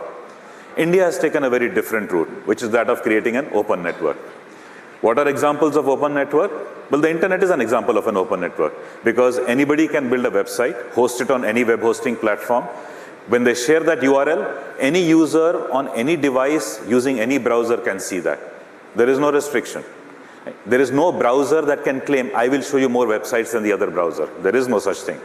All users on all websites will see all browsers. That's an open network. Another example of an open network is telephone system. All of us have mobile phones. We've gone to some company's outlet, taken a SIM card. It need not be the same. And look at the number of companies around the world. But from any number in the world, you can call any other number in the world. And indeed, if you were to change companies, you don't even need to tell somebody. They can still call that number, they're able to reach you. So telephones is an open network where everyone is connected together. Third example, banking. From any account in any bank, you can send money to any other account in any bank. Now let's convert these open networks to how e-commerce is. Let's close them and see what that feels like. So now when we exchange business cards and you need to call me, you can't just take my number. You have to ask me which telecom company I'm on, get a SIM card of that same telecom company, and only then be able to call me. That's what e-commerce model will tell you to do. Or if you need to send me money, you have to open an account in my bank to be able to send me money. You can't do it from your bank. You can't give me a check. You can't do any FT. You have to open an account in my bank and only then send me money. Or if you're building a website, you have to build one website for one browser, then another one for the second browser, another one for a third browser. If you build it only for one browser, people on the other browser can't see you. That's what these open networks would have looked like if they were like the e-commerce world today. So while it is difficult for us to imagine what commerce will be like when it is open, we can certainly feel the discomfort and even annoyance if we were to close some of the existing open networks in the way e-commerce functions. So now, how has open network really grown? Let's talk about the first category. I talked about the internet journey, how it was not built by one party or one sector. So ONDC's first move forward was food. A company called Magic Pin said, hey, I can do something with the restaurants that I have on my business, bring them to the network. There is a variety of buyer applications and people will start placing order. Not only did they bring that idea, they kicked off the orders, but they also said, you know what, we can also teach the buyer applications how food ordering should take place. They built a software component called an SDK, and many buyer applications use that SDK, and that got food going. Next came another company that said, hey, we do fashion. So Snapdeal said, we can bring our fashion buyers and sellers to the network and get fashion started. Now, food we largely do because of hyperlocal delivery in the big cities, but if you leave the big cities aside, our number one consumer category is fashion. Somebody else said, we can do logistics. And so the opportunity to bring logistics can enable a lot of orders, and we can get that going. Another company came and said, let's do mobility. It's a software company that was in payments. They said, we can build a commercial model which is not based on commission, which is based on a subscription to a software service. And very affordably, auto rickshaw drivers and taxi drivers can become part of a network and earn. Gift cards, right? Those financial little squares that you get sometimes from scratch coupons where you buy and you're able to then avail of a better deal from a brand. Another player came and said, Paytm in this case, came and said that we will make gift cards happen, and gift cards grew. Right? Ola came and said, we'll help with logistics, logistics grew. So when we look at each of these categories, right, no one company built these. So ONDC isn't a ready product that you simply use. ONDC is what your imagination will help you to be. If you can imagine it, ONDC will help realize that imagination. Many businesses are realizing new avenues of growth as part of that realization.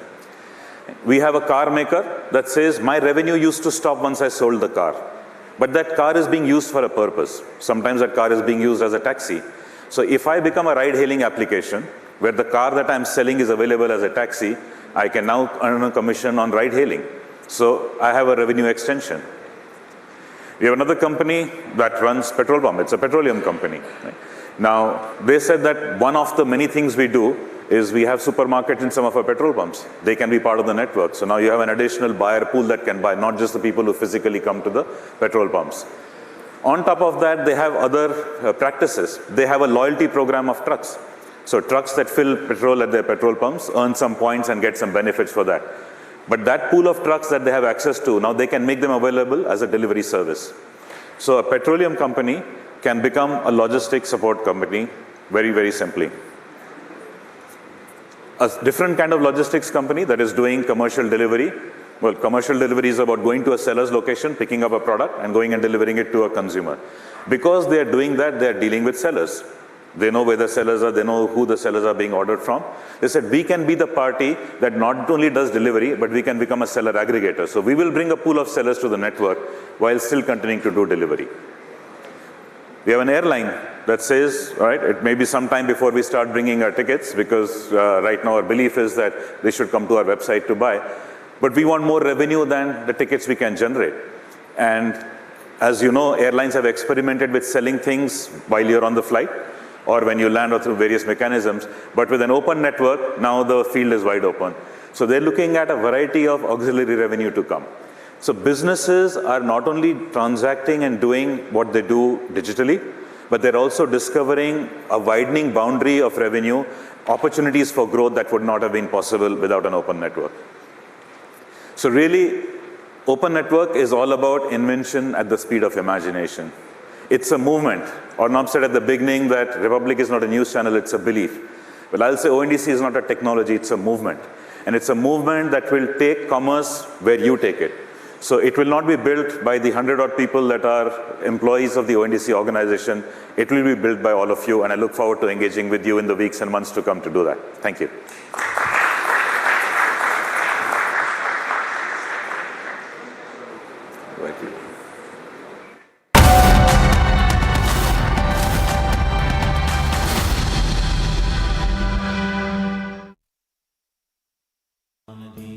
Amity has been ranked India's #1 private university in the recently released Education World Rankings. A testimony to Amity's globally benchmarked standards in education. Loan मिलेगा या नहीं ये आपके credit score पे depend करता है। तो आज ही पैसाबाजार.com पर जाइए और अपना क्रेडिट स्कोर चेक कीजिए फ्री में, क्योंकि लोन की जरूरत कभी भी किसी को भी पड़ सकती है। बस एक्टिंग करा लो इनसे। पैसाबाजार.com, क्रेडिट स्कोर चेक, आदत अच्छी है।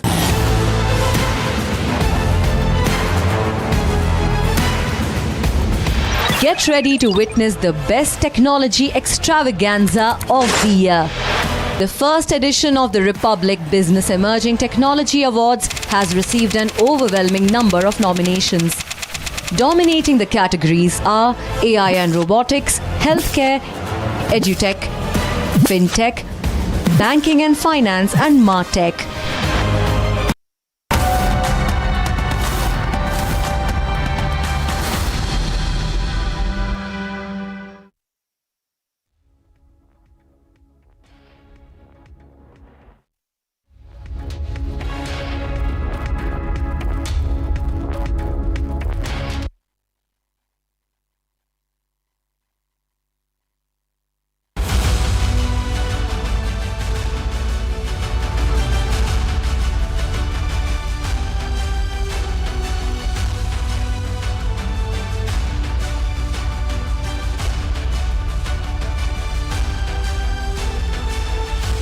to addiction. So, well, we'll just wait a few moments as our next speaker for the day joins us.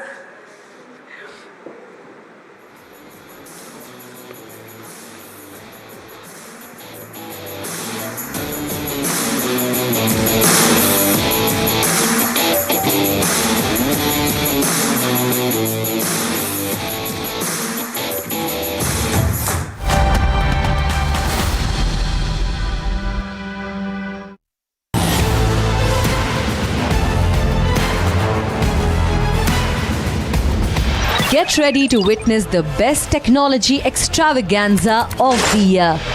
The first edition of the Republic Business Emerging Technology Awards has received an overwhelming number of nominations.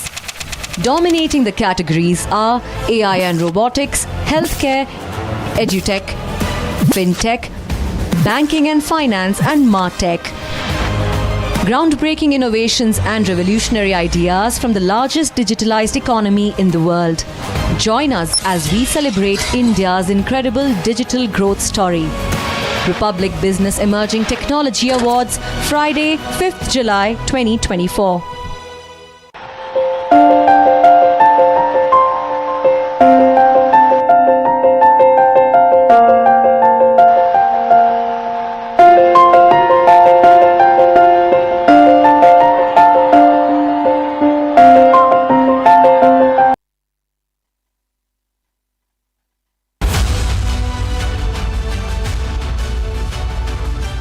Event risk management practice at EY, and we are the process advisors for the Republic Business Emerging Technology Awards 2024.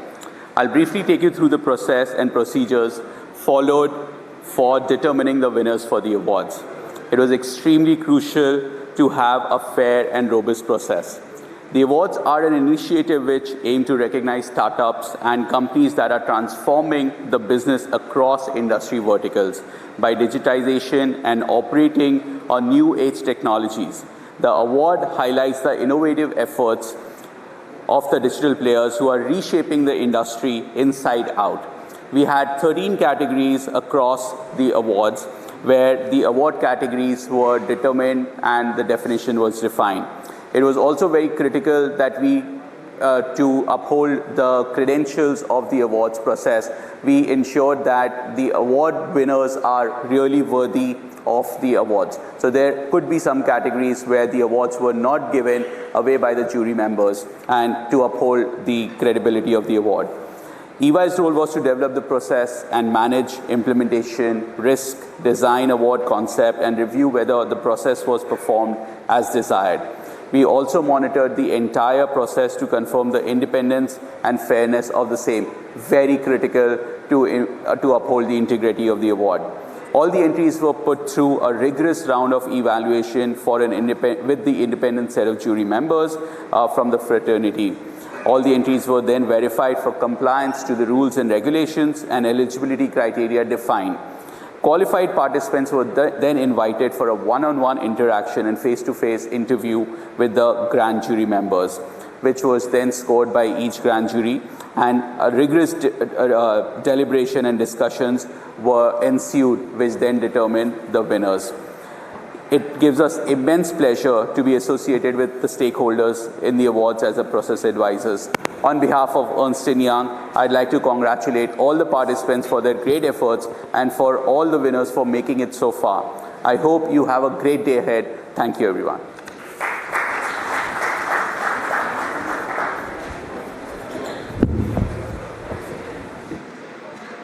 Thank you so much.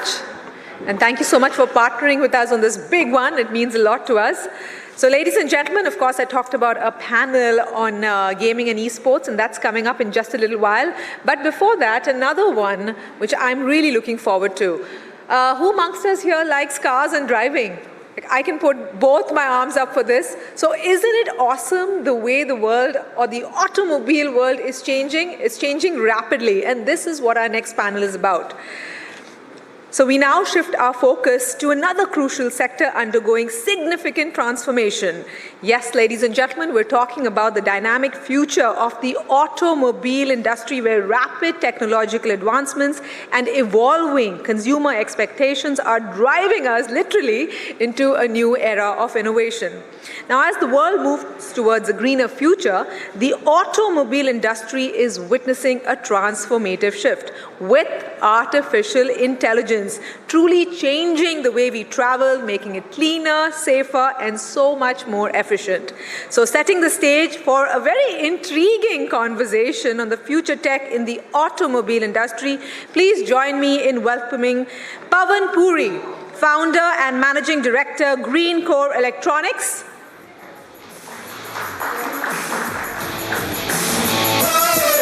I think our quick setup for our next panel. I think I zoomed into the next era before the setup did. But ladies and gentlemen, we will have Pavan Puri, founder and managing director, Green Core Electronics, Aditya Nanda, regional vice president, MongoDB, Ajay Chabra, head of corporate business development and strategy, Microsoft India, Jasleen Kaur, founder and CEO, India Woods Global, Prithvi Radhakrishna, Chief Content Officer, Carlelo. I'm announcing the names so that we're all on standby. And yes, we're good to go. So inviting our esteemed panelists to the stage and steering this very, very riveting conversation will be Saqib Malik, Deputy Business Editor at Republic Digital. So warm welcome to our esteemed panelists. Let's have a round of applause, ladies and gentlemen. Welcome, sirs. Welcome, ma'am. We're really looking forward to this one.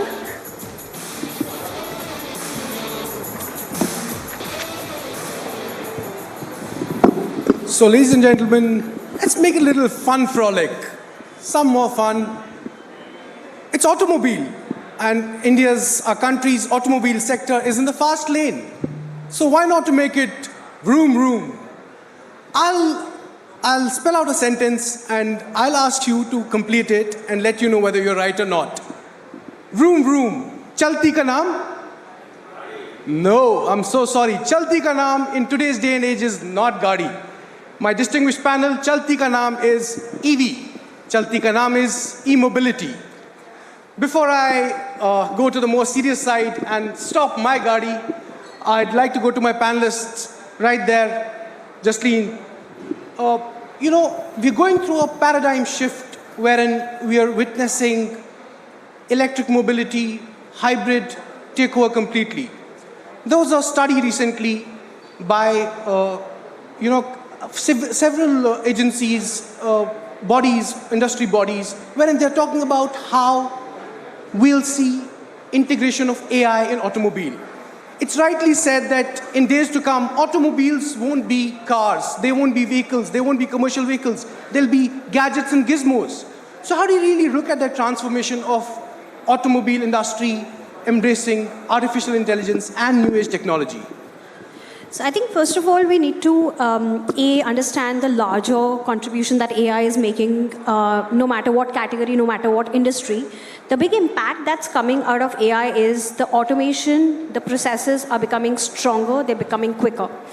And wherever we see the automations kicking in, and I'm specifically talking from a women in the workforce perspective, we feel that women are getting integrated into the shop floors, into the manufacturing units way easier because of the automation and AI getting into.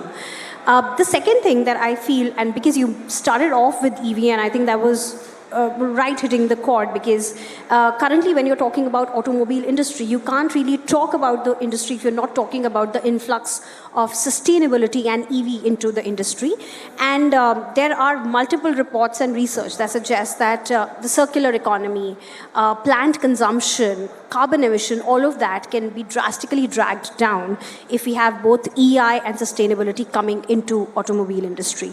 So yeah, that's the quick intro to how we feel AI is going to get integrated.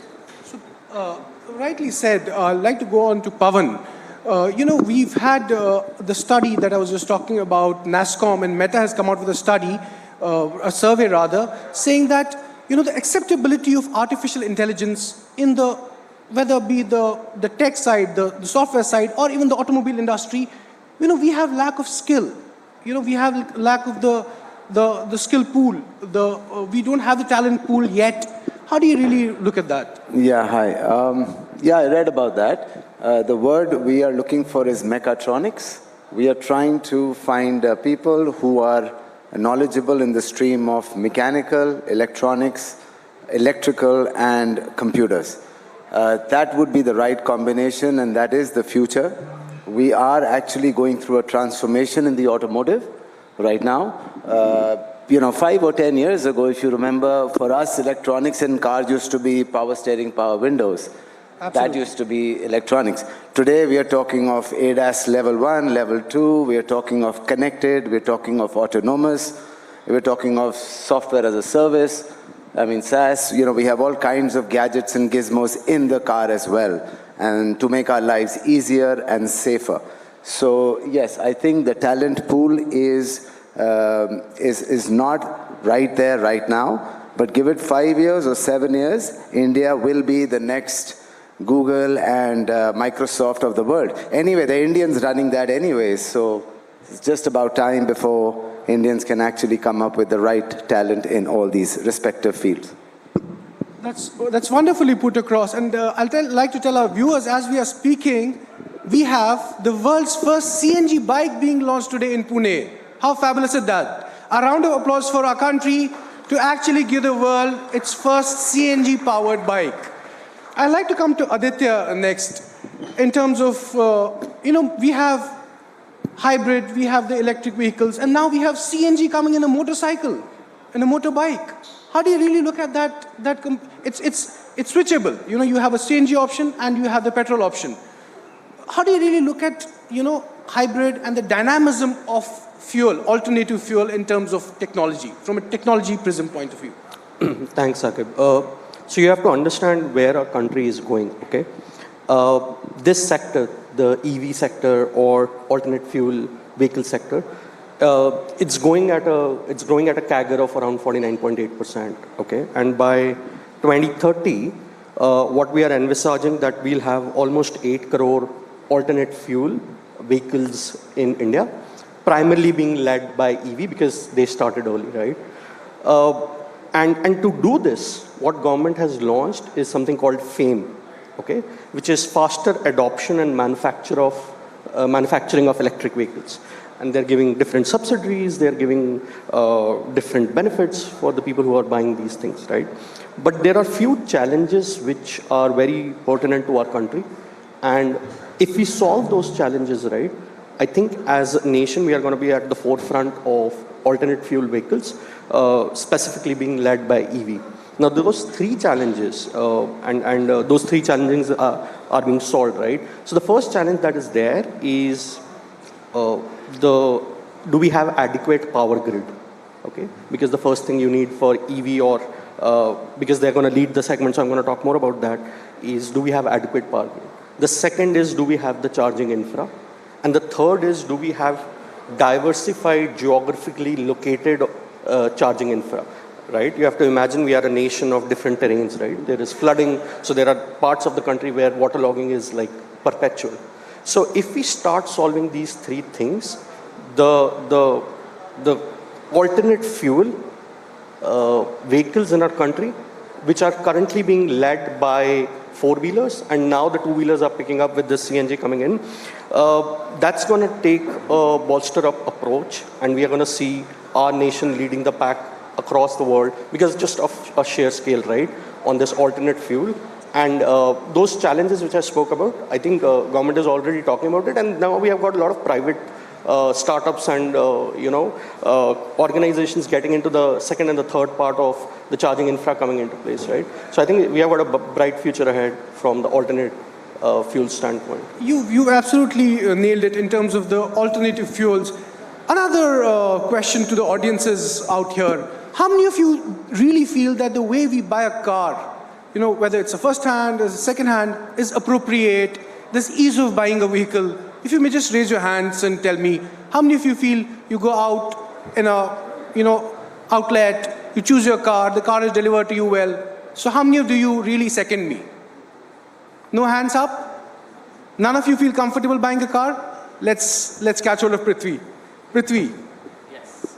So, the seconds market, we've spoken about artificial intelligence, we've spoken about technology in automobiles, we've spoken about the hybrid, but when it really comes to the end consumer of the fact of buying a car, actually, bringing a car home, you think the seconds market, or for that matter, the dealerships, could come on a cloud, could come on a platform. It could become more integrated and more organized. We don't have the car dealership platform organized as of now. Yeah, you're totally correct. Actually, it's not that well organized. However, the used car market is booming. We have brands like Car Dekho, Car Wale, who have been there in the digital space.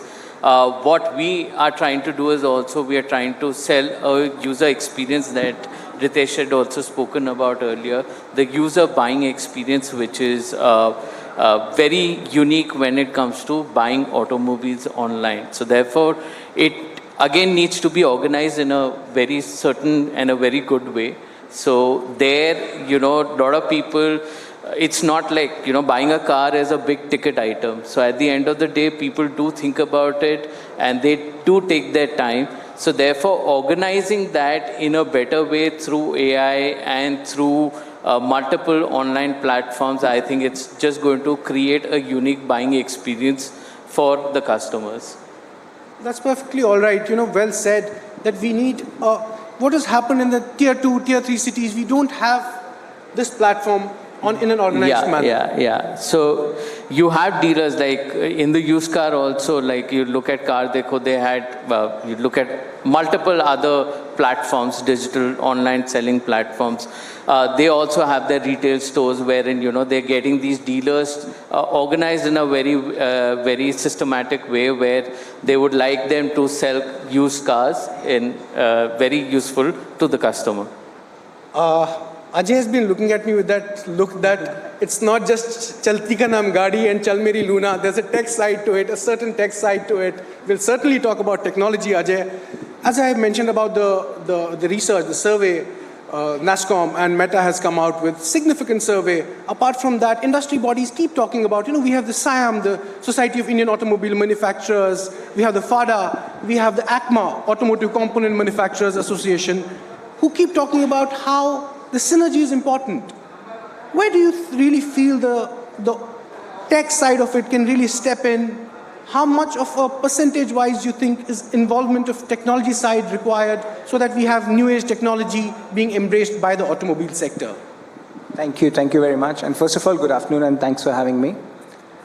If I look at the technology enhancement or the technology enablement which is happening on the auto side, I would like to put basically it's electrification which is happening, which is being enabled by all the technology, right? We see how we are changing from ice age to electrification, which is primarily being driven by the technology.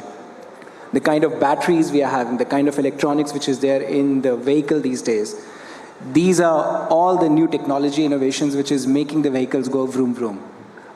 Apart from that, we are moving from manually driven car to autonomous car, which is only and only possible if we have enough and more rich data. Anything which can work in India can work in London, it can work in Sao Paulo, anywhere, right? So this is a unique country where we have huge amount of data. Technology can enable to learn from that data and enable the autonomous driving. Today we see all the cars are connected cars.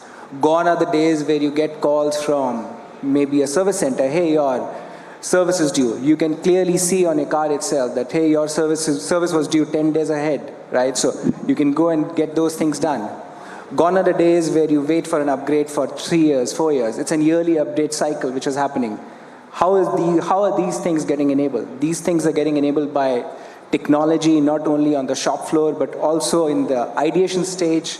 It is getting also enabled in the production stage and also in the operation stage. Look at what 3D imaging has done. You can actually go and do prototyping in a much, much easier manner. And it is much more cost effective. Look at what simulations has done. You don't need to be on the road. You can understand the vehicle behavior on the road itself by doing this in a simulation. So all in all, I think we're just scratching the surface. I think the next tagline is not going to be Chalti ka naam gaadi. It is going to be Chalti ka naam autonomous clean gaadi. Wonderfully put. Chalti ka naam? Autonomous clean gaadi. Self-driven clean gaadi. This is some aspiration, and this is some encouragement for us to step into the next era of clean fuels. I'd like to bring in Pavan here. You know, we've spoken about alternative fuels. We've spoken about technology. Do you think it's realistic when we talk about, you know, our country to have the likes of Tesla come in? You think we can have actually Teslas on the road? Just a realistic view, a pointed realistic view. Interesting question. See, Indians love tech, right? And I don't see any reason why a company cannot come in like a Tesla in India, born in India. Because like I said, the software most likely is written by an Indian. The hardware probably is designed by an Indian. The only difference is that they are probably over there in that part of the world. But give it some time, and yeah, I mean, Indians, you've seen that every time an OEM has tried to brought an automotive model which is outdated, thinking that India would be the right market, it has actually flopped. And when there are these car companies who are getting the latest tech, whether it is the BMWs or the Mercedes, when you get the latest tech, Indians are willing to spend and pay for it. So obviously there's a huge demand and a huge market for it. And therefore, I don't see any reason why a company like Tesla cannot come to India. Yeah. That's again quite encouraging. And you know, at Arbita today, we had people from the virtual reality, we had people from the med tech, we had people from the fintech. We heard Ritesh with some wonderful insight into his business. But let me tell you, this panel is in the fast lane. Vroom, vroom, fast lane. So let me get a final comment starting from Prithvi. You know, you must have since morning spoken to people from across an arena. So just a quick comment from each one of you. How did you really feel at the event, and what do you think is the way forward for Arbita?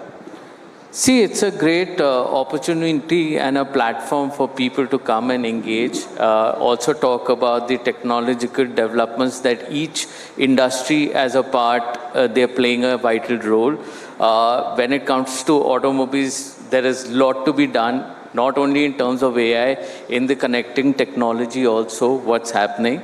And overall, it's a new phase. It's an exciting phase where AI is going to determine a lot of the futuristic tech which is going to be built out of our country and exported abroad, and obviously also helping the economy grow. I think it has been extremely insightful. I think we have all been doing the same thing that Arnab summarized in the morning very succinctly, that next year, 10 years, it's going to be our decade. We have all been doing things on that silo in our own verticals or in our own jobs. But I think it had been insightful to hear it from him. More so, talking to other panelists and other folks around, you get to know that what's happening latest in technology, right? Otherwise, you are so busy in your day-to-day life that you only think that you can absorb from a technology standpoint is what you read on the news or what you get on your mobile phone, right? But what is actually enthralling and engaging is when you talk to other folks in and around you and understand that, you know, what is the next level of technologically innovation that is happening. And I think the example that Ritesh gave about that gentleman in Bihar doing that jugaad to get the 80% cost saving, that, right? I would have never read about it anywhere unless until I would have come to an event like this and spoken to people around. Pavan's parting shot. Yeah, I think it's a great initiative by Republic for this Arbita Awards for, you know, appreciating and understanding technology.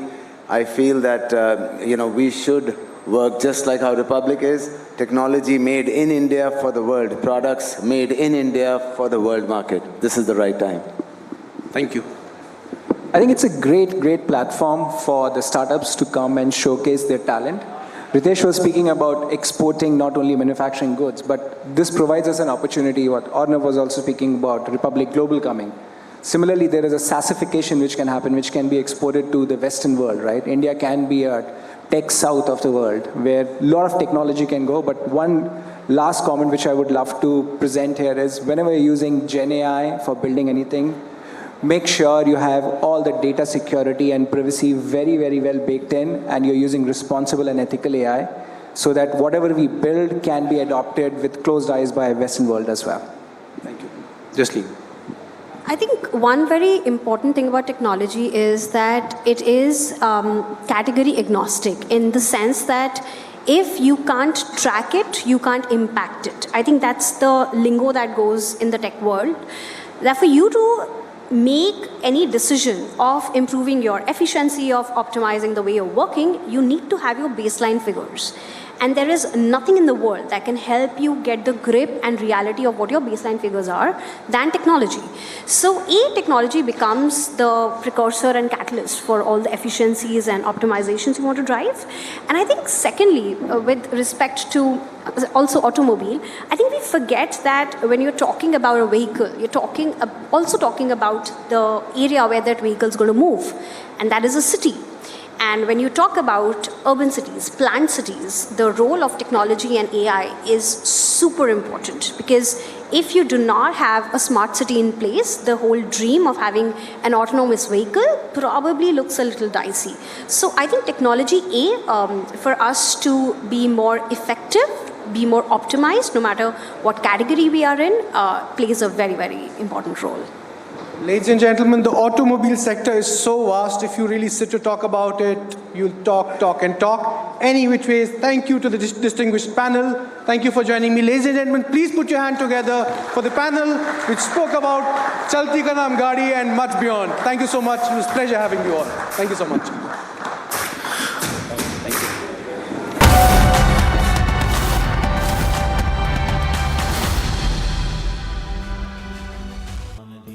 Amity has been ranked India's #1 private university in the recently released Education World Rankings, a testimony to Amity's globally benchmarked standards in education.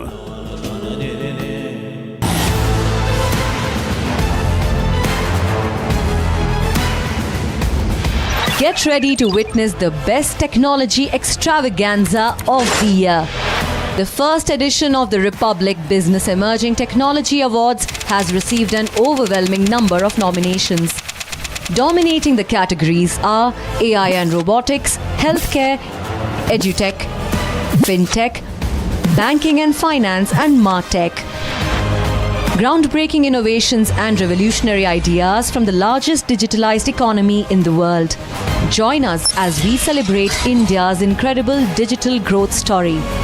Republic Business Emerging Technology Awards, Friday, 5th July 2024.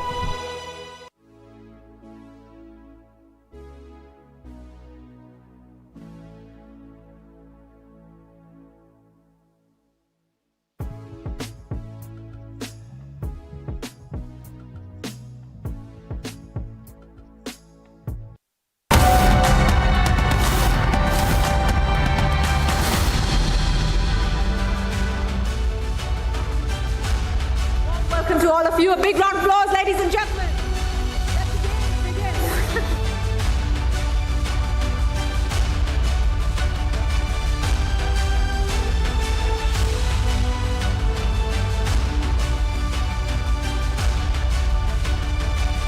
Thank you for firstly being a part of this conversation, because I can tell you for a fact that a lot of my techie and gamer friends are wanting to hear from all of you. So all of you on the same platform is absolutely wonderful. Then again, I would begin on that note, Ankush. The e-gaming industry is growing at a very fast pace. Given this rise, what are the kind of trends that you currently see? I think the trends we've seen historically for the last decade is we started with traditional Indian games like Rummy, and they cater to the masses. Mobile was a big trend, but traditional games on mobile that have done quite well in India. Of course, there's expansion to other categories, but that's the one trend where there's a diversity of users going from just predominantly male to more female. And yeah, just in terms of the people we hire, the engineering talent that exists, the number of people that are getting employed in the sector, and their journeys and their stories, it's been quite exciting for what gaming's done in the last decade that we've been around. But Anurag, if you can answer that, right now in India, gaming is really mobile-centric. You think that trends will change in terms of gamers also wanting to take it as seriously on laptops and desktops? So I consider myself a Thet Bharatiya, and I think models that work in India, are primarily domestic models. So let's understand what's fundamentally different about the nation. Our ticket sizes today are relatively small, which means we'll continue to invest people will continue to invest their time on mobile-based model. B, we are a very collectivist society versus the West, which is an individualistic society, which means we don't have people sitting at home alone with 2 hours to kill on a console. Right, and I think that's the impression which has changed for me since coming in, because when you think of the gaming industry, you think of a 20-year-old guy in a hoodie in a dark room with a neon lit keyboard. But then you come here and realize, hey, 83% of the industry is the domestic industry on mobile, where people are playing when they have 3 minutes or 5 minutes or 6 minutes. So I think we need to reframe the lens with which we see gaming in India. And because it's a new industry, I think it is time to, the perception is taking a bit of a time to correct. But, as I tell everyone, all our member companies, we've taken 5 decisions, right? We're registered in India, we make in India, we sell in India, we use Indian payment gateways and KYC and all of that stuff, and we pay taxes in India. All of this comes at a cost, right? I'm very proud to say that all our member companies are paying that cost today.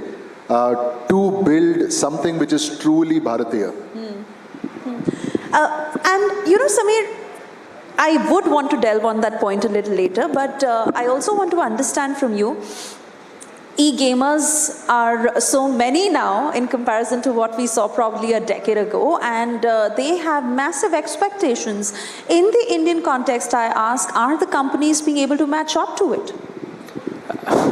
Okay, no, absolutely. If you look at the gaming industry today, see, it started recently in the sense while a lot of the gaming companies have been there now for the last 10, 12, 15 years.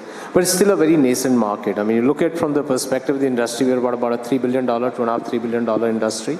You look at the population of India, which is about 144 crores. Obviously, your addressable market is tremendously high.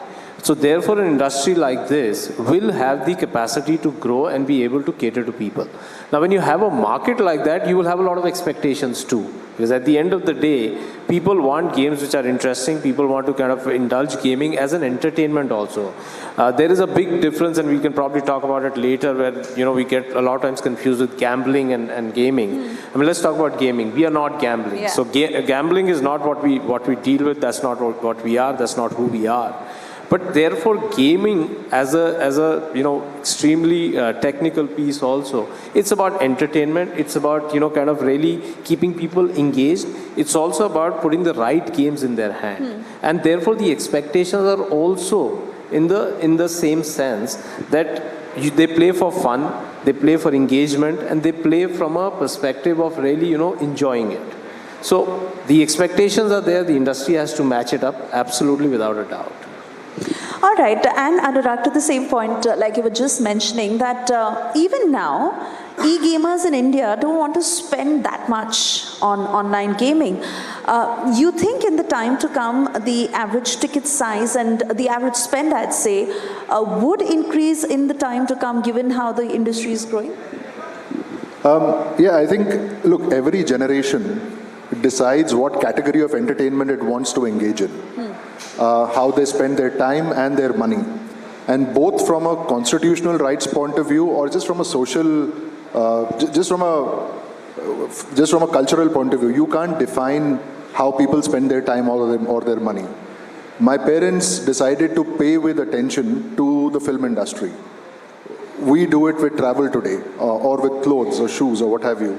Our kids are doing it, and when I say our kids, we're talking about young adults today, are deciding to spend their time and money on games.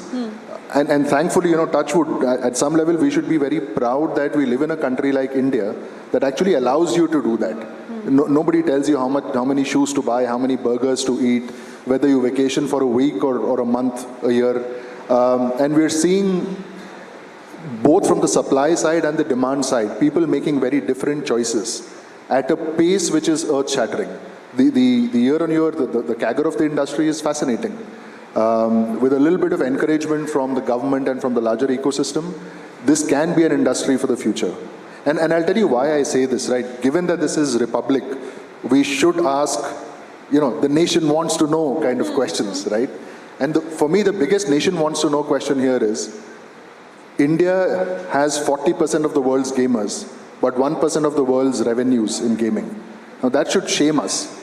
Had this happened with any other sector, with pharma, with automotives, with shoes, with food products, we'd actually be ashamed of ourselves as an industry and say, yaar, structural level pe, policy level pe kuch change lana hai. And I'm hoping that happens as people realize the power and the potential of the gaming industry.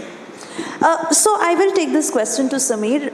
That is the demand largely, that we need this industry to be regulated, we need policy mechanisms in place, and that is what you say to the government. Please do elaborate on this to what the ask is. Sure, I think we are the only industry that says please regulate us. I think, and we've been asking for regulation, we've been asking for the fact that please put regulations in place. Those regulations should provide for how gaming companies can act, what are the boundaries, which will also help us again, be segregated from gambling betting. If I were to look at purely from a legal perspective and therefore the regulations, is that there is a difference between game of skill and game of chance. Game of chance is gambling, gambling is prohibited. That's not what we do. And therefore we get confused. We are games of skill which are actually being stated so by the Supreme Court of India. There is law on it. In fact, the MeitY actually last year, seeing all of our requests and kind of in an extremely positive manner, did put these regulations together. So the intermediary rules got amended. They've not been implemented as yet, but we want those implemented.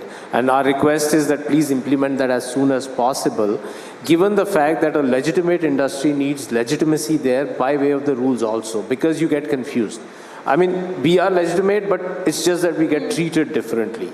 So to that extent, from the simple point about really, what we need from these regulations or rules are, what are the games that are permitted, how a new game can be done. Ultimately, it's about innovation, it's about development, it's about technology. If we want to get new games, who determines which are within the legal purview of they being games of skill versus gambling? So these regulations will help turn around and, innovate, get new games in, permissible games, and also the bigger part being the protection of the players per se, which is paramount. At the end of the day, you are why? Because the players are there. And if your users or players are there, you're not going to be there anyway either. So therefore, things like, we already do a lot of it, and maybe we can talk about it more, but the fact is there are time limits, there are money limits, people have the ability to put those together. We do turn around and see if people are getting addicted, we kind of put blocks and all of those things happen. But a lot of these things should become standard in the industry, which is where regulations come in. All these smaller players, all the larger players, everybody should follow a certain norm which allows for player protection, innovation, new games, which new games can come in, and therefore what is that the industry offers which will help it grow. And talking about legitimate versus illegitimate, Ankush, here is also, I think, a platform where certain myths can be busted, because sometimes, unfortunately, gaming makes it to the news for the wrong reasons. Addiction or gambling or, so on and so forth. So how is the industry also ensuring that that is not the end goal and, you create that line very carefully? I think if you look at any industry when it comes to the startup ecosystem, if you look at any form of entertainment, and I'm raising a 10-year-old, so I want to cultivate good values at home, in my business, for our customers, for the rest of the Indian market, for the rest of the global market. We can be addicted to shopping too much, to binging on Netflix too much, to spending too much time on games. I think it's a choice that is also made at home. As businesses, as companies, I think we go above and beyond in terms of making sure that our players are given warnings. If we see someone playing for too much time, we tell them, are you sure you want to take a break? So I think there's a very clear difference between the local, made in India, tax-paying companies like ours that are really out to make sure that we build a very, very large industry, but we do it safely, and we protect the consumers, to echo what Samir and Anurag said. Lots of checks and balances. I think where we can step up our game is communicating all the good stuff that we do. I don't think we do that enough. I think we're pioneers in data science, and while AI is the buzzword of this decade or maybe the next few decades, there's so much AI and machine learning within our systems at all times. We probably need to do a better job at communicating that. But yeah, I think we can build a large industry and we can do it safely, and that's what we're trying to do here. And we're slowly getting that recognition by the government. We're slowly starting to see that support emerge. We're just really excited about that. I want to talk about that in detail, and also, as you mentioned, the taxation aspect of it. Ankush, the industry urges the GST Council to lower the taxation. What do you think the chances of that are? And if that happens, how will this help the industry? So look, I think I've learned in life over the course of many decades running companies not to comment on speculation, and I don't know what the government will do. Is it a reasonable and fair ask? Perhaps. You have to understand that the legal skill gaming industry in India is probably less than 1% of the gray market and wider gambling industry. And anything that's sort of excessive in terms of taxation that ultimately is felt by our players, not just by our companies, would discourage them to play on legitimate platforms like ours. So they would tend to move towards platforms where there's no KYC and there's less player protection. So I think we're working together and we're making very sensible asks. And as far as what the government will do, I don't think I'm in a position to speculate, but I think they've been taking steps in the right direction, and we're just getting a seat on the table and having an active dialogue. That's a two-way dialogue. That's really encouraging for us, and I just hope that continues to go in the right direction. All right. And Samir, I want to understand from you, because we were talking about regulation, and Prime Minister had also met with gamers prior to the elections, and that suddenly became a huge talking point about how the government is recognizing the growth of this industry, but also to equally ensure that it is regulated. What would you say? See, I think if you look at it from a Prime Minister or government's perspective, I can't really say much about what they're thinking, but clearly what's there in the public domain, they are promoting the AVCG industry. We are part of that, so therefore, kind of obviously when AVCG kind of grows, we grow as well.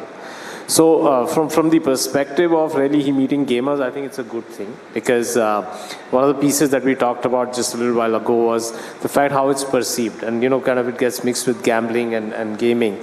I think gaming is not bad. Anything that has addiction, people will have some kind of negative thing. But what is addiction is the big question. I mean, and addiction is very personal. I may be addicted to food. Does that mean it makes me a bad person? Somebody may be addicted to, let's take sports, for example, right? I mean, there are people I know who play like 8 hours a day. They go and play, golf 7 hours a day. I mean, do you want to stop golf? Is that something you want to encourage or you want to discourage? So I think it's a question of addiction, etc., or negatives are very different. But what you really got to look at, and which is what I think the government looks at, is look at the positives and develop the positive and grow them more. I mean, if you look at the industry itself, there is so much positive. I'll give you one example of us as Games 24/7. We actually set up an accelerator program. We worked with the government of Karnataka, and we actually set up an accelerator program for the startups. What we did there was we actually looked at 150 startups. 150 were taken, then we shortlisted, and what we gave as an opportunity were 4 things. We said we will mentor you people for you to grow further. Second, we will put you in front of investment arms who can then turn around and actually invest in you and grow. 3 is we'll give you actually, certain credits, etc. For example, we'll work with other companies to give you, let's take, for example, AWS. So you'll get credits of AWS where you'll get something for free. That'll help you as well. And then, of course, the larger piece is really, that you will be visible across the board. So it's about, like Anurag talked about and, Ankush talked about, Indian companies, startups for India. So ultimately, you know, clearly the vision from the government, the vision from the Prime Minister, all of that fits into the fact that they want to do the right thing, and so do we. Right.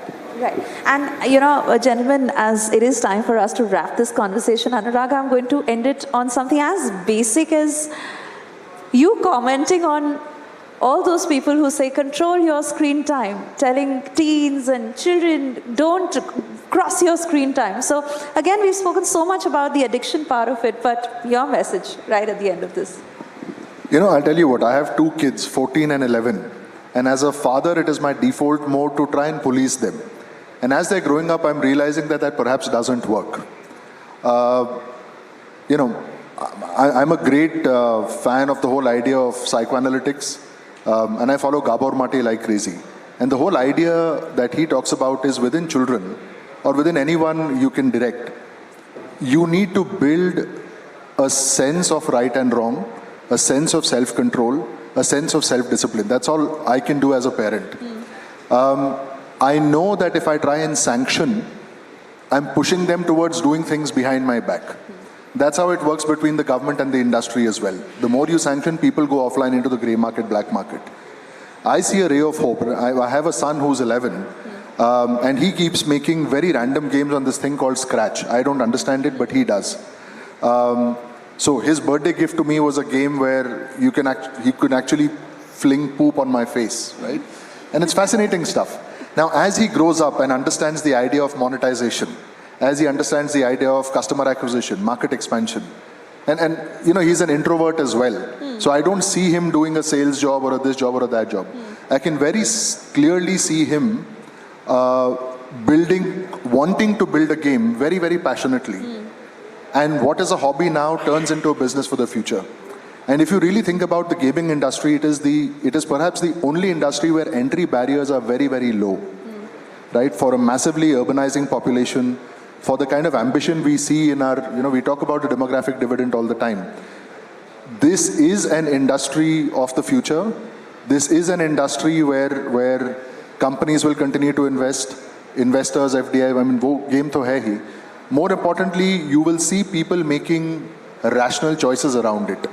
And I know this sounds like a shameless self-plug, but EGF is the only federation where, you know, Ankush was talking about how he runs his company, same with games as well, right? We have a code of conduct, which is, and I know I'm taking a U-turn, a voluntary mandate. So all our companies have signed up to run the code of conduct. Now these are 209 criteria. It's a very robust checklist, where players can get to self-exclude themselves, they can set how much time or money they spend on our platform. We check, when I say we check, we have a big 4 coming in and checking whether you use KYC, whether you're complying to KYC norms and blah, blah, blah. 209, right? Where we ensure a safer gameplay environment for our gamers.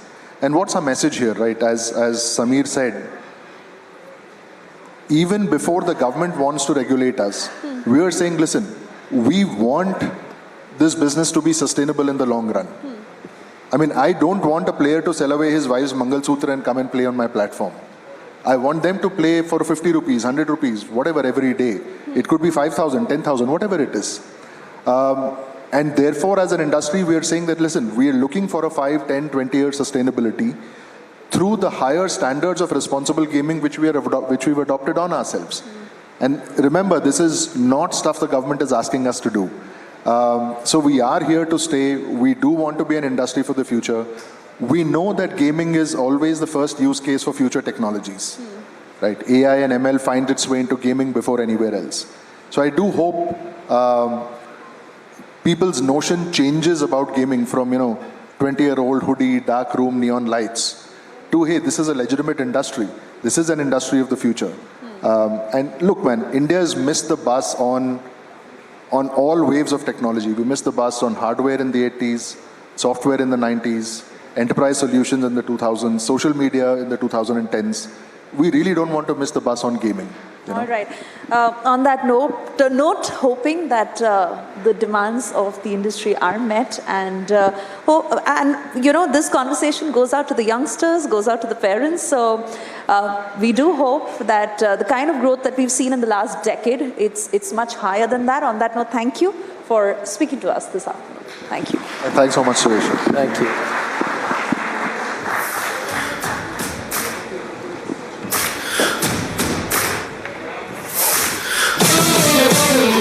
Thank you, but I'd like to request our panelists and Suresha to please join us back on stage for a group photograph. We'd just like to capture this moment. So Ankush, Anurag, Samir, and of course Suresha, thank you for doing such a wonderful job navigating this session. And it was great. We got to know about the future of gaming and esports, but I also got some great parenting tips. So thank you for that. A big round of applause, ladies and gentlemen. Thank you so much. So with that, shall we call it a day? No, the big moment has come. Ladies and gentlemen, tech enthusiasts and innovators. This is it, ladies and gentlemen. We are thrilled to announce the winners of Republic Business Emerging Tech Awards, or as we like to call them, RBETA. And we begin with 3 prestigious categories. Can you say it with me, by the way, so we all get the hang of it? RBETA. Can we say it? RBETA? I like the way it kind of rolls off the tongue, right? Okay, so we begin with 3 categories, and they are automobile, fintech, and martech. To do the honors and to present these very prestigious awards, please join me in welcoming on stage Chairman and Editor-in-Chief of Republic Media Network, Mr. Arnab Goswami.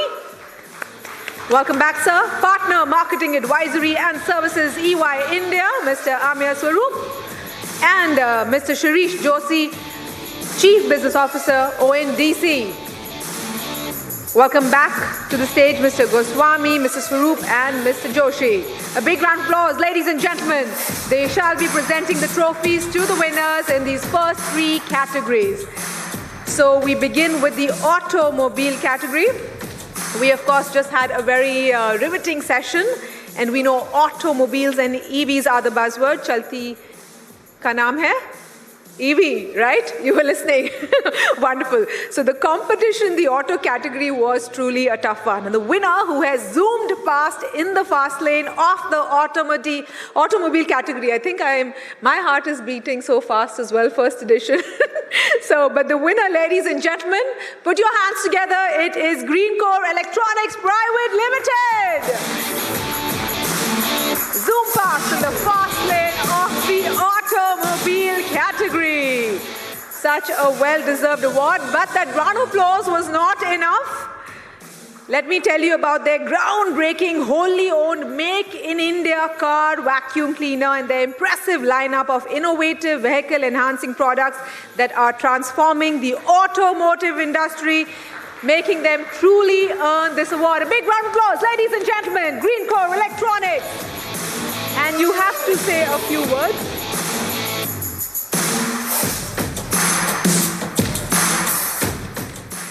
Thank you so much, Republic, and thank you so much, everyone in the jury, for giving us this award. I think it's really encouraging, and it encourages us and companies like us to make more and more tech-related products for the Indian market as well as international. Thank you. You talk about us encouraging you, you encourage us, you inspire us, so big round of applause, really leading the way. And with that, we move on to the fintech category. The emergence of fintech in the country has truly been a pillar of the digital ecosystem. Different fintech companies, small or big, have helped the country to achieve its financial inclusion. The winner of the fintech category is, ladies and gentlemen, it's 197 Communications Limited. Big round of applause, please. Could we have the team join us on stage to receive this very coveted award? And 197 Communications revolutionary Paytm Soundbox devices have transformed digital payments and empowered millions of merchants across India. So another big round of applause, and we're waiting to hear from them, of course.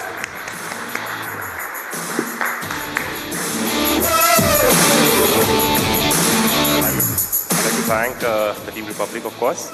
And thank you so much for this auspicious award. I believe as Paytm, we have made a dent into the financial inclusion, first of all.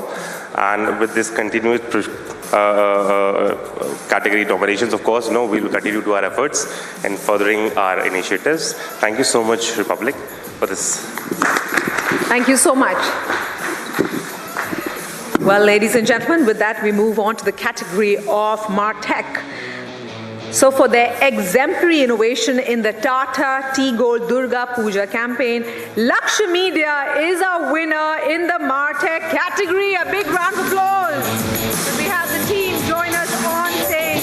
Their phenomenal campaign for Tata Tea Gold, which merged tradition and innovation by celebrating India's handloom heritage through very immersive storytelling and cutting-edge technology, truly have set a new standard for marketing excellence. Ladies and gentlemen, a big round of applause for Lakshya Media.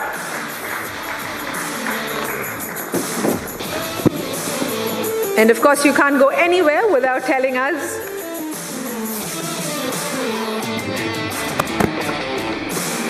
thank you very much, audience and Republic.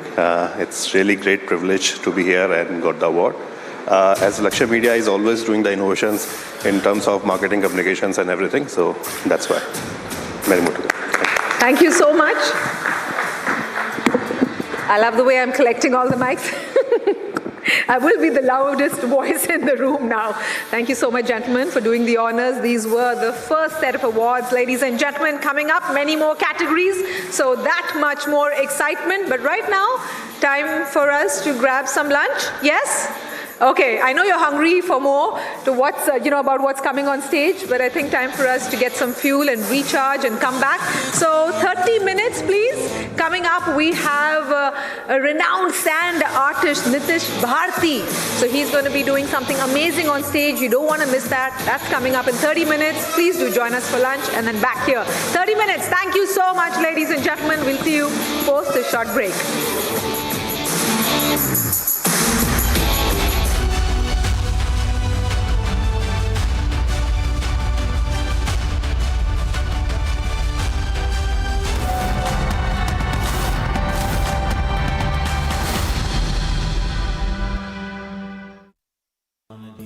Amity has been ranked India's #1 private university in the recently released Education World Rankings.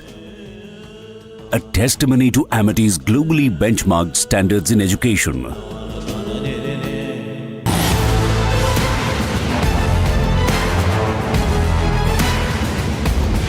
Get ready to witness the best technology extravaganza of the year. The first edition of the Republic Business Emerging Technology Awards has received an overwhelming number of nominations. Dominating the categories are AI and robotics, healthcare, edutech, fintech, banking and finance, and martech. Groundbreaking innovations and revolutionary ideas from the largest digitalized economy in the world. Join us as we celebrate India's incredible digital growth story. Republic Business Emerging Technology Awards, Friday, 5th. There is a stereotype in this entire country, like it or not, about Bihar, the concept of who is a Bihari. Youth leaders like you and Chirag and many others, there is maybe a change in perception, but how do you feel? What do you see? What can actually bring about that change, or what is really happening in Bihar that can actually propel those changes? I just feel that people who have the stereotype in their mind don't interact with Biharis so much. When you actually interact with Biharis, they're all impressed by the way they talk, by the way they think. But it's the media, by media I don't mean news, by media I mean the movies and the songs, this representation that has caused this stereotype of Biharis. But Bihar is changing, and Bihar has changed a lot in the last 10-15 years.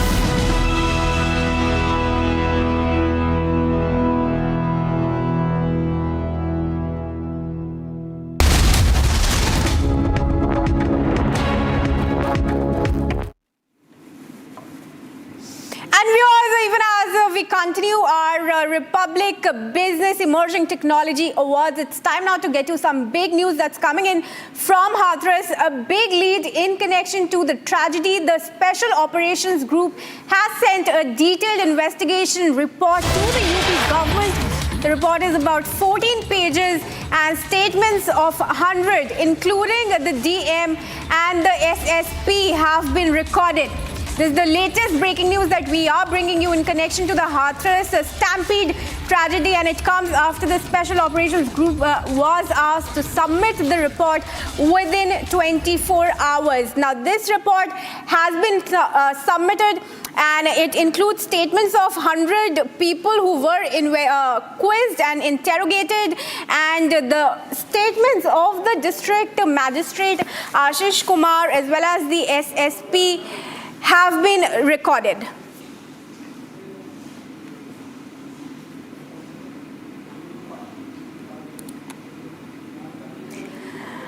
I am trying to get in touch with my colleague Akhil, who is reporting live from Hathras. For now, viewers, let's tell you that early this morning, Congress leader of opposition in the Lok Sabha and MP Rahul Gandhi visited the kin of the victims of the Hathras tragedy. The Congress panel headed by Rahul Gandhi included Ajay Rai, the Congress spokesperson, as well. He did hold a meeting with the individuals who were affected. And also in the latest, we know that 6 people have been arrested in connection to this tragedy, which includes 4 men and 2 women. However, the self-styled Godman continues to remain absconding, even as police and administration are on the lookout for him. He has not been mentioned in the FIR yet or been booked. The Baba continues to remain absconding, even as 121 lives were lost in this tragedy during his event in Hathras, where several lapses took place, leading to this massive man-made tragedy. In the latest, over 100 people have been quizzed, 6 arrested, and the Baba continues to abscond.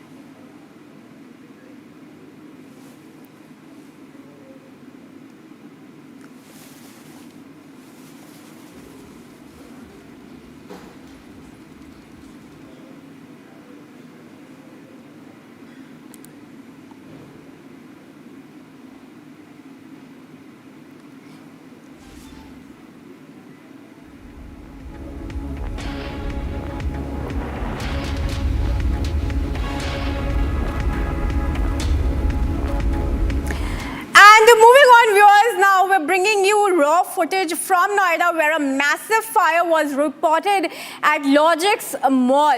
Half a dozen fire tenders were rushed to the spot and the mall was immediately evacuated.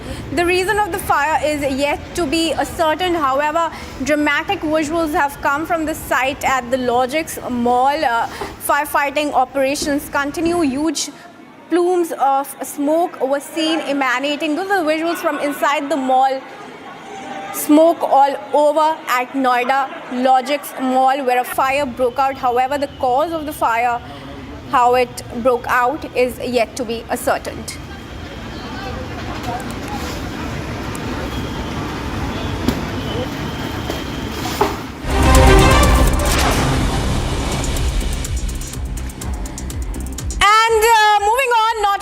T20 champions, but the members of the Indian Deaf cricket team received a warm welcome at Chennai airport after winning against England in a bilateral series. The tournament held in England saw India clinch a 5-2 victory in a series of 7 matches.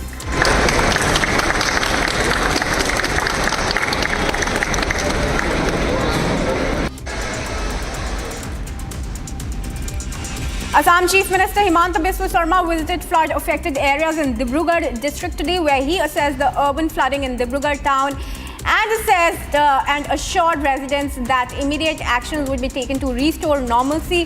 Further, the Chief Minister stated that he plans to visit Khoang and Tengkhaghat, where 2 embankments were recently breached.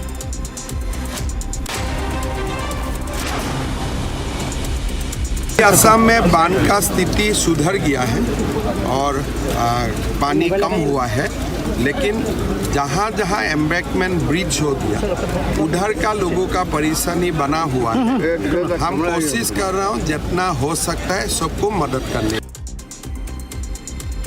Justice B.R. Sarangi, the senior-most judge of Odisha High Court, has been appointed Chief Justice of the Jharkhand High Court. He is set to take the oath today and retire on July 20.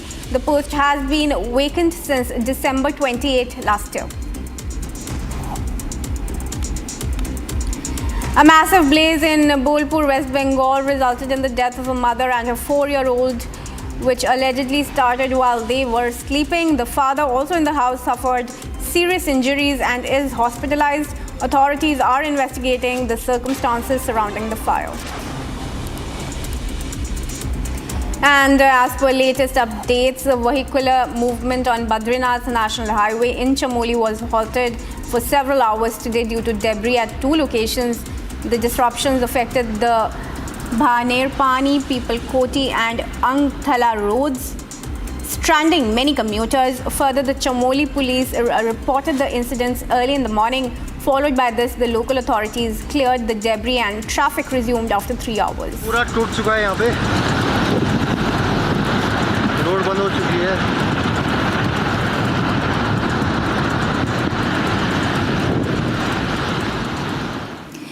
And up next, a dispute erupted in Parliament after Rahul Gandhi accused the government of neglecting the family of Agniveer Ajay Kumar, a fallen soldier. Now, Gandhi alleged that Kumar's family had not been compensated adequately, a claim that was refuted by the Indian Army, who clarified that they had disbursed 98.3 lakh rupees ex gratia pending further verification. Now, political leaders, including Prime Minister Narendra Modi, criticized Rahul Gandhi for misinformation and politicizing military matters. Details in this report, take a look.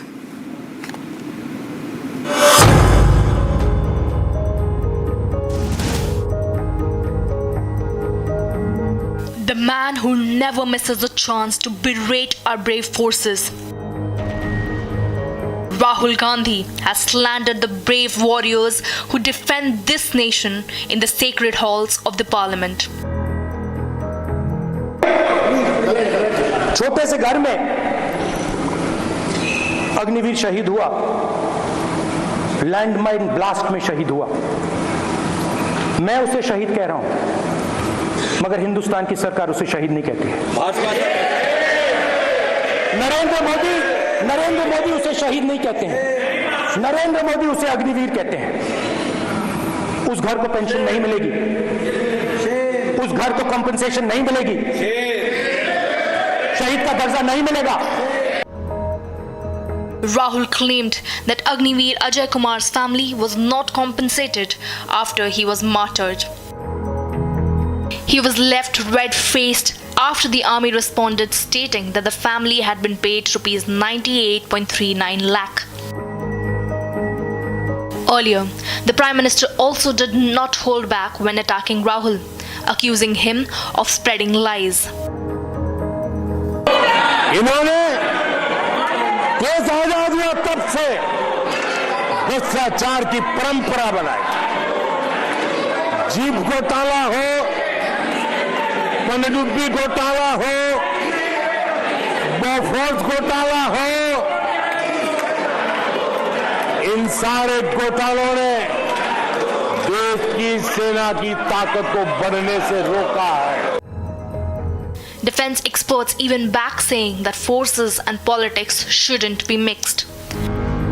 I would firstly say this: there should be no politics as far as the Agniveers or the defense forces are concerned.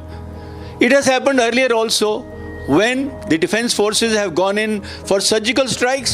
We have gone in for air surgical strikes, and a lot of questions have been asked on whether we executed or not. I think that is in very poor taste, and that is against the, I would say, the national interest. This isn't the first time Rahul has attempted to divide the forces. From dividing the forces on caste lines to creating a division even in martyrs. Even PM Modi took on the Gandhi Shrine and the ecosystem which has systematically conspired to target anything reformative for our forces. Congress के लोग कभी भी भारतीय सेनाओं को ताकतवर होते नहीं देख सकते। आदरणीय सभापति जी, कौन नहीं जानता कि नेहरू जी के समय देश की सेनाएं कितनी कमजोर होती थी। हमारी सेनाओं में कांग्रेस ने जो लाखों करोड़ों के घोटाले किए, वही तरीका था जिसने देश की सेना को कमजोर किया है। The question now remains, will Rahul stop spewing lies and politicizing our jawans?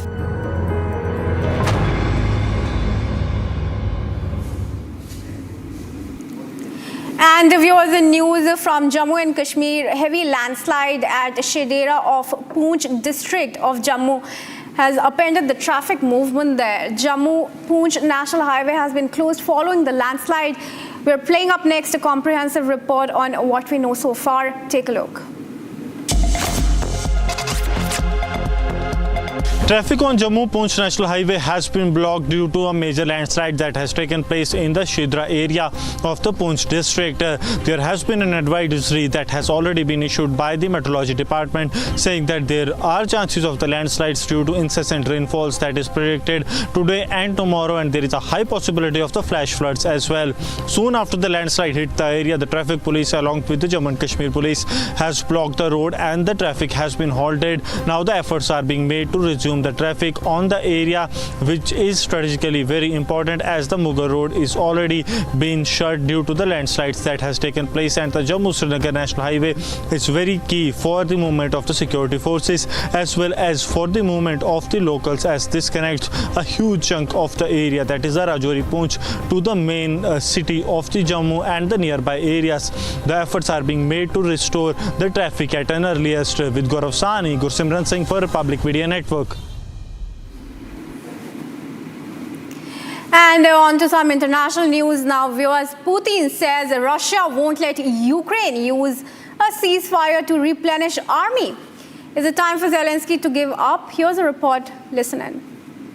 Нельзя допустить, чтобы после прекращения огня этим прекращением противник воспользовался для того, чтобы улучшить свое положение, довооружиться, доукомплектовать с помощью насильственной мобилизации свою армию и быть готовым к продолжению вооруженного конфликта.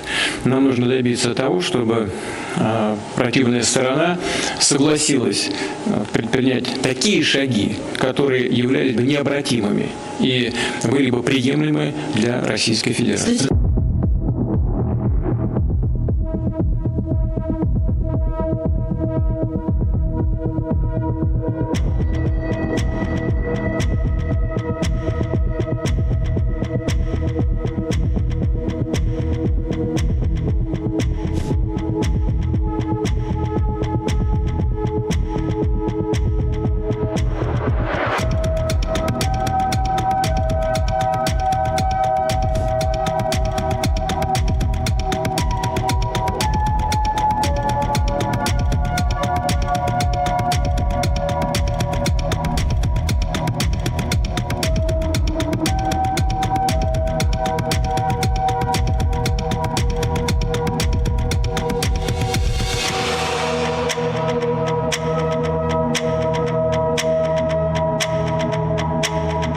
В условиях узурпации власти правящей верхушкой на Украине это бессмысленно, потому что большинство Рада подчинено вот этой так называемой правящей верхушке, о которой я сказал. Ведь она незаконно находится у власти и даже не обращается в Конституционный суд за подтверждением своих полномочий.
That's what Keir Starmer, the Prime Minister-to-be of the United Kingdom, says after ousting the Conservatives in the United Kingdom elections. We are continuing our rolling coverage. Stay tuned to Republic TV.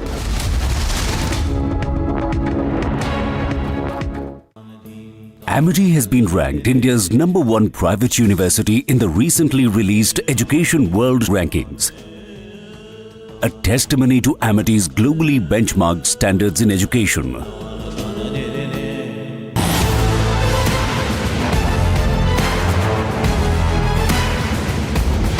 Get ready to witness the best technology extravaganza of the year. The first edition of the Republic Business Emerging Technology Awards has received an overwhelming number of nominations. Dominating the categories are AI and robotics, healthcare, edutech, fintech, banking and finance, and martech. Groundbreaking innovations and revolutionary ideas from the largest digitalized economy in the world. Join us as we celebrate India's incredible digital growth story. Republic Business Emerging Technology Awards, Friday, 5th July 2024. From Asia's largest news headquarters, setting the agenda for Bharat.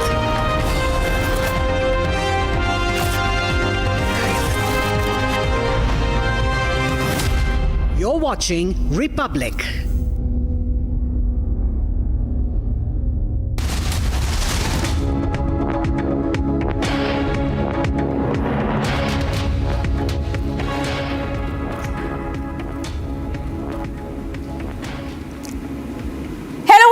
You're watching Republic TV. I'm Kriti Mehta. We're continuing our rolling coverage of the Republic Business Emerging Technology Awards, but our top focus also remains on the Hathras tragedy and the UK elections, where the Labour Party has won by a landslide. Tracking all that, but first up, let's take a quick check of the headlines at 2 p.m. Republic Business celebrates pioneers in technology at inaugural edition of Emerging Technology Awards. I hope that under the umbrella of the Republic Media Network, within the next 1 year, and with the active participation of Republic Digital, through streaming, OTT, live streaming, or any which way you can, we must launch Republic Global. Order makes a big announcement, says we must launch Republic Global in the next 1 year. Statements of more than 100, including top officials, are recorded, but self-styled godmen yet to be traced.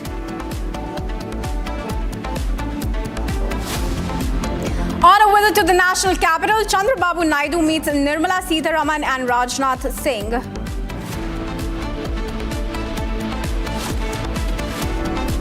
And big development in Renuka Swami murder investigation. Cover-up money worth rupees 83 lakh belonged to Darshan. And a historic defeat for Tories in United Kingdom elections. Keir Starmer led to be the next Prime Minister.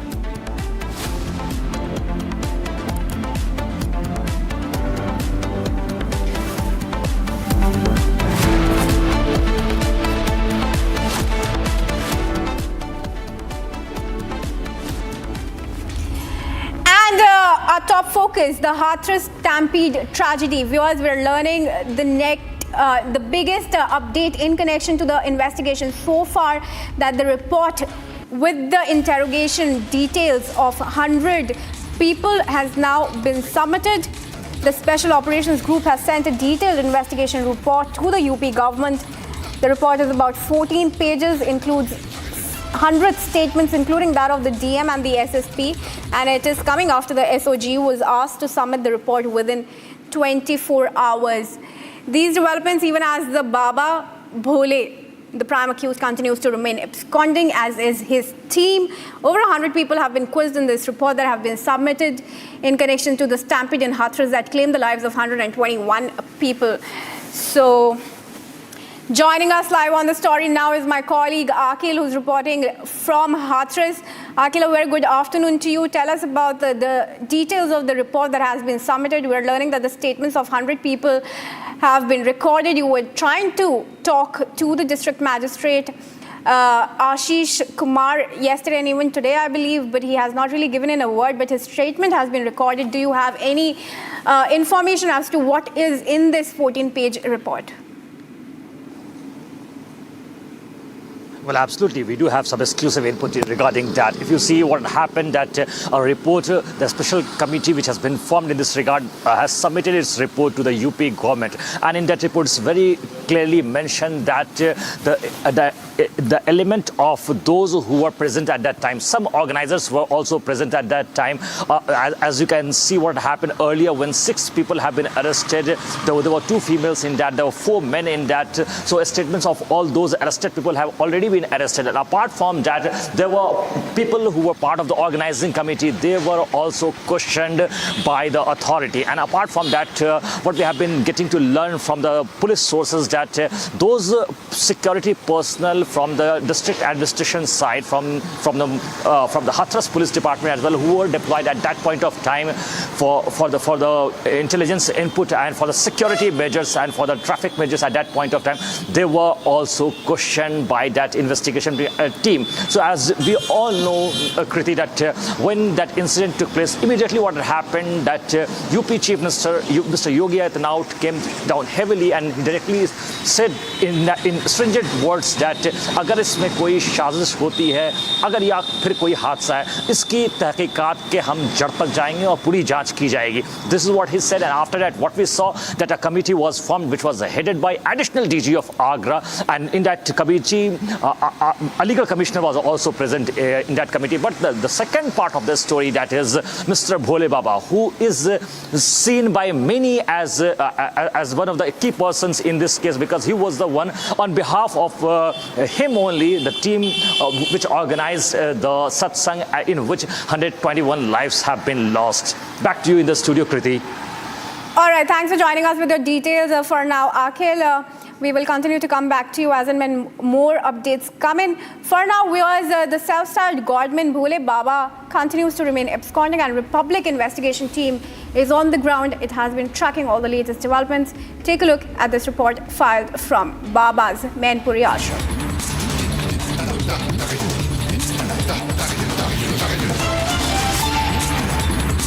From the Mainpuri ashram of this self-styled godman identified as Narayan Hari, and from there you can just see the visuals.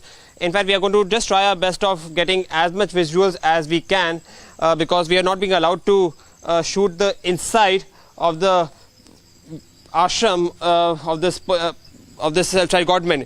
In fact, we are trying our best to shoot the visuals, but the policemen are not allowing us to shoot the visuals. In fact, this is what is the ashram, and what we are going to be doing is we are going to also come forward and trying to show you the glimpse of what exactly this entire ashram of Narayan Hari is all about.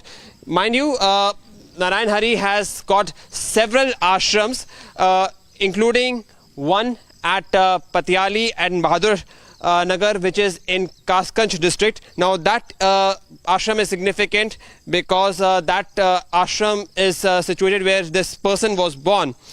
However, this ashram is also very significant in a way, and I would just request video journalist to show, if he can just try to show the visuals of what exactly this ashram is all about. It is going to be difficult because the policemen are not allowing us to shoot the visual, but this ashram in a way is also significant because this is the largest ashram which Narayan Hari has, and also reportedly, because there is large number of policemen present over here, it is believed that Narayan Hari is in this ashram but not coming out. His name has come into controversy after the religious congregation in which he was a part of, in which lakhs of devotees had come to pay obeisance to him, got involved in the controversy after there was a massive stampede. There are a lot of answers that needs to be answered by Narayan Hari, but the question is that where exactly Narayan Hari is, and this ashram perhaps have an answer, including because it is believed that Narayan Hari is over here, and you can see that unlike other ashrams which this person has, there is a large number of policemen present over here. In fact, such is the kind of fear, such is the kind of apprehension, such is the kind of sternness that they're not even allowing us to shoot the visuals of inside the ashram. But we are trying our best of shooting the visuals, so you can understand how big and how grand this ashram is all about. You can see the visuals of the Uttar Pradesh police.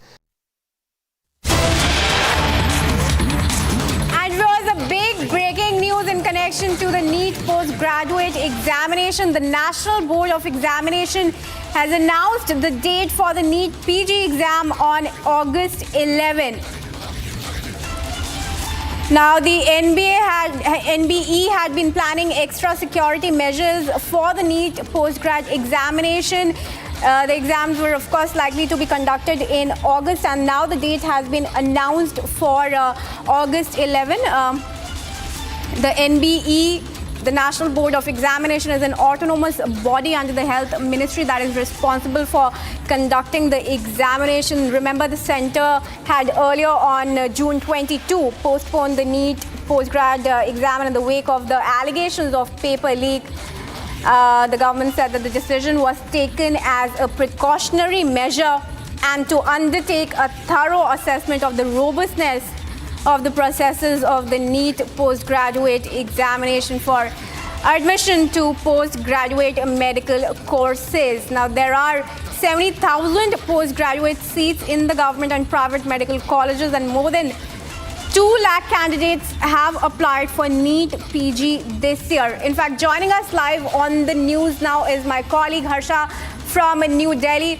Harsha, very good afternoon. Now, the NBA has announced a fresh date of the NEET PG exam. The exam will be conducted on 11th of August.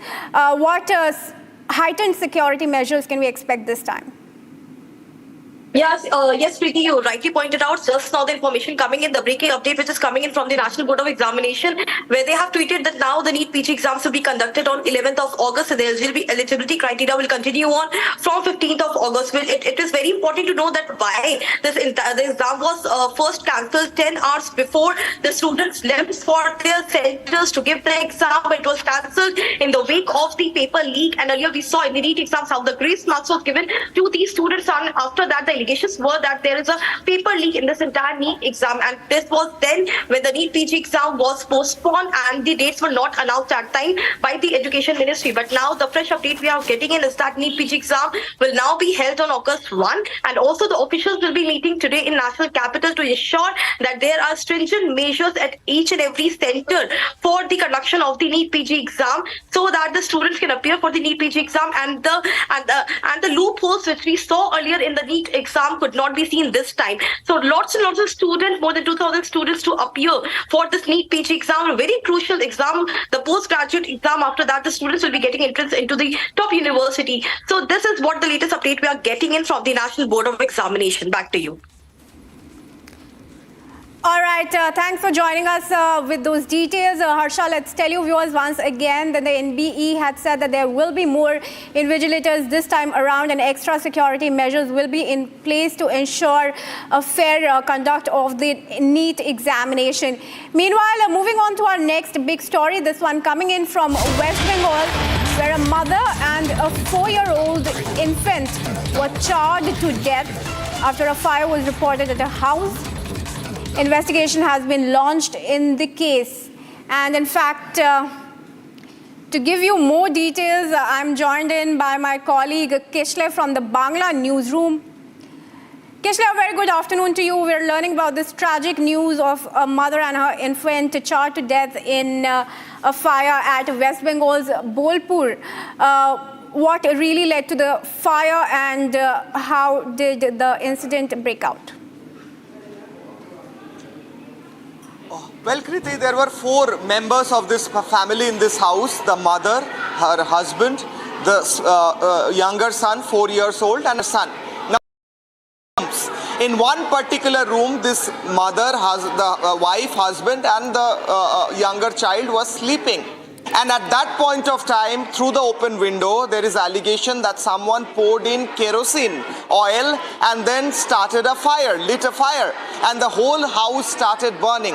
The other son, elder son, who was sleeping in the other room, somehow got to hear the screams of these three people who were locked up in this room and burning. He ran out somehow. The locals tried to douse the fire, but they could not.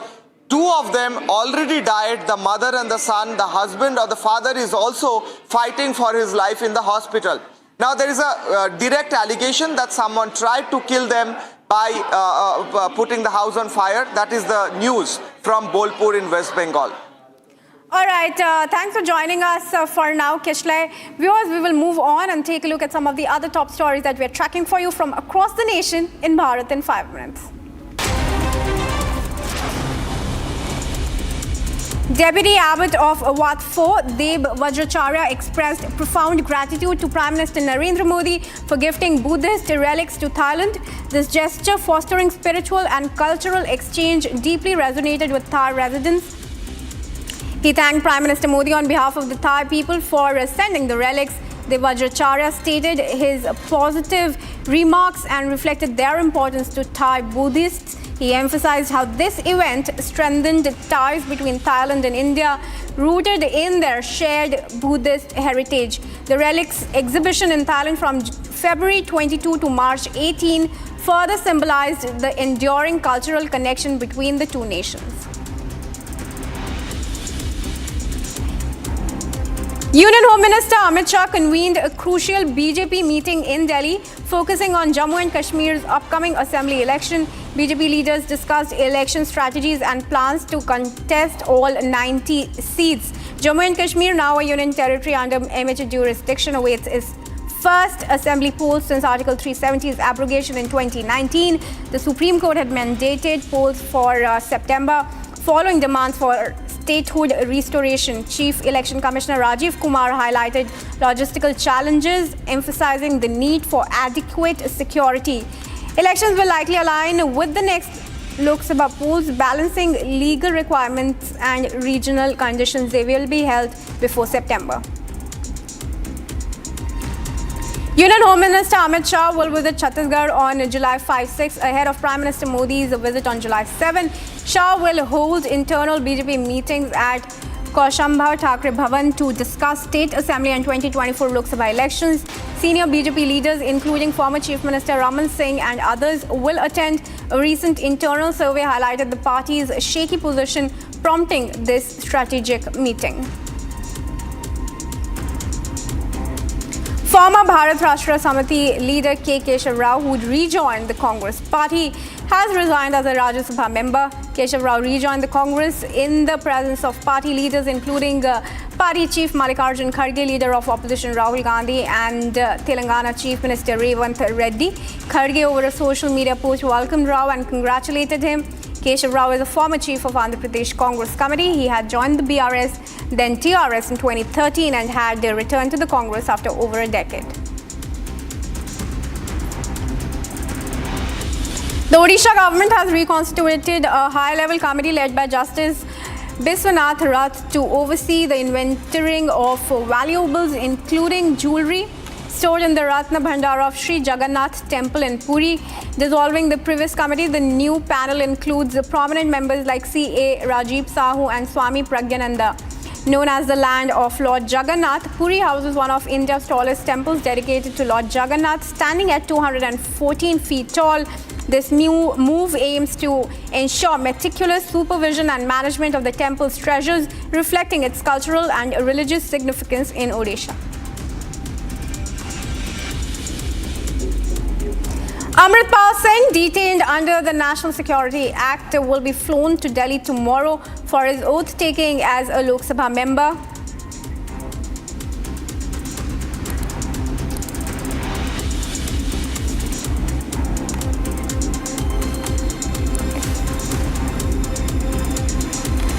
All right, viewers, in fact, moving on to the next story, the Delhi High Court is set to hear Chief Minister Arvind Kejriwal's bail plea in the CBI's Delhi liquor scam case today. Kejriwal claimed his full cooperation and his arrest as illegal and unconstitutional. His application stated that the CBI has been harassing him under the guise of investigation.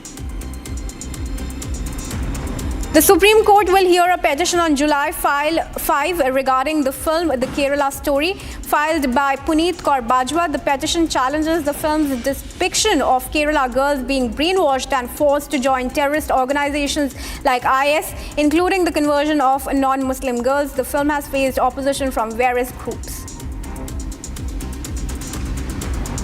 The Supreme Court will hear Teesta Setalwad's plea against the Gujarat High Court's order denying her bail and directing her immediate surrender in a case of alleged evidence fabrication from the 2002 post-Godhra riots. The Supreme Court had previously protected Setalwad from arrest, staying the High Court's order for a week. A bench of Justices B.R. Gavai, A.S. Bopanna and Dipankar Datta are set to hear the case.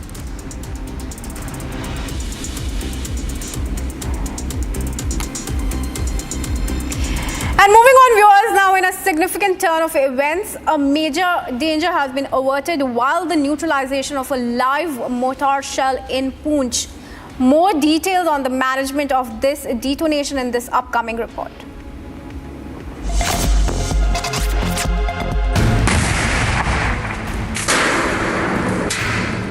In a dramatic turn of events, security forces in Poonch averted a major tragedy today. A live mortar shell discovered dangerously close to a government high school was neutralized through a controlled blast. Plumes of smoke shadowed over the entire premises. However, major damages were averted.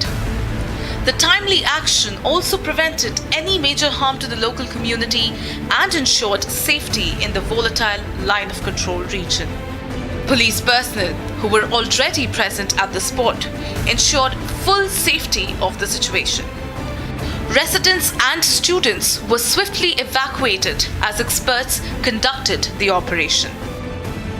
Top authorities continue to maintain vigilance amidst ongoing security challenges in the region.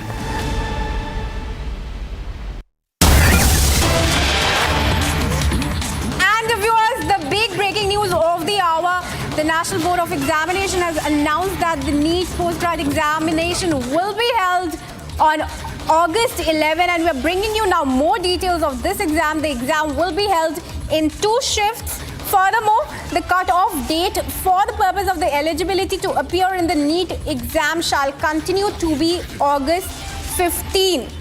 Well, that's the latest information that we are bringing you in connection to the NEET examination. Let's tell you once again that nearly 70,000 postgraduate seats in the government and private medical colleges and more than 2 lakh candidates have applied for NEET PG this year.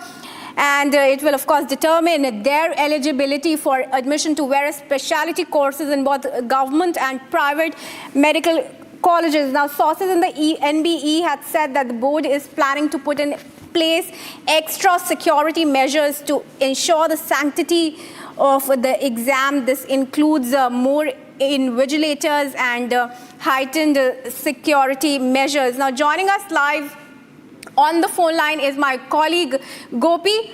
The National Board of Examination has announced the dates for the examination and also said that the exam will be held in 2 shifts.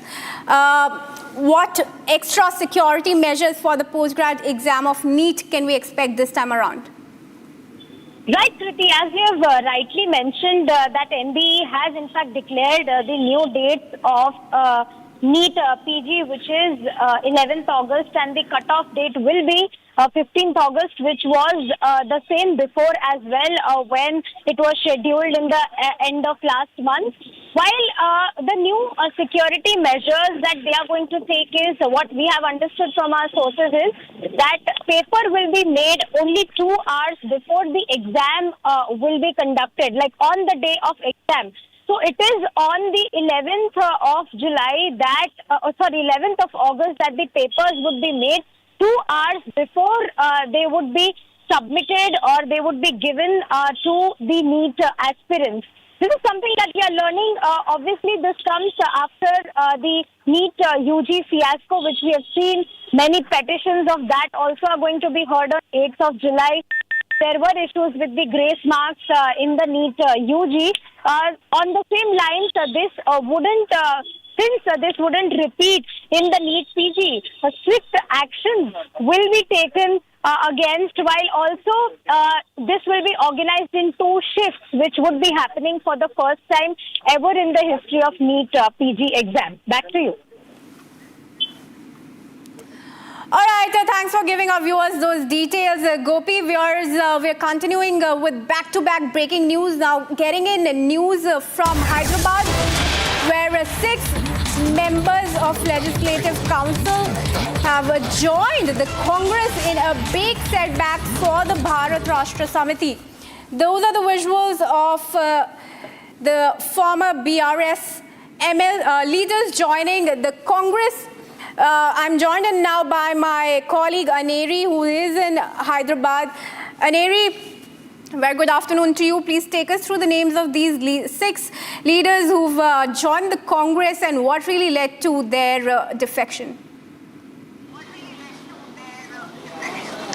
Well, what we are seeing is that fast-paced developments and yet another jolt to the BRS days after we had seen many of the leaders, MLAs, especially Keshav Rao, Danam Nagender and many other MLAs who had joined from the BRS to the Congress party after the Congress formed its government in the state of Telangana. And yesterday, midnight at around 1 a.m., what we see is that after Telangana Chief Minister Revanth Reddy headed back to Hyderabad from the national capital, where he was there along with the Mallikarjun Kharge during the time of Keshav Rao's joining into the party. But then late night at around 1 a.m. what we see is that the BRS MLCs, 6 MLCs from the BRS party had joined into the Congress party at the residence of the Chief Minister, where Revanth Reddy along with Deepa Das Munshi and other Congress leaders were also present there at midnight when the joining of the 6 BRS MLCs had taken place. However,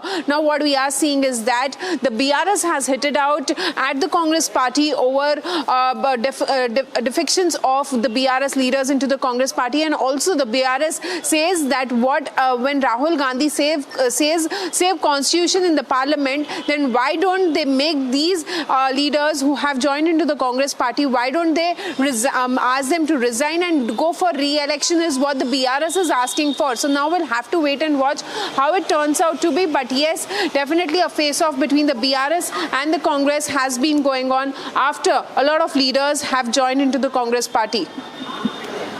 All right, thanks for joining us, Aneri, with those details. Viewers, the Congress in Telangana getting further strengthened. 6 MLCs of the BRS now joining in the Congress party. Visuals on your screens of those leaders defecting to the Congress. 53 people have lost their lives so far, with more than 23 lakh people affected across the state of Assam in the devastating floods. Republic TV brings you a rolling coverage of flooded Assam from the ground zero, from the worst affected areas of the state. Stay tuned for more.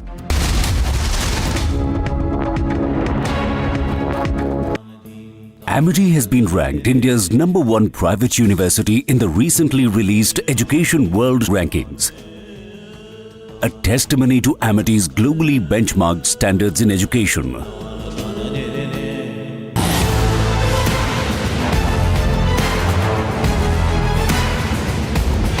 Get ready to witness the best technology extravaganza of the year.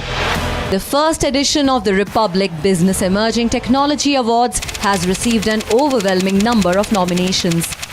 Dominating the categories are AI and robotics, healthcare, edutech, fintech, banking and finance, and martech. Groundbreaking innovations and revolutionary ideas from the largest digitalized economy in the world. Join us as we celebrate India's incredible digital growth story. Republic Business Emerging Technology Awards, Friday, 5th July 2024.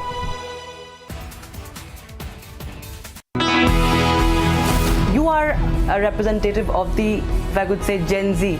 You are a Gen Z Neta, and we're not used to seeing, the Gen Z Neta. You're an MP. not just a leader. I just want to understand from you, how does a Gen Z Neta look at politics of the country? I look at politics as a good medium of change. Like Gandhiji said, you should be the change that you wish to see in the world. I think this is the apex of being a change maker.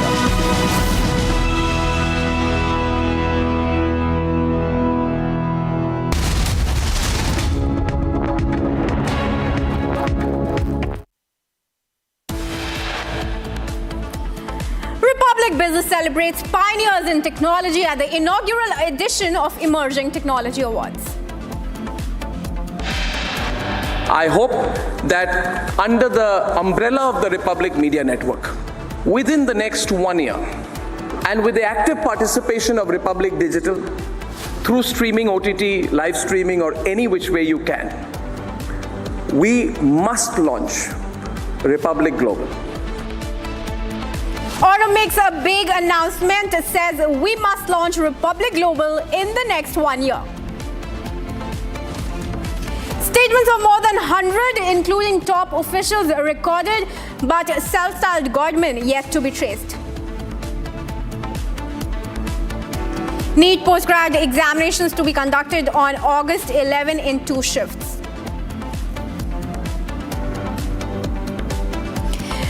Big development in Arnab Goswami murder investigation. Cover-up money worth rupees 83 lakh belonged to Darshan.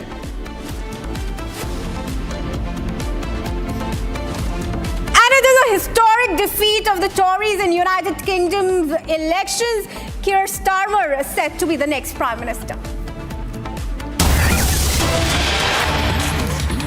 And viewers, big breaking news coming in at the top of 2:30 p.m.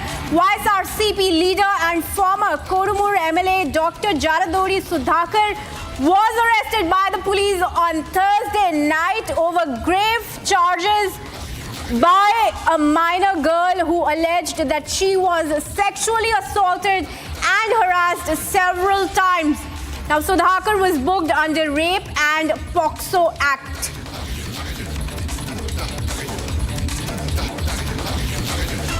We will be trying to connect with my colleague Aneri from Hyderabad to give us more details in connection to the arrest of the YSRCP leader. But for now, viewers, in the latest that we're learning, former Kodumur MLA has been arrested over allegations by a minor girl of sexual assault and harassment. He has been booked under Rape and POCSO Act. Now, in fact, my colleague Aneri has joined us to give us more details into the latest in connection to this arrest. Aneri, a very good afternoon to you. Have you been able to gather any more information than what we know so far?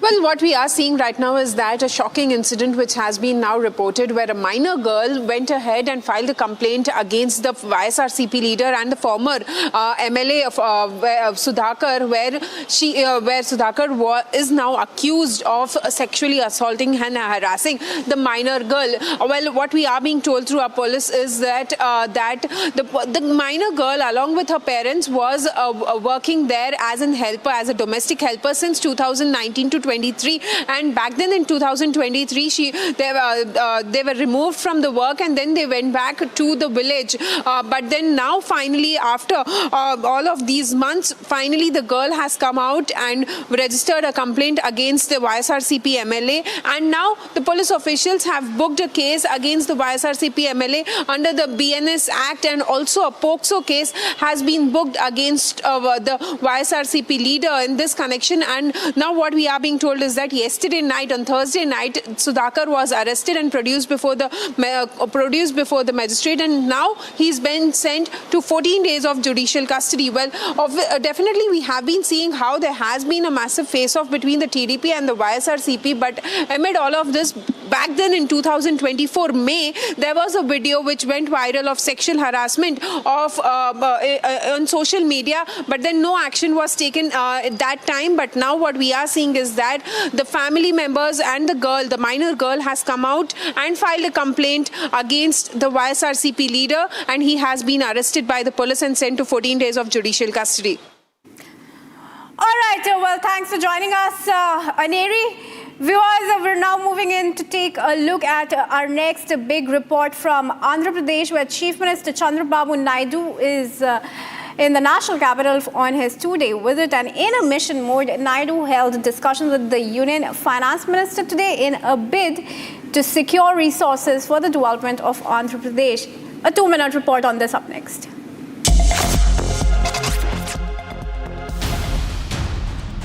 Andhra Pradesh Chief Minister Chandrababu Naidu is in the national capital. He has been holding a series of meetings with union ministers as part of his official visit. Today is the second day of his trip.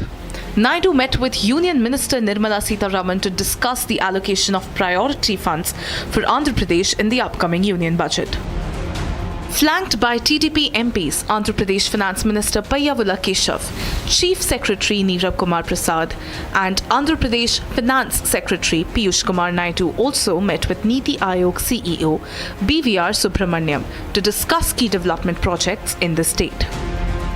Yesterday, Naidu met the Prime Minister, Union Ministers Nitin Gadkari and Piyush Goyal. Today, the Andhra Pradesh Chief Minister is also scheduled to meet Union Health Minister JP Nadda and Defence Minister Rajnath Singh later in the day.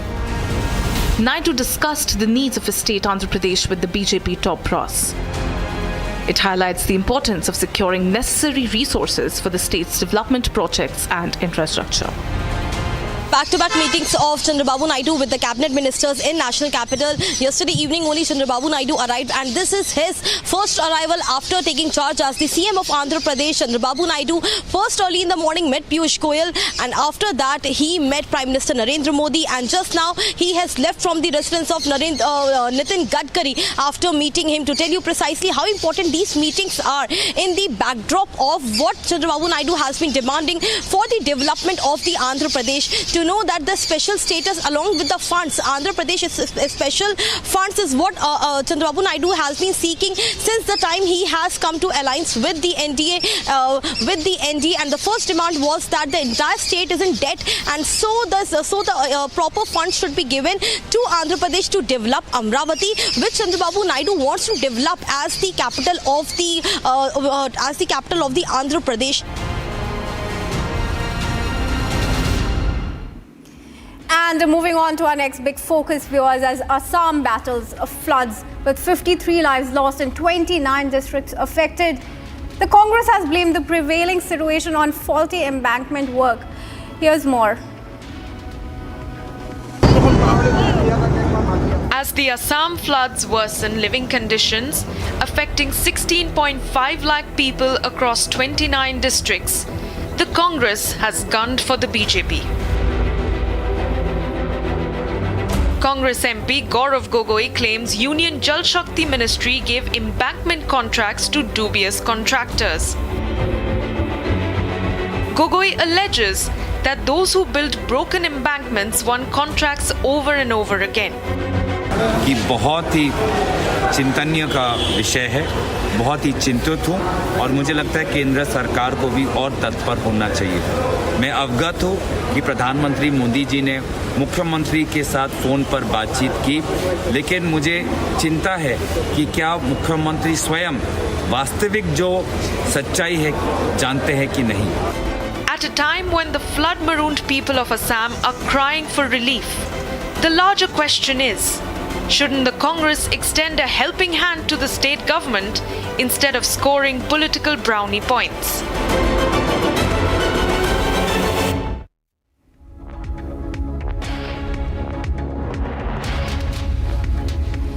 And viewers, let's move on, take a look at some of the other top stories that we are tracking for you from across the nation in Bharat in 5 minutes. Delhi Minister Atish assured that the Delhi government and relevant departments are fully prepared for flood relief and control measures. Expressing hope to avoid a flood situation, she emphasized the readiness to handle any potential rise in Yamuna's water levels promptly and effectively. Union Home Minister Amit Shah convened a crucial BJP meeting in Delhi focusing on Jammu and Kashmir's Upcoming assembly elections, BJP leaders discussed election strategies and plans to contest all 90 seats. Jammu and Kashmir, now a union territory under MH jurisdiction, awaits its first assembly polls since Article 370's abrogation. The Supreme Court mandated polls by September following demands for statehood restoration. Chief Election Commissioner Rajiv Kumar highlighted logistical challenges, emphasizing the need for adequate security. Union Home Minister Amit Shah will visit Chhattisgarh on July 5 to 6, ahead of Prime Minister Modi's visit on July 7. Amit Shah will hold internal BJP meetings at Kushabhau Thakre Bhavan to discuss State Assembly and 2024 Lok Sabha elections. Senior BJP leader, including former Chief Minister Raman Singh and others, will attend. A recent internal survey highlighted the party's shaky position, prompting this strategic meeting. Former Bharat Rashtra Samiti leader Keshav Rao, who joined the Congress party, has now resigned as a Rajya Sabha member. Keshav Rao rejoined the Congress in the presence of party leaders, including party chief Mallikarjun Kharge, Congress leader of opposition in Lok Sabha Rahul Gandhi, and Telangana Chief Minister Revanth Reddy. Kharge, over a social media post, welcomed Rao and congratulated him. Keshav Rao is a former chief of Andhra Pradesh Congress Committee. He had joined the BRS, then TRS in 2013, and has now returned to the Congress after over a decade.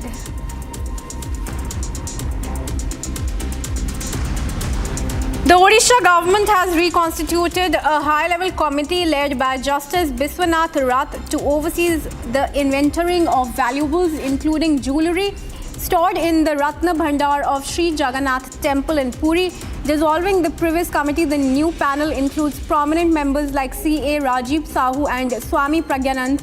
Known as the land of Lord Jagannath, Puri houses one of India's tallest temples dedicated to Lord Jagannath, standing at 214 feet tall. This move aims to ensure meticulous supervision and management of the temple's treasures, reflecting its cultural and religious significance in Odisha.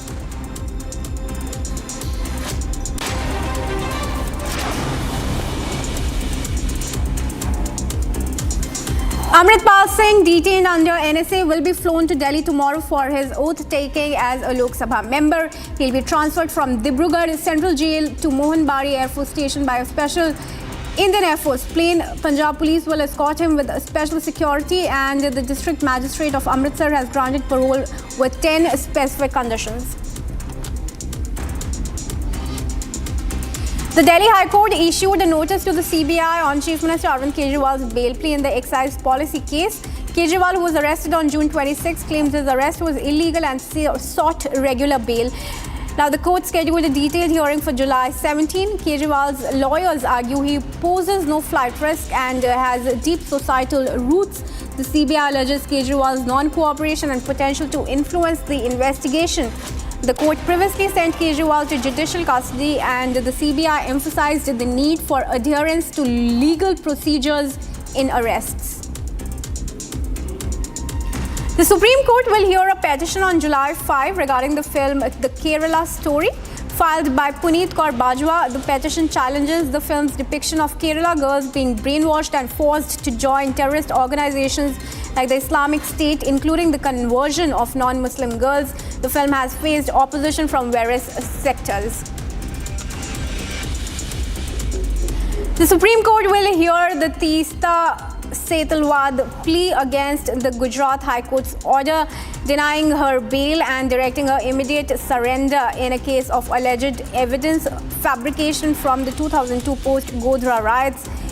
The Supreme Court had previously protected Setalwad from arresting the High Court's order for a week. A bench of Justices B.R. Gavai, A.S. Bopanna and Dipankar Datta are set to hear the case.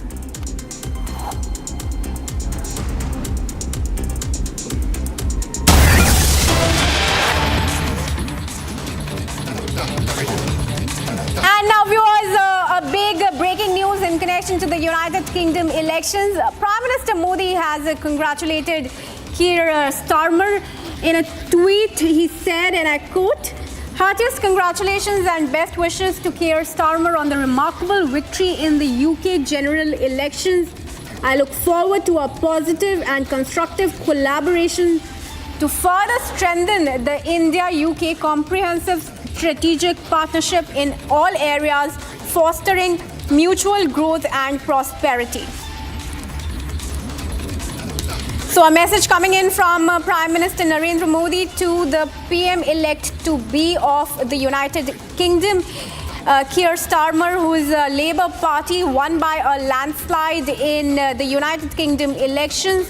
The Labour Party has secured 412 seats, viewers, leaving the Conservatives at 120 mark. Remember, the exit polls had well predicted this landslide win of the Labour Party. And in fact, earlier this morning, Starmer gave his victory speech, even as Rishi Sunak, the outgoing Prime Minister, now conceded defeat in the elections. In fact, Sunak is going to speak in 10 Downing Street after the Labour won the election with a huge landslide. He will deliver his final statement as Prime Minister in Downing Street shortly after a catastrophic night for his Conservative Party. Remember, viewers, Labour has won the UK general election, ending 14 years of Conservative government.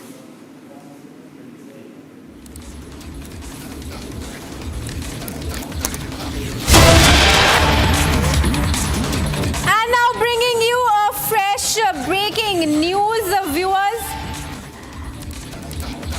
The Bombay High Court has granted bail to Sukesh Chandrasekhar. Now, this is in connection to the financial fraud filed at the Goregaon police station. However, Sukesh will have to remain in jail due to other criminal cases that have been filed against him across the country. He is currently lodged at Tihar jail, and a Bangalore-based businessman, let's tell you that the businessman has accused Sukesh of committing a financial scam of rupees 100 crore by duping several people. Now, joining us live on the story is my colleague Sandeep from Bombay. Sandeep, a very good afternoon to you. Now, this relief is coming from the Bombay High Court to Sukesh Chandrasekhar. However, it is not likely that he will move out of bail. So what really can we expect? See, nothing is going to happen. This is one of the formality that has been, in fact, been into his legal cases. Ultimately, he has spent more than, he's been in jail since 2015. So ultimately, not a major relief to Sukesh Chandrasekhar. Remember, this case was initially registered at the Goregaon police station in Mumbai. And the Economic Offences Wing had started the investigation in which, he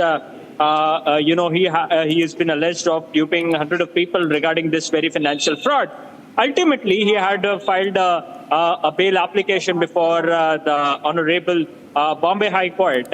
In that very hearing, the court has in fact granted him bail, but he has, almost have spent around more than 7 years behind the bar, so not a major relief to Sukesh Chandrasekhar, as he also have multiple pending cases against him of financial fraud. So in the legal sequences, this is one of the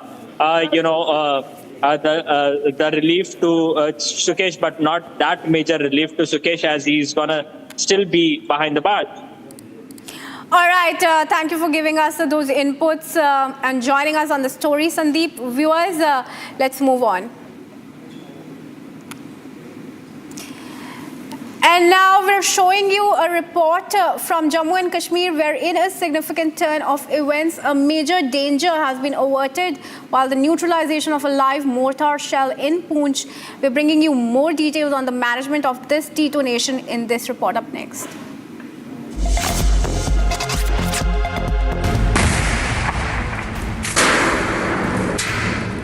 In a dramatic turn of events, security forces in Poonch averted a major tragedy today. A live mortar shell discovered dangerously close to a government high school was neutralized through a controlled blast. Plumes of smoke shadowed over the entire premises. However, major damages were averted.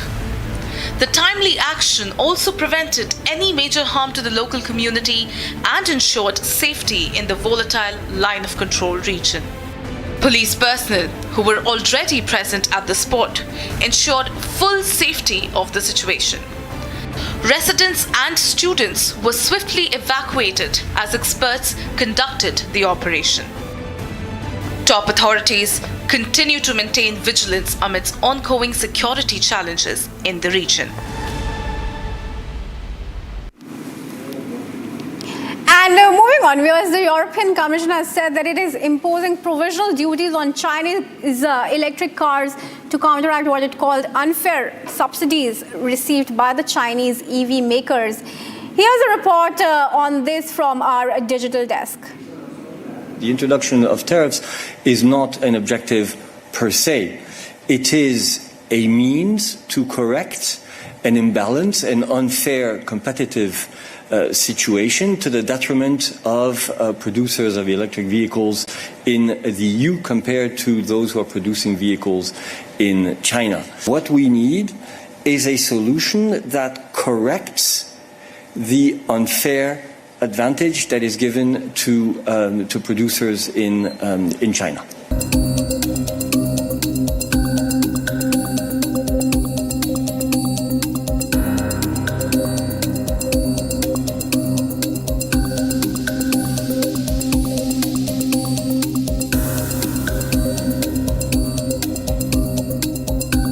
A 9-month investigation, a very thorough investigation, including on-the-spot visits, both in China and in the EU. And on that basis, on the basis of that investigation, the Commission has come to the conclusion that there is a disadvantage, a factual disadvantage linked to the practices of granting certain subsidies to electric vehicle manufacturers in China. So for us, this is entirely fact-based. It's not a question of interpretation.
Indian shares started the day lower on Friday morning, driven by HDFC Bank's decline in loans for the June quarter.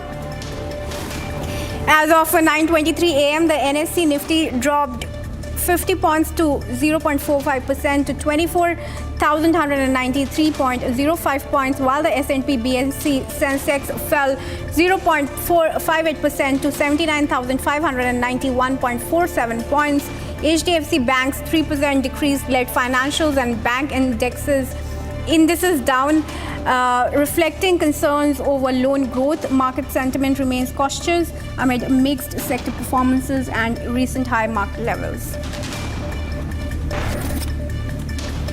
India's Unified Payments Interface, or the UPI, has made its debut at Galeries Lafayette in Paris, Marking a significant step towards its global expansion, launched by Ambassador Javed Ashraf. This move follows UPI's successful introduction at the Eiffel Tower earlier this year.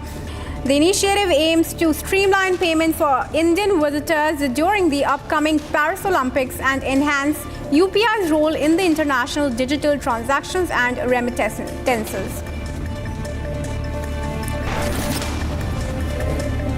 Union Minister Piyush Goyal emphasized that the production-linked incentive scheme for drones and components aims to catalyze rather than sustain the industry, cautioning against dependence on government subsidies. Speaking at an innovation conclave, he highlighted drones' potential in agriculture to enhance crop quality and yield amid weather challenges. The Union Minister also outlined plans for the drone sector's integration with agricultural initiatives and the startup ecosystem, aiming for accelerated growth and economic expansion under Prime Minister Modi's leadership. American Pistachio presents cracking news of the hour.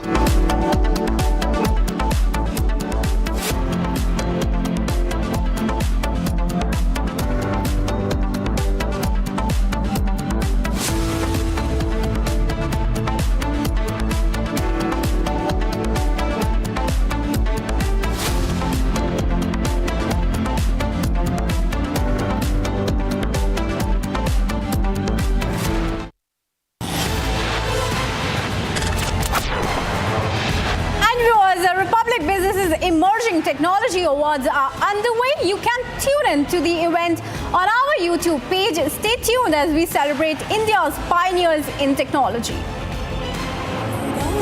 नए भारत की बुनियाद परिवर्तन और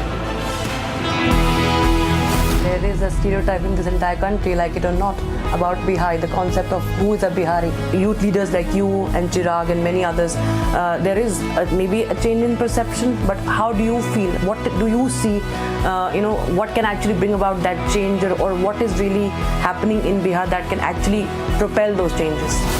I just feel that people who have the stereotype in their mind don't interact with Biharis so much. When you actually interact with Biharis, they're all impressed by the way they talk, by the way they think. But it's the media, by media I don't mean news, by media I mean the movies and the songs, this representation that has caused this stereotype of Biharis. But Bihar is changing, and Bihar has changed a lot in the last 10-15 years.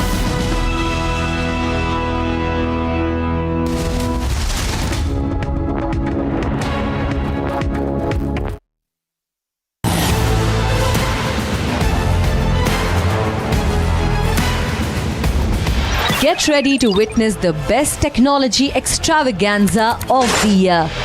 The first edition of the Republic Business Emerging Technology Awards has received an overwhelming number of nominations.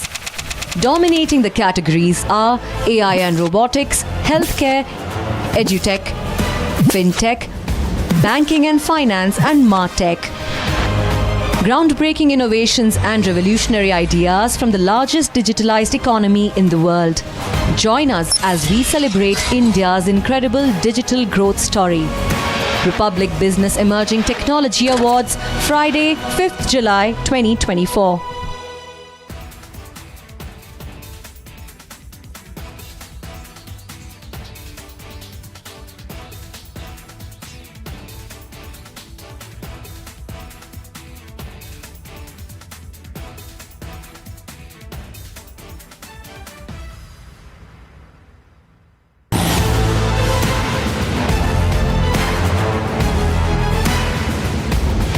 Get ready to witness the best technology extravaganza of the year.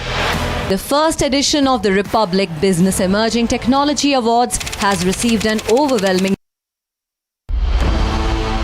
In the Indian parliamentary history, this is the first time where the opposition party has decided to block the speech of Prime Minister. But we are very categorical. You can't block Prime Minister's speech. If you have to raise objections, if you want to say something, you must do it as per rules. Nobody is above the rule. Is it that it was all targeted at the Prime Minister? They could not believe themselves that they are out of the power for third term.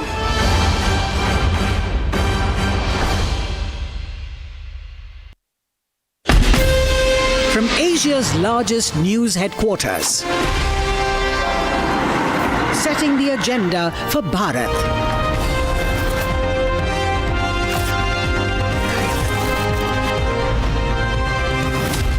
You're watching Republic.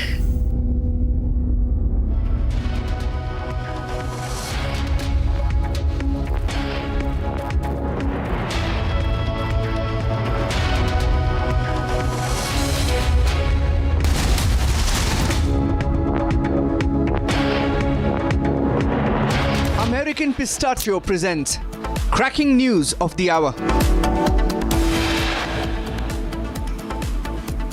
Republic Business celebrates pioneers in technology at inaugural edition of Emerging Technology Awards. I hope that under the umbrella of the Republic Media Network, within the next 1 year, and with the active participation of Republic Digital, through streaming, OTT, live streaming, or any which way you can, we must launch Republic Global. Arnab makes a big announcement, says we must launch Republic Global in the next 1 year.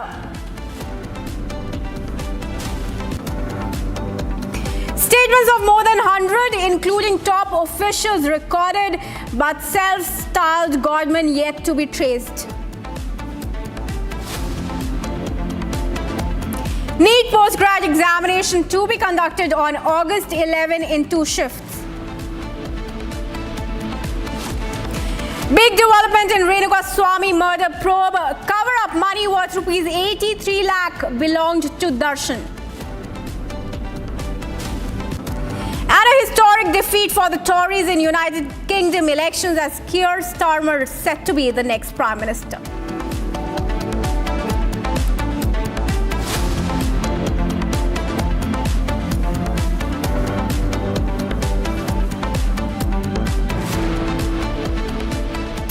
And we are now getting in a big exclusive in connection to the Hathras tragedy investigation. Republic has spoken to one of the families of one of the arrested accused. Listen in.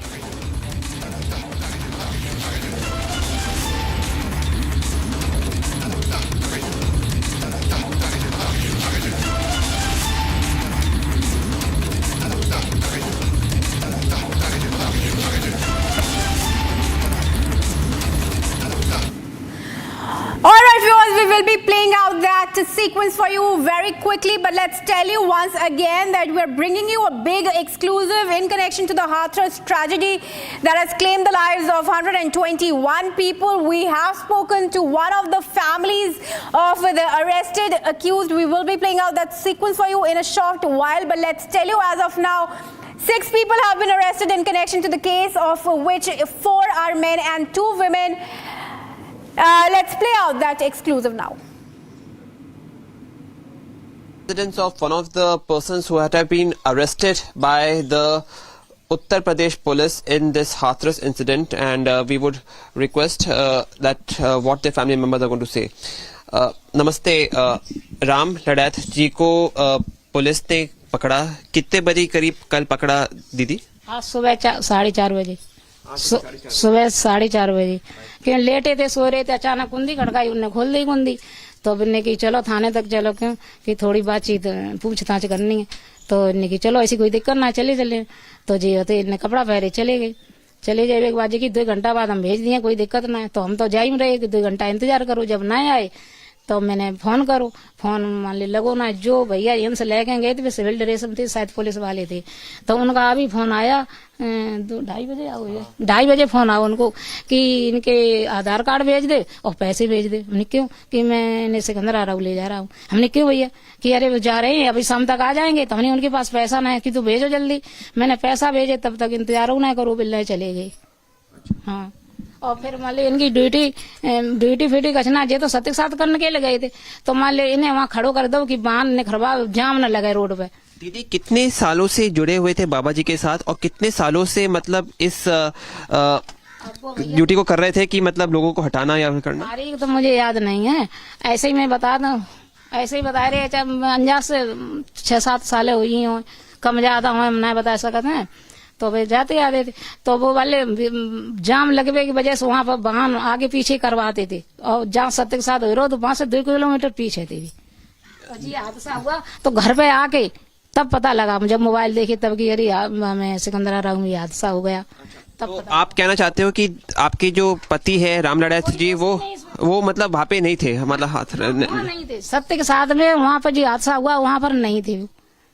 हाँ, बाबा जी के बारे में आपको क्या कहना है? बाबा जी के तो मतलब अब क्या कहना, बाबा जी की तो अभी कोई बाड़ी नहीं आ रही, परमात्मा की प्रभु जी की कोई बाड़ी आ ही नहीं रही, हम क्या बताएं, कोई वाणी नहीं आ रही है ना? अबे पता ही नहीं, हम घर पे हैं, वो पता नहीं कहाँ नहीं।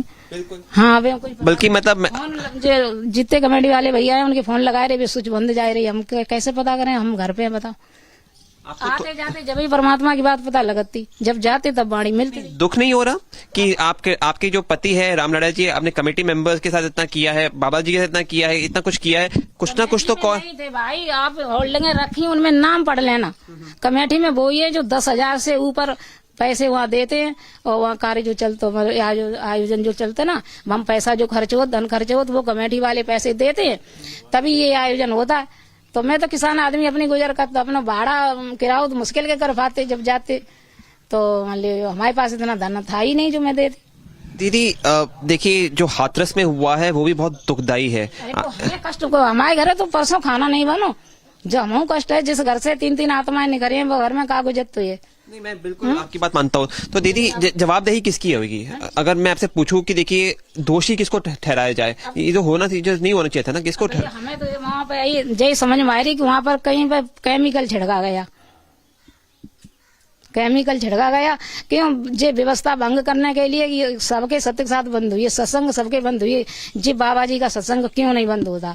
और उनके से कोई चंदा चढ़ावा कोई चीज नहीं थी, एक पैसा वहाँ नहीं लिया जाता था। और आप सोचते होंगे वहाँ बिल्डिंग कैसे बनी? बिल्डिंग बनी, उनके नाम आप पढ़ लेना, होल्डिंगें रखी हैं, उनमें सबके नाम पढ़े, जिनने धन दिया वहाँ पर, जिनने वहाँ पर बिल्डिंगें बनवाई हैं, परमात्मा के नाम से बनवाई।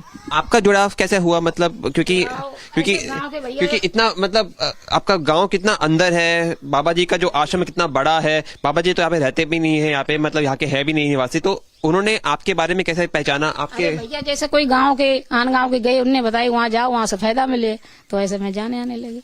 ठीक है, आप उनके बेटे हैं, आप भी कुछ बोलना चाहेंगे? आपके पिताजी को मतलब लिया गया है, कम से कम अगर आप कुछ बोलेंगे तो हम उम्मीद करते हैं कि आपके पिताजी अगर निर्दोष है तो उत्तर प्रदेश पुलिस आपकी बातों का संज्ञान करेगी। बिल्कुल निर्दोष है, उनका कोई कसूर नहीं है उसमें, वो जानते भी नहीं थे, जब घर आए उसके बाद उन्हें मालूम पड़ा, उन्हें पता सामने नहीं पड़ते, पुलिस के सामने ही नहीं पड़ते, क्यों पुलिस ने बहुत देर आवाज लगाई ना, आवाज लगाई तो जैसी आवाज लगाई तो नहीं कोई बुलाए रो नहीं देखो जाके। तो बाबा जी के बारे में आप क्या कहेंगे? आपको लगता नहीं कि बाबा जी को आना चाहिए, उनसे मतलब पुलिस को बोलना चाहिए कि मतलब ऐसे जो हो रहा है वो ठीक नहीं है, मनमानी होना करना चाहिए? उनके बारे में कुछ नहीं, उनके बारे में ये क्या बताए, वो तो पता ही नहीं कहाँ पे है कहाँ पे नहीं।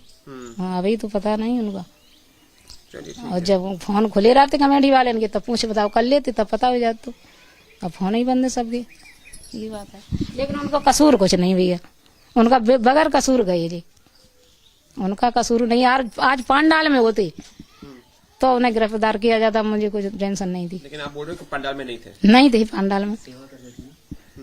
सेवा भैया, सेवा एवा कछना बताए रहे ना, 2 किलोमीटर पीछे पंडाल, 100 रोड पे वाहन इधर उधर करवाने के लिए, इतनी सेवा थी उनकी। मतलब हाथ उस पंडाल में पहुंचने वाले थे लेकिन नहीं पहुंचे, पंडाल में नहीं पहुंचे, और जो हादसा हुआ वो तो घर पे आके जानी क्या उस समय नहीं पहुंचे, मतलब ना वहीं से जैसे ड्यूटी खत्म भाई जी, समापन हुई समापन, बस वे रोड से निकलवाते रहे, निकलवे के बाद तुरंत अपने उनसे कपड़ा उठाए चले आए घर पे।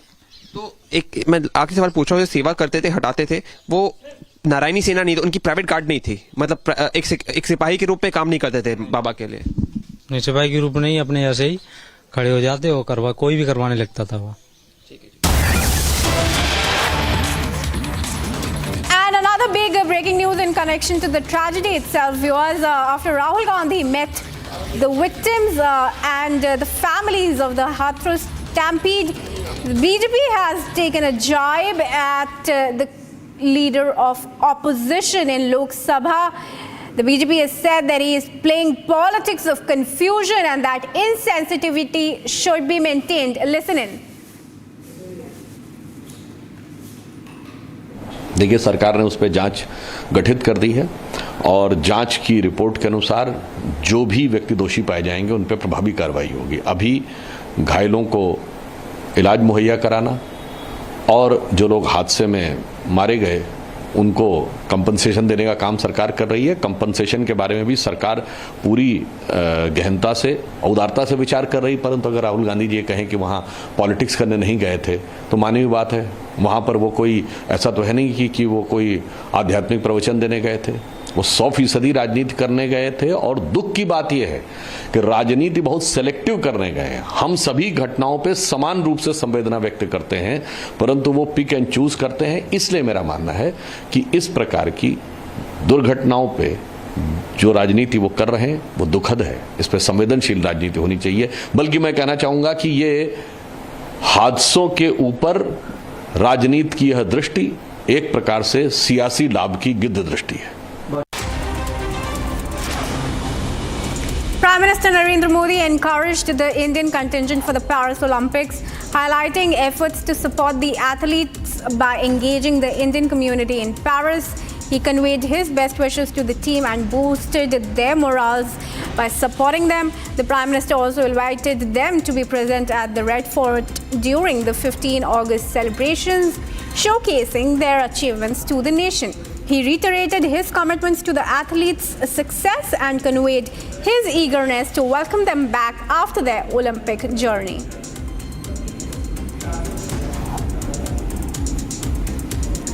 On the tragic Hathras stampede, Union Minister Chirag Paswan called for strict action against those responsible for the fatal accident. He empathized and emphasized on ensuring attendee safety at such events and expressed willingness to consider any information from Rahul Gandhi regarding the incident. Hathras की घटना भी अत्यंत दुर्भाग्यपूर्ण है और यकीनन इस घटना पर जो भी दोषी हैं, जिनकी भी लापरवाही की वजह से इतनी जानें गई हैं, हर किसी के ऊपर कड़ी कार्रवाई होनी चाहिए।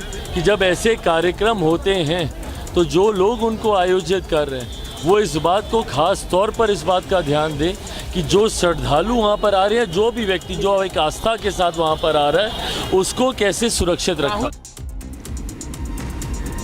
Union Minister Piyush Goyal emphasized that the production-linked incentive scheme for drones and components aims to catalyze rather than sustain the industry, cautioning against dependence on government subsidies. Speaking at an event at the Innovation Conclave, he highlighted drones' potential in agriculture to enhance crop quality and yield amidst weather changes. Goyal also outlined plans for the drone sector's integration with agricultural initiatives.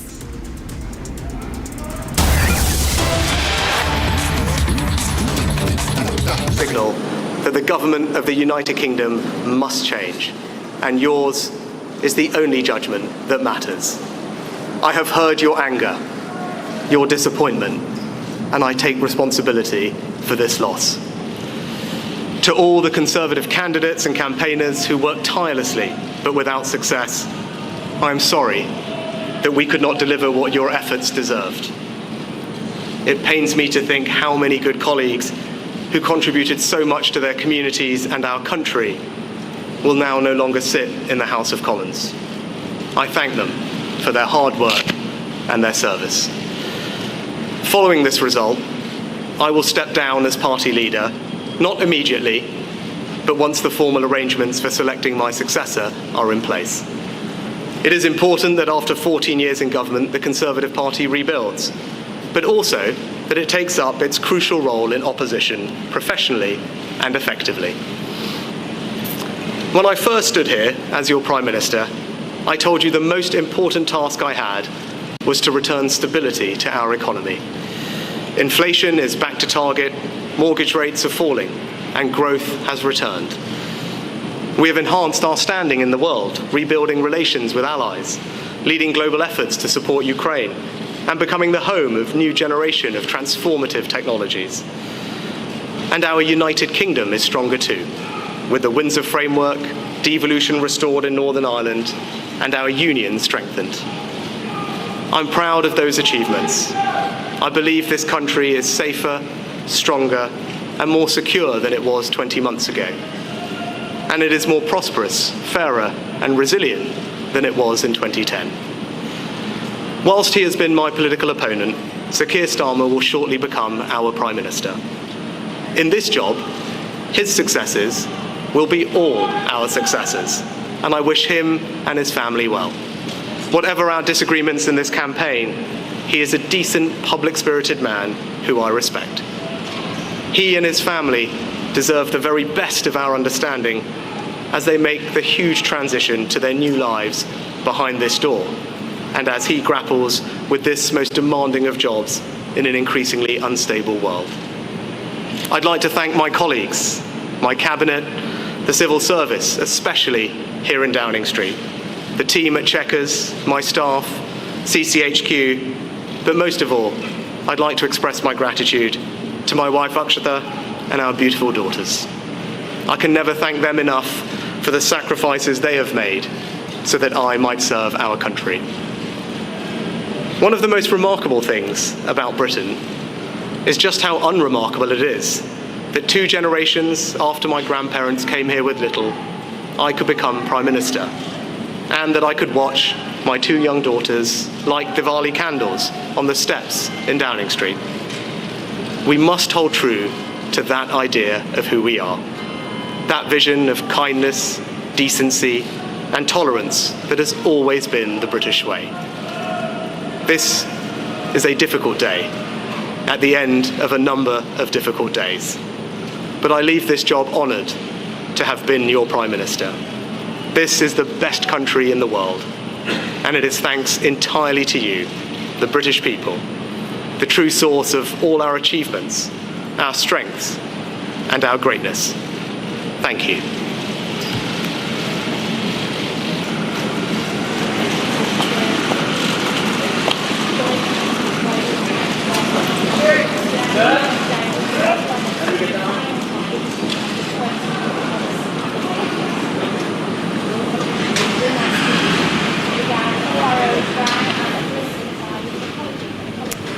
All right, viewers, outgoing Prime Minister of the United Kingdom, Rishi Sunak, giving his farewell speech after conceding defeat to the Labour Party in the elections of the United Kingdom. The outgoing Prime Minister, Rishi Sunak, will meet King Charles and tender his resignation after this landslide victory of the Labour Party, the Conservative Party going out from the UK Parliament after 14 years.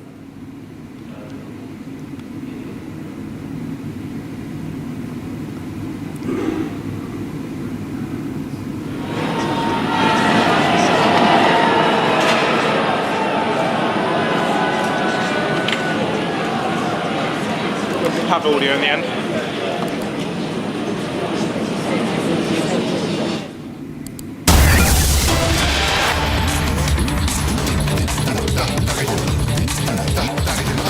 The last, that is 21st annual summit, you would recall, was held in New Delhi in December 2021.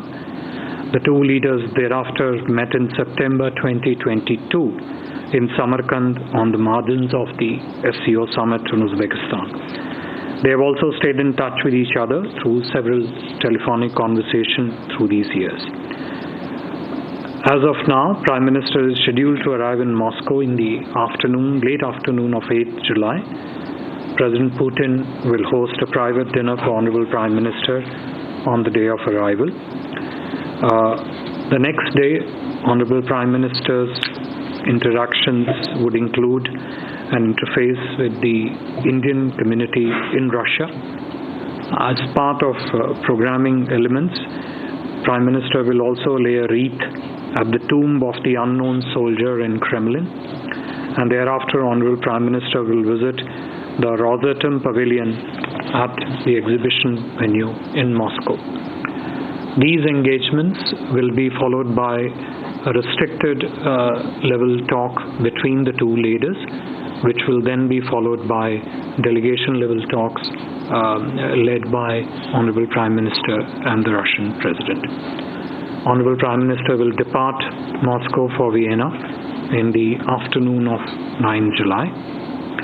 The 22nd Annual Summit between India and Russia would provide an opportunity to the two leaders to review the whole range of bilateral issues, including defense, trade linkages, investment ties, energy cooperation, S&T, education, culture, and people-to-people exchanges. They would also share perspectives on regional and global developments of mutual interest. They would also assess the status of bilateral engagements in groupings such as BRICS, Shanghai Cooperation Organization, G20, East Asia Summit, and the UN. The issue of early discharge of Indian nationals who have been misled into the service of the Russian army is also expected to figure in the discussions. Other areas of interest would also include cooperation across the range of areas that I just listed out above. India-Russia have a special and privileged partnership since 2020, which has remained resilient in the wake of multiple geopolitical challenges that the world has been facing. Annual summit between the two leaders is the highest mechanism to steer and drive the cooperation between our two countries. Our bilateral exchanges with Russia have also remained fairly frequent over the last year. The two foreign ministers have met several times last year. Most recently, they met day before yesterday on the sidelines of the SCO summit. EM had also visited Moscow and St. Petersburg in December last year, and the two national security advisors have also met a few times last year. India-Russia bilateral trade has seen a sharp increase in 2023-24. It has since touched close to $65 billion, primarily due to strong energy cooperation between India and Russia. With Indian exports of $4 billion and Indian imports being close to $60 billion, trade remains imbalanced, which is a matter of priority in our discussions with the Russian side. We also have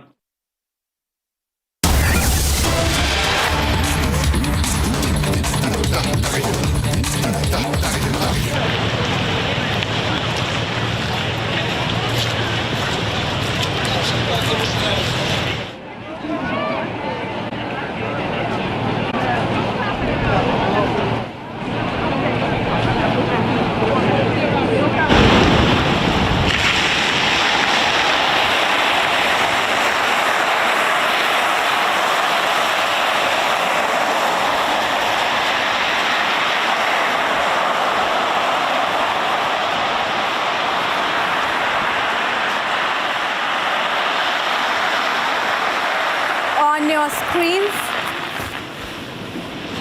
of outgoing UK Prime Minister Rishi Sunak arriving at the Buckingham Palace in the United Kingdom, where he will meet King Charles and tender his resignation after conceding defeat to the Labour Party in the elections, results of which came in early this morning, giving a massive mandate to Keir Starmer-led Labour Party.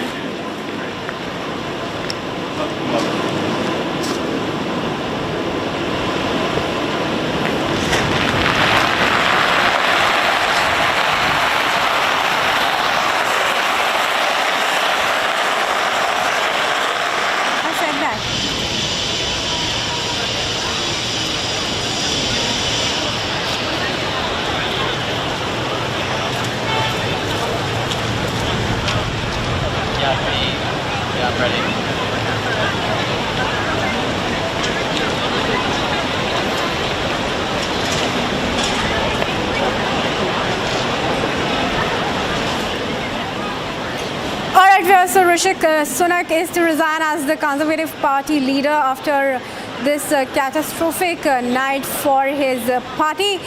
In his outgoing final speech as the outgoing Prime Minister of the United Kingdom, Sunak said that United Kingdom is the best country in the world, and he promptly got in his car to drive away from 10 Downing Street to the Buckingham Palace. He has arrived there and he will be meeting the King to tender his resignation. In fact, Sunak also thanked his colleagues and family in his final speech as the Prime Minister of the United Kingdom. Let's tell you that he has served as the UK Prime Minister for 2 years, from 2022 to 24, and he said that he could never thank his colleagues and family enough for the sacrifices that they made to allow him to serve the country. In fact, he also said that Starmer is a decent, public-spirited man, and whose successes, he says, will be shared by the country. And in fact, he stood for election as adversaries, which described the Labour Party leader as the decent, public-spirited man whom he said that he had high regards and respect for. In fact, one of the key statements in his farewell speech was that, and I'm quoting, "The remarkable thing about our country is how unremarkable it is."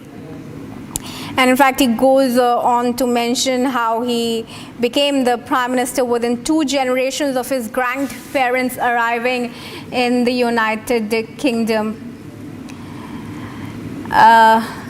Big message coming in, even as Keir Starmer is all set to become the new Prime Minister after he meets the King this morning.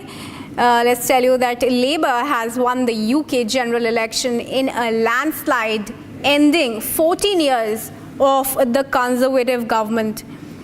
And in fact, many high-profile Conservative casualties in the election results today, including that of former Prime Minister Liz Truss as well.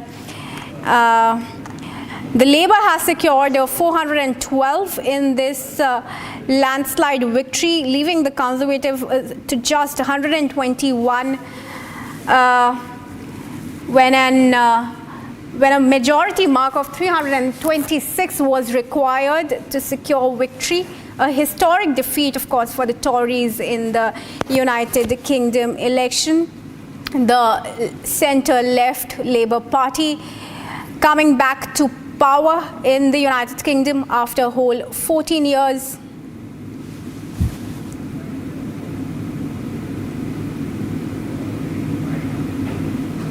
I will shortly be seeing His Majesty the King to offer my resignation as Prime Minister.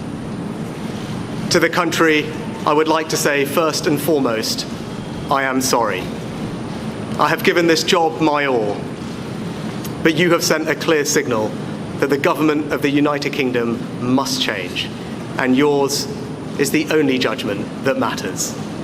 I have heard your anger, your disappointment, and I take responsibility for this loss.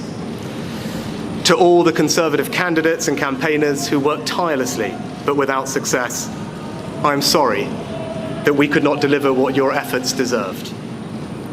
It pains me to think how many good colleagues who contributed so much to their communities and our country will now no longer sit in the House of Commons. I thank them for their hard work and their service. Following this result, I will step down as party leader, not immediately, but once the formal arrangements for selecting my successor are in place.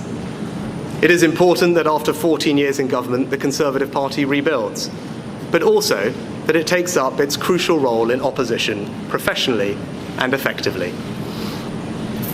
When I first stood here as your Prime Minister, I told you the most important task I had was to return stability to our economy.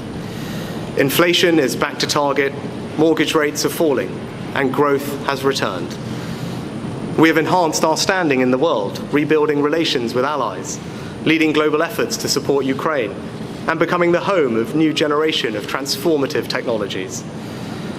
And our United Kingdom is stronger too, with the Windsor Framework, devolution restored in Northern Ireland, and our union strengthened. I'm proud of those achievements, I believe this country is safer, stronger, and more secure than it was 20 months ago. And it is more prosperous, fairer, and resilient than it was in 2010. Whilst he has been my political opponent, Sir Keir Starmer will shortly become our Prime Minister. In this job, his successes will be all our successes, and I wish him and his family well. Whatever our disagreements in this campaign, he is a decent, public-spirited man who I respect. He and his family deserve the very best of our understanding as they make the huge transition to their new lives behind this door, and as he grapples with this most demanding of jobs in an increasingly unstable world. I'd like to thank my colleagues, my cabinet, the civil service, especially here in Downing Street, the team at Chequers, my staff, CCHQ, but most of all, I'd like to express my gratitude to my wife Akshata and our beautiful daughters. I can never thank them enough for the sacrifices they have made so that I might serve our country. One of the most remarkable things about Britain is just how unremarkable it is that 2 generations after my grandparents came here with little, I could become Prime Minister, and that I could watch my 2 young daughters light Diwali candles on the steps in Downing Street. We must hold true to that idea of who we are, that vision of kindness, decency, and tolerance that has always been the British way. This is a difficult day, at the end of a number of difficult days. But I leave this job honoured to have been your Prime Minister. This is the best country in the world, and it is thanks entirely to you, the British people, the true source of all our achievements, our strengths, and our greatness. Thank you. All right, viewers, there you heard the final speech of Rishi Sunak as the Prime Minister of the United Kingdom. He has arrived at the Buckingham Palace as we speak with his wife, Akshata Murthy, to get an audience with the King and tender his resignation to the monarch. Now, he will also step down as the Conservative Party leader after this defeat for the Conservatives. And in fact, in the Buckingham Palace, we also are getting pictures of King Charles meeting with Starmer, who is all set to take over as the Prime Minister of the United Kingdom, as his Labour Party secured a landslide victory, 412 seat, ousting the Conservatives, who secured only 121, way ahead of the majority mark of 326. Of course, this victory was predicted by the pollsters. All exit polls did say that the Labour is going to resurge in the United Kingdom. And let me take you through some of the big statements of Sunak as well. As he made his final speech, he said that the UK is the best country in the world. And in fact, I'm now joined in by my colleague Satyam, who is patched with us from London. Satyam, a very good afternoon to you. Now, this is a historic mandate in the United Kingdom. The Labour Party is back, and Keir Starmer is all set to become the Prime Minister. Sunak is, as of now, meeting the King. He's with his wife Akshata to tender his resignation. What's the situation on the ground really like? What are the scenes that you are witnessing? Yeah, see, this is nothing surprising that has come as a verdict yesterday. All the opinion polls, which right since Prime Minister Rishi Sunak on 22nd May, when he declared the elections, right until the yesterday's exit poll, it was always predicted that the Labour Party is indeed yet going to have a historic landslide victory, and the Tories are going to lose their 14 years of power in the UK.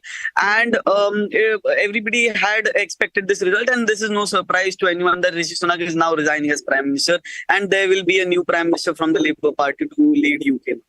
Right, of course, but talk to us about what's going to be next in the line of action for the PM-elect to be, and when can we expect him to be taking oath? As Rishi Sunak in his speech, he also mentioned Rishi Sunak will be continuing as the Prime Minister until all the formalities to decide his successor are complete, His Majesty the King, and to tender his resignation along with his wife. Rishi Sunak in his speech has also said that he wishes all the best to his successor, and very soon we will see that the king inviting Keir Starmer as the leader of the Labour Party to form a government in his name, and that is how the things will take place forward, and a new Prime Minister will be given to the UK. Right, and of course, economy of the United Kingdom continues to remain in doldrum. What can we expect from the Labour Party with its centre-left stance coming forward for the United Kingdom?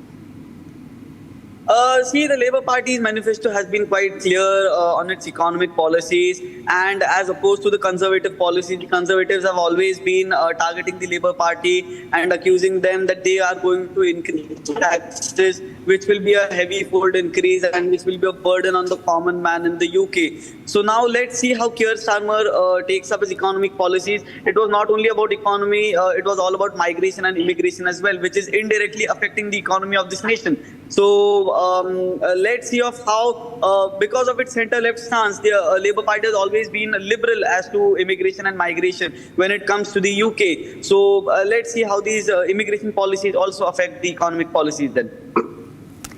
Right, of course. Now, Prime Minister Modi back home has also extended greetings and congratulations to Keir Starmer. Now, with his election, what can we expect, how the relations between India and the United Kingdoms are going to proceed from here on? And of course, what is the impact of this result is going to have on the Indians in the United Kingdom?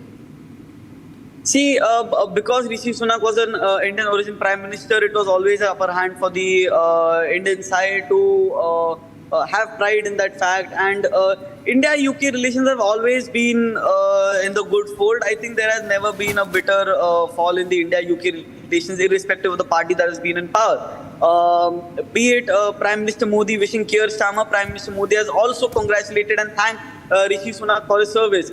And we can always say that in the past 14 years, when the Conservatives were here in the UK, as well as before it when the Labour Party was ruling, India-UK relations have always been in the good phase. And under Prime Minister Modi and with the able diplomacy in place, I think the India-UK relations not much have to worry about. It is only that the British Hindu community are a bit sad because Rishi Sunak is losing his power, but at the same time, the Indians entirely are in good faith because the government and the External Affairs Ministry right now is on a good pole with UK relations. All right, another big point to note here is that even as there is a resurgence of the right across the globe, in fact, especially in Europe, the results in the United Kingdom is quite on the contrary with the centre-left resurgence. How is this going to pan out in the wider geopolitics? See, there can be multiple aspects of looking at this issue. When I interacted with people on the ground, one thing that has come to the notice and which is very prominent is that the jump of Reform UK in the general elections. So if we see the results on 98 seats, Reform UK is the second runner-up. So Reform UK, which also identifies and which is also a prominent right-wing party, it has definitely hampered the vote share of the Tories more than that of the Conservatives. So, be it France, be it Italy, the rise of the right wing has been inevitable. But taking into consideration the results that the UK has seen yesterday, we cannot say that the right wing has deteriorated in the UK. A new right wing party has been emerged in the UK, and it is now high time that we start seeing UK much more than a two-party system or much more than a two major party system. And now there are multiple parties: the Liberal Democrats, Reform UK, the Green Party. Everybody has a considerable amount of share and contribution to the Parliament in the form of MPs. So Reform UK standing second in more than 98 seats is a statement in itself as well. Oh, well, of course, now my final question to you, you're there live from London. Take us through the scenes on the ground there. Of course, the exit polls had, like you said, also predicted this landslide victory. But how is the sentiment of the citizens there? See, the citizens in London specifically, the citizens are quite satisfied with the Labour Party, and people wanted change. When we go to the rural parts of England, or when we go to the countryside of England, there can be some dissatisfaction amongst the voters as to why the Labour came, and the debates have already started. Debates and discussions have already started around if the jump of the Reform Party in the UK elections has hampered the Conservatives and led them to the result that they are facing now. Keeping into mind the Hindu and the Indian community diaspora here in the UK, we saw something like the Hindu Manifesto that was released by the Indian Hindu community here. So there has been a considerable debate and discussion about the Hindu Manifesto as well, because some of the candidates who openly endorsed the Hindu Manifesto by the Hindu organizations in the UK have had to face some backlash. There were some Hindu candidates who had to face some instances of Hindu phobia, as well as some candidates who endorsed the Hindu Manifesto have been elected. So there are mixed feelings within the British community as well as the Indian diaspora in the UK. And now with Rishi Sunak also set to step down as the Conservative Party leader, who can we expect to take over? It is really a dilemma right now of who can take over, because the Conservative Party is really in mixed feelings right now, and there has been no specific face in the past few years. Even when Rishi Sunak was elected and Rishi Sunak was continuing a Prime Minister, we heard stories that there is some amount of discontent or dissatisfaction amongst the Labour Party. So it is really a matter of time and for us to wait and watch and see who actually takes to lead the Conservative Party. On national media debates here in the UK, there have been deliberations that the Conservative Party needs a reform. The Conservative Party has not been conservative enough in order to satisfy its voters, and that is one of the major reasons that has come here. So we really need to see what happens and what the Conservative Party members think of what being conservative enough means, and who is indeed much capable of that than Rishi Sunak. All right, stay on with us, Satyam. Let's show our viewers once again what Rishi Sunak has said in his farewell speech as the Prime Minister. I will shortly be seeing His Majesty the King to offer my resignation as Prime Minister. To the country, I would like to say first and foremost, I am sorry. I have given this job my all, but you have sent a clear signal that the government of the United Kingdom must change, and yours is the only judgment that matters. I have heard your anger, your disappointment, and I take responsibility for this loss. To all the Conservative candidates and campaigners who worked tirelessly but without success, I am sorry that we could not deliver what your efforts deserved. It pains me to think how many good colleagues who contributed so much to their communities and our country will now no longer sit in the House of Commons. I thank them for their hard work and their service. Following this result, I will step down as party leader, not immediately, but once the formal arrangements for selecting my successor are in place. It is important that after 14 years in government, the Conservative Party rebuilds, but also that it takes up its crucial role in opposition professionally and effectively. When I first stood here as your Prime Minister, I told you the most important task I had was to return stability to our economy. Inflation is back to target, mortgage rates are falling, and growth has returned. We have enhanced our standing in the world, rebuilding relations with allies, leading global efforts to support Ukraine, and becoming the home of a new generation of transformative technologies. And our United Kingdom is stronger too, with the Windsor Framework, devolution restored in Northern Ireland, and our union strengthened. I'm proud of those achievements. I believe this country is safer, stronger, and more secure than it was 20 months ago. And it is more prosperous, fairer, and resilient than it was in 2010. Whilst he has been my political opponent, Sir Keir Starmer will shortly become our Prime Minister. In this job, his successes will be all our successors, and I wish him and his family well. Whatever our disagreements in this campaign, he is a decent, public-spirited man who I respect. He and his family deserve the very best of our understanding as they make the huge transition to their new lives behind this door, and as he grapples with this most demanding of jobs in an increasingly unstable world. I'd like to thank my colleagues, my cabinet, the civil service, especially here in Downing Street, the team at Chequers, my staff, CCHQ, but most of all, I'd like to express my gratitude to my wife Akshata and our beautiful daughters. I can never thank them enough for the sacrifices they have made so that I might serve our country. One of the most remarkable things about Britain is just how unremarkable it is that 2 generations after my grandparents came here with little, I could become Prime Minister, and that I could watch my 2 young daughters light Diwali candles on the steps in Downing Street. We must hold true to that idea of who we are, that vision of kindness, decency, and tolerance that has always been the British way. This is a difficult day, at the end of a number of difficult days. But I leave this job honoured to have been your Prime Minister.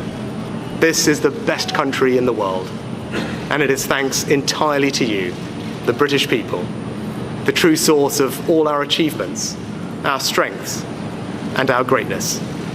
Thank you. All right, viewers, those were the final words of Rishi Sunak as the Prime Minister of the United Kingdom, as he now concedes defeat in this election. Of course, it was seen more of an anti-conservative vote than a pro-Labour one. Keir Starmer, all set to become the next Prime Minister of the United Kingdom. Republic is continuing its rolling coverage of the United Kingdom election results. Stay tuned. Time for a very quick break.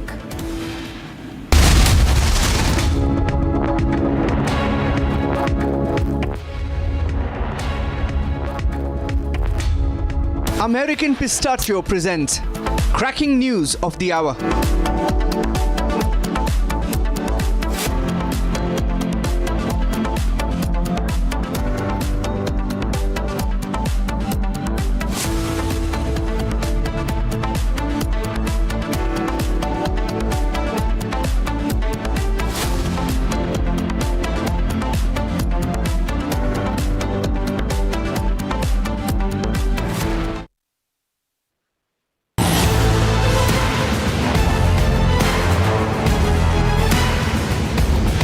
Get ready to witness the best technology extravaganza of the year. The first edition of the Republic Business Emerging Technology Awards has received an overwhelming number of nominations. Dominating the categories are AI and robotics, healthcare, edutech, fintech, banking and finance, and martech. Groundbreaking innovations and revolutionary ideas from the largest digitalized economy in the world. Join us as we celebrate India's incredible digital growth story. Republic Business Emerging Technology Awards, Friday, 5th July 2024.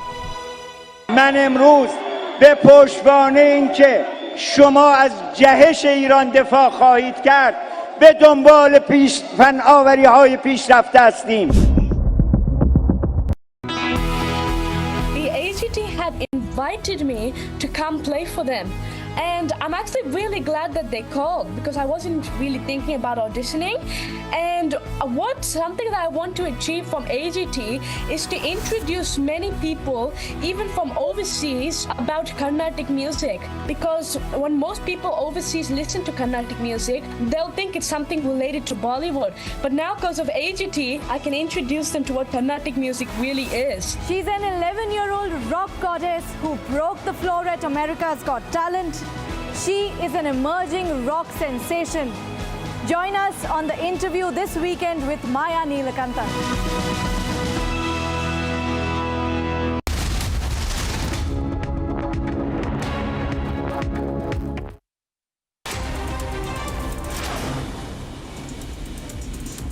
Prime Minister Narendra Modi encouraged the Indian contingent for the Paris Olympics, highlighting efforts to support the athletes by engaging the Indian community in Paris. He conveyed his best wishes to the team and boosted their morals by supporting them.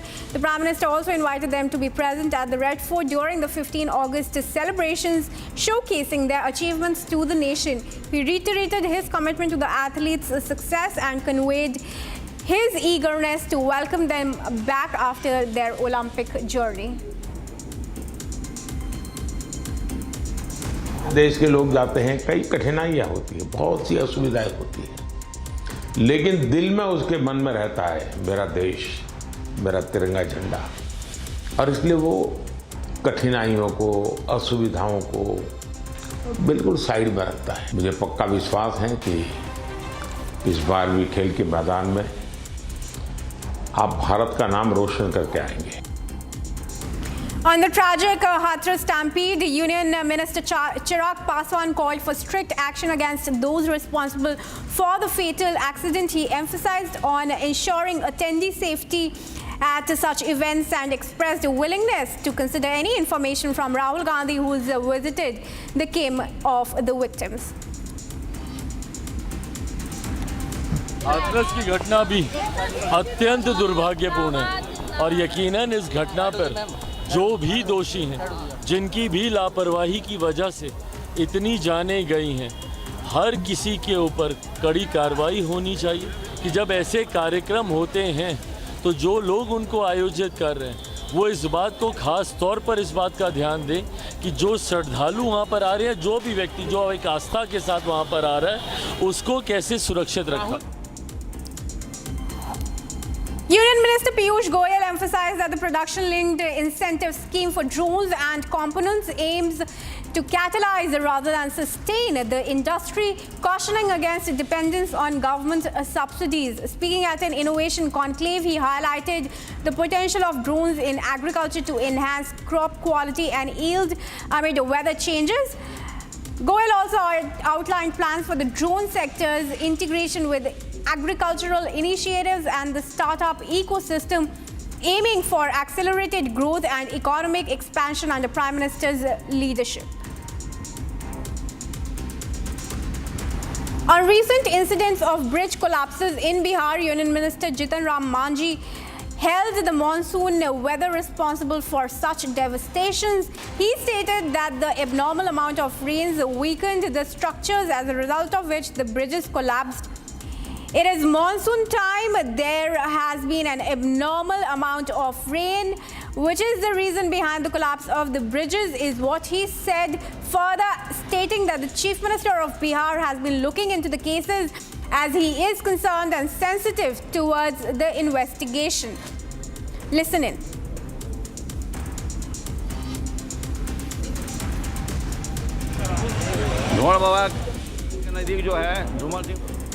All right, we'll play out that bite later, but the Delhi High Court has also issued a notice to the CBI on Chief Minister Arvind Kejriwal's bail plea in the excise policy case.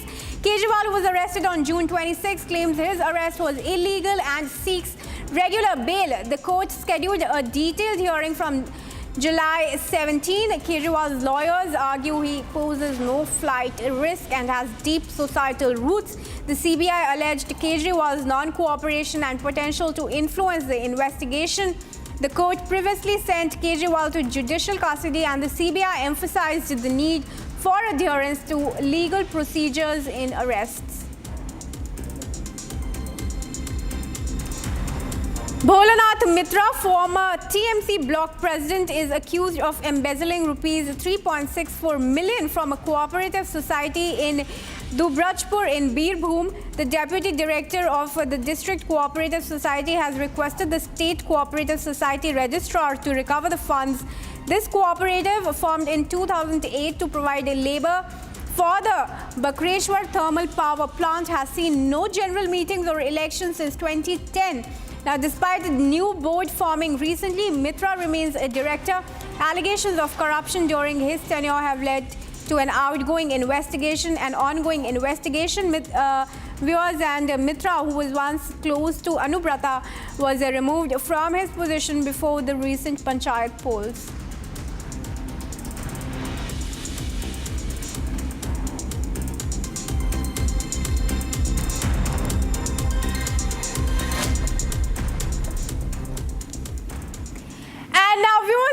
exclusive conversation with Republic TV, Union Parliamentary Affairs Minister Kiren Rijiju opened up on various issues and showdowns that ensued in the past week in the Parliament. Finally breaking silence on what happened during the heated inaugural session of the 18th Lok Sabha. Kiren Rijiju reveals the details of how the opposition participated and disrupted in the new Parliament Lok Sabha with a supposed renewed strength. Take a look. The nation really wants to know what exactly happened in those 2 days, Rijiju ji, that the opposition would not let the Prime Minister speak. I think the Congress party and some of its allies have decided that since they have lost the election, people of India has not given them the mandate, they would not listen to the Prime Minister. I had made it very clear from the day one that we want to work together and let the House function as per norms. The Prime Minister is not the Prime Minister of BJP. Modi ji is a BJP leader. But once he has become the Prime Minister of India, he is the leader of the country. You must listen to the Prime Minister of India. It is not that we are making statement for each other. In a way, he is addressing the Parliament and through Parliament to the nation. It is very unfortunate, I think, in the Indian parliamentary history, this is the first time where the opposition party has decided to block the speech of Prime Minister. But we are very categorical. You can't block Prime Minister's speech. If you have to raise objections, if you want to say something, you must do it as per rules. Nobody is above the rule.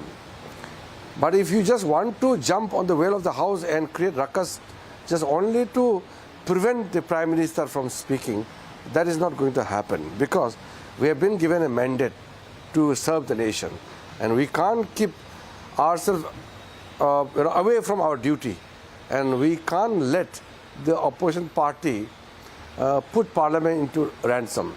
That will not happen. Did they do it by design, you think?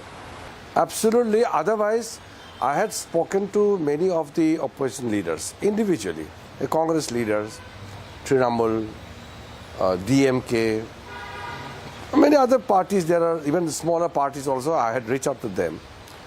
Everybody on their personal capacity said that the House must function because the dignity of the House has to be maintained. But it was primarily because of the stand taken by the Congress party.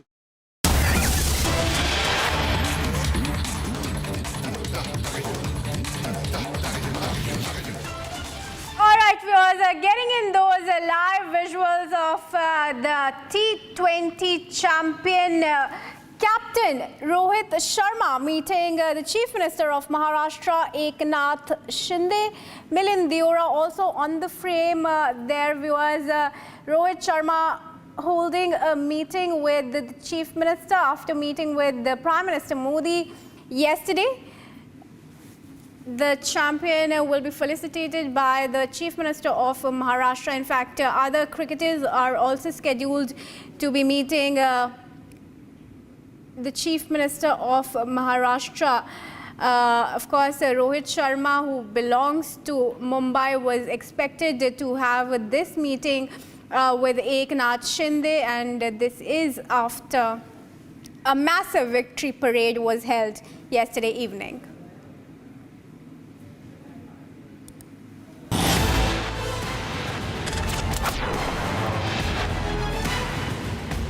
Republic Business Emerging Technology Awards are underway, viewers. You can tune in to the event on your YouTube page.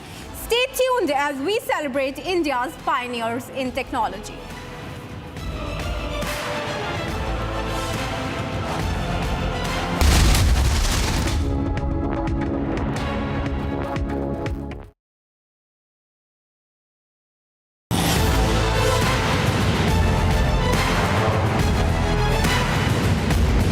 Get Get ready to witness the best technology extravaganza of the year.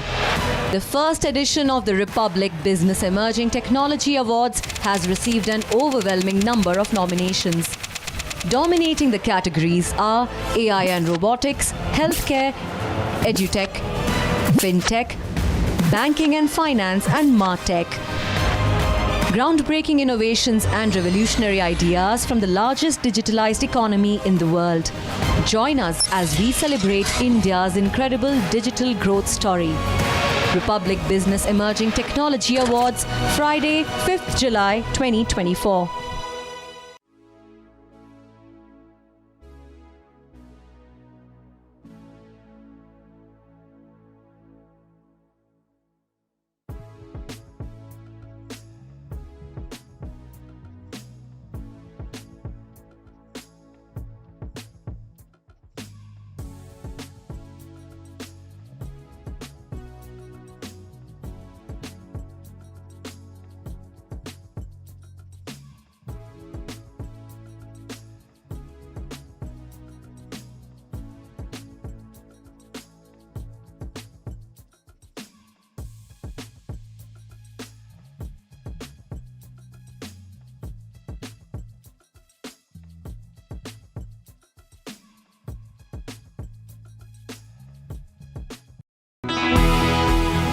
You are a representative of the, if I could say, Gen Z.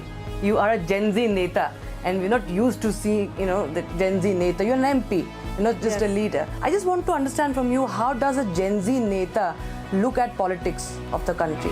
I look at politics as a good medium of change. Like Gandhiji said, you should be the change that you wish to see in the world. I think this is the apex of being a change maker.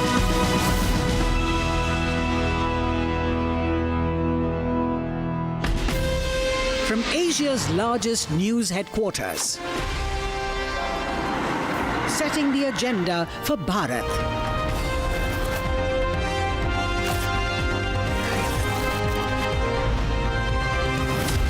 You're watching Republic.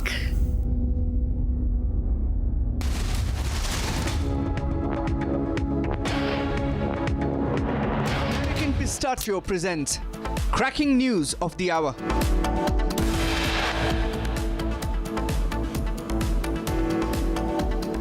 Republic Business celebrates pioneers in technology at inaugural edition of Emerging Technology Awards.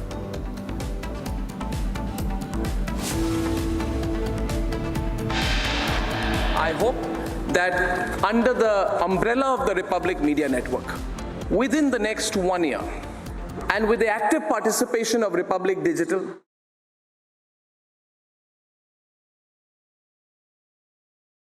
we must launch Republic Global.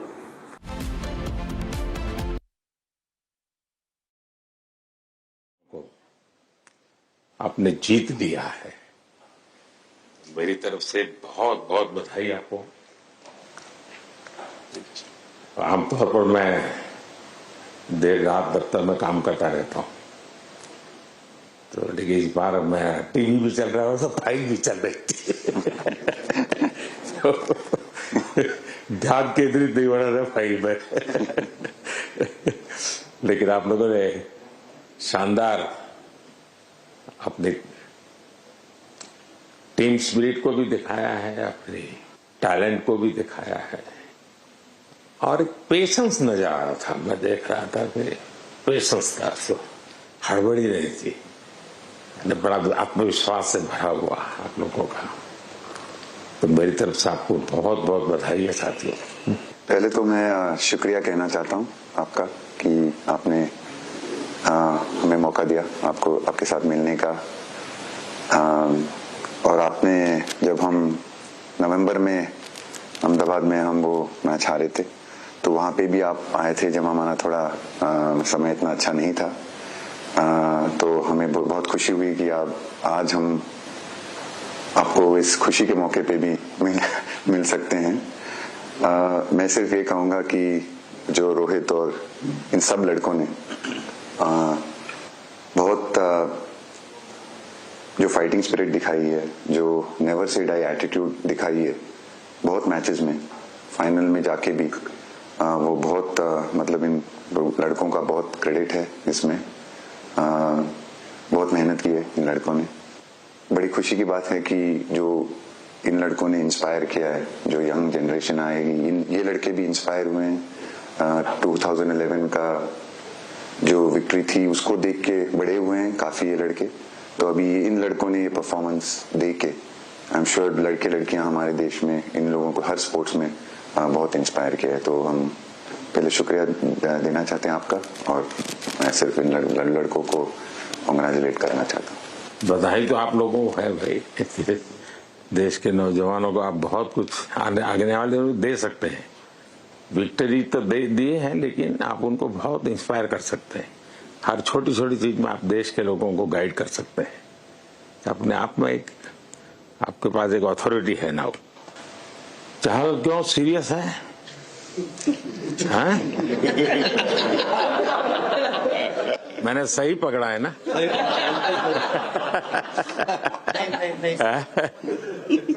Haryana का कोई भी व्यक्ति हो, वो हर हालत में खुश रहता है।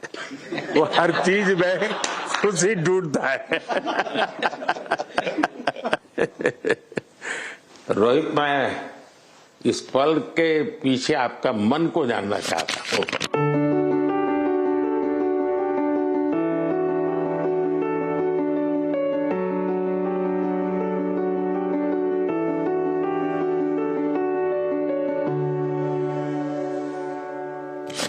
जमीन कोई भी हो, मिट्टी कहीं भी की हो, लेकिन क्रिकेट का जिंदगी ही पिच पे होती है। और आपने क्रिकेट की जो जिंदगी है उसको चूमा कि ये कोई हिंदुस्तानी ही कर सकता है। जहां पर हमें वो विक्ट्री मिली, उसका मुझे बस एक पल जो था वो हमेशा याद रखना था, और वो चखना था बस। क्योंकि उस पिच पर हम खेल के उस पिच पर जीते, क्योंकि हमने सब लोगों ने उस चीज का इतना वेट किया, इतना मेहनत किया। बहुत बार हमारे पास, बिल्कुल पास में आया था वर्ल्ड कप, बट हम आगे नहीं जा सके। लेकिन इस बार सब लोगों की वजह से हम उस चीज को हासिल कर सके। तो वो पिच मेरे लिए बहुत मतलब ये था कि उस पिच पे हमने वो जो भी हमने किया उस पिच पे किया, तो इसलिए वो बस उस मोमेंट पे वो हो गया मेरे से। हम लोगों ने, पूरे टीम ने इस चीज के लिए इतना मेहनत किया था, और वो मेहनत हमारी रंग लाई उस दिन। हर देशवासी ने मार्क किया होगा, लेकिन रोहित, मैंने दो एक्सट्रीम चीजें देखी। इसमें मुझे इमोशंस नजर आ रहा था। और जब तुम ट्रॉफी लेने जा रहे थे, जो नृत्य होता है सर, उसके पीछे ये था कि जैसे हम सबके लिए इतना बड़ा मोमेंट था वो, और हम सब लोग इस चीज का इतने साल से इंतजार कर रहे थे। तो मुझे लड़कों ने बोला कि आप सिर्फ ऐसे ही मत जाना, चलकर कुछ अलग करना। तो ये चहल का आइडिया था क्या? चहल और कुलदीप। अच्छा। तो आपकी ये रिकवरी की यात्रा कठिन है। प्लेयर के नाते तो शायद पुरानी आपकी अमानत थी, उसको आपने आगे कर लिया। लेकिन ऐसे समय कोई व्यक्ति रिकवरी करे, ये क्योंकि आपने उस समय काफी पोस्ट भी किए थे, मैं आपके पोस्ट देखता रहता था कि आज आपने इतना कर लिया, आज इतना कर लिया। तो मुझे हमारे साथी बताते थे।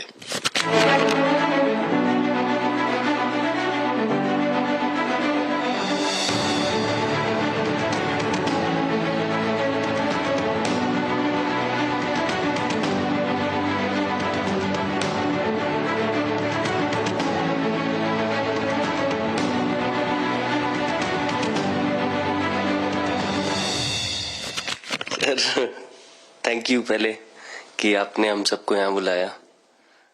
इसके पीछे से नॉर्मल थॉट था ये, क्योंकि 1-1.5 साल पहले मेरा एक्सीडेंट हो गया था, तो काफी टफ टाइम चल रहा था।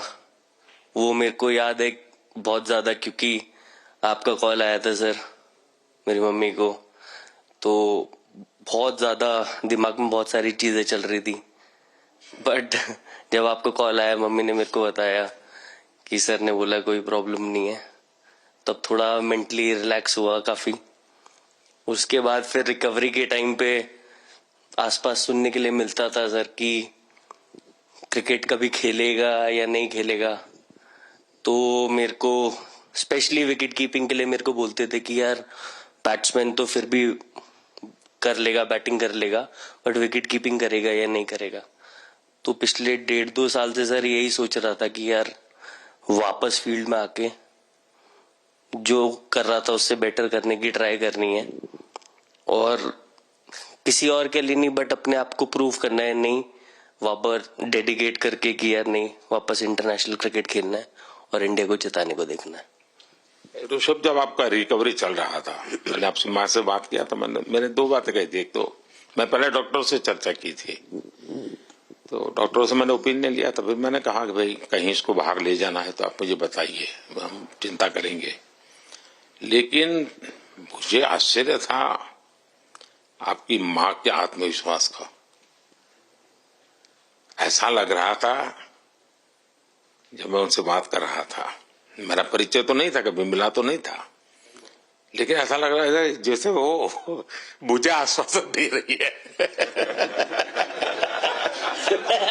ये ना बड़ा बड़ा बड़ा गजब का था जी। तो मुझे लगा कि जिसको ऐसी माँ मिली है वो कभी विफल नहीं जाएगा, ये मेरा मन में विचार आया था, उसी समय आया था जी, और आपने करके दिखाया जी। और सबसे बड़ा मुझे जो लगा, मैंने आपसे बात किया, किसी का दोष नहीं, ये मेरा दोष है, ये बहुत बड़ी बात है जी। वरना कोई भी बहाना निकालता, गड्ढा था, डिगना था, फलाना था, आपने ऐसा नहीं किया, ये मेरी गलती थी। शायद ये आपका जीवन के प्रति जो ओपननेस है, और मैं छोटी छोटी चीजों को ऑब्जर्व करता हूं दोस्त, और हर किसी से सीखता हूं। तो मैं सच बताता हूं, आपका जीवन देश के पेशेंट्स इन जनरल और प्लेयर्स इन पर्टिकुलर वे पक्का बड़ी इंस्पिरेशन लेंगे जी। और मैं जानता हूं जो विकेट कीपर होते हैं उनकी जो कोचिंग होती है कितनी कठिन होती है, घंटों तक अंगूठे पकड़ा के खड़ा रख देते थे, लेकिन आपने उसी लड़ाई को जीता है, तो बहुत बड़ा काम किया है जी, बधाई आपको। Thank you sir. उतार चढ़ाव आते हैं, लेकिन एक जो लंबी तपस्या होती है वो समय पे काम आती है। आपने खेल में जो तपस्या की है वो जरूरत पड़ने पर उसने अपना रंग बिखेरा।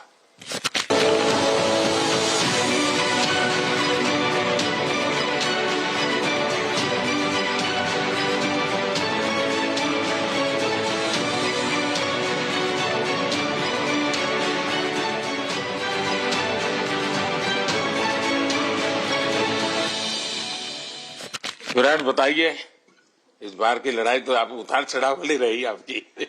पहले तो बहुत बहुत शुक्रिया आपका कि आपने हम सबको यहाँ बुलाया, और ये दिन मेरे लिए बहुत हमेशा मेरे जहन में रहेगा, क्योंकि ये पूरे टूर्नामेंट में मैं वो कंट्रीब्यूशन नहीं कर पाया जो मैं करना चाहता था। और एक समय पे मैंने राहुल भाई को भी बोला कि मैंने अपने आप को और टीम को दोनों को न्याय नहीं दिया अभी तक। तो इन्होंने मुझे बोला कि जब सिचुएशन आएगी तो मुझे भरोसा है कि तुम परफॉर्म करोगे। तो ये कॉन्वर्सेशन हमारी हुई थी, और जब हम खेलने भी गए तो मैंने पहले ही रोहित को बोला, क्योंकि मेरा जैसे टूर्नामेंट गया था मुझे इतना कॉन्फिडेंस नहीं था अंदर जब मैं खेलने जा रहा था कि वैसी बैटिंग हो सकेगी जैसी मैं करना चाहता हूँ। तो जब हम खेलने गए मुझे पहले 4 बॉलों में 3 चौके मिले, तो मैंने इसको जाके बोला, मैंने कहा यार ये क्या गेम है ये, मतलब एक दिन ऐसे लगता है 1 रन नहीं बनेगा और एक दिन आप जाते हैं और सब कुछ होने लगता है। तो वहां पे मुझे फील हुआ कि, और स्पेशली जब हमारी विकेट गिर गई, कि वो सिचुएशन में मुझे अपने आप को सरेंडर करना है। टीम के लिए क्या जरूरी है इस समय पे, सिर्फ वही मेरे फोकस में था। और मुझे ऐसा फील हुआ कि वो मुझे उस जोन में डाला गया। अब वो मैं किस वजह से डाला गया वो एक्सप्लेन करना मुश्किल है, बट मुझे ऐसा फील हुआ कि बिल्कुल मैं उस मोमेंट में बंध गया। और बाद में मुझे समझ आया कि जो चीज़ होनी होती है वो किसी भी तरीके से होती है, तो ये होना ही था मेरे साथ, टीम के साथ। अगर आप मैच भी देखें, जिस तरीके से मैच जीते एंड में, जो सिचुएशन थी, हम लोगों ने एक एक बॉल को जिया एंड में, जहां से मैच पलटा, और हमारे अंदर क्या चल रहा था वो हम एक्सप्लेन नहीं कर सकते। एक एक बॉल में कि मैच यहाँ जा रहा है, वहां जा रहा है। एक समय पे उम्मीद छूट चुकी थी, उसके बाद हार्दिक ने विकेट लिया, उसके बाद एक एक बॉल करके वो एनर्जी फिर बनी।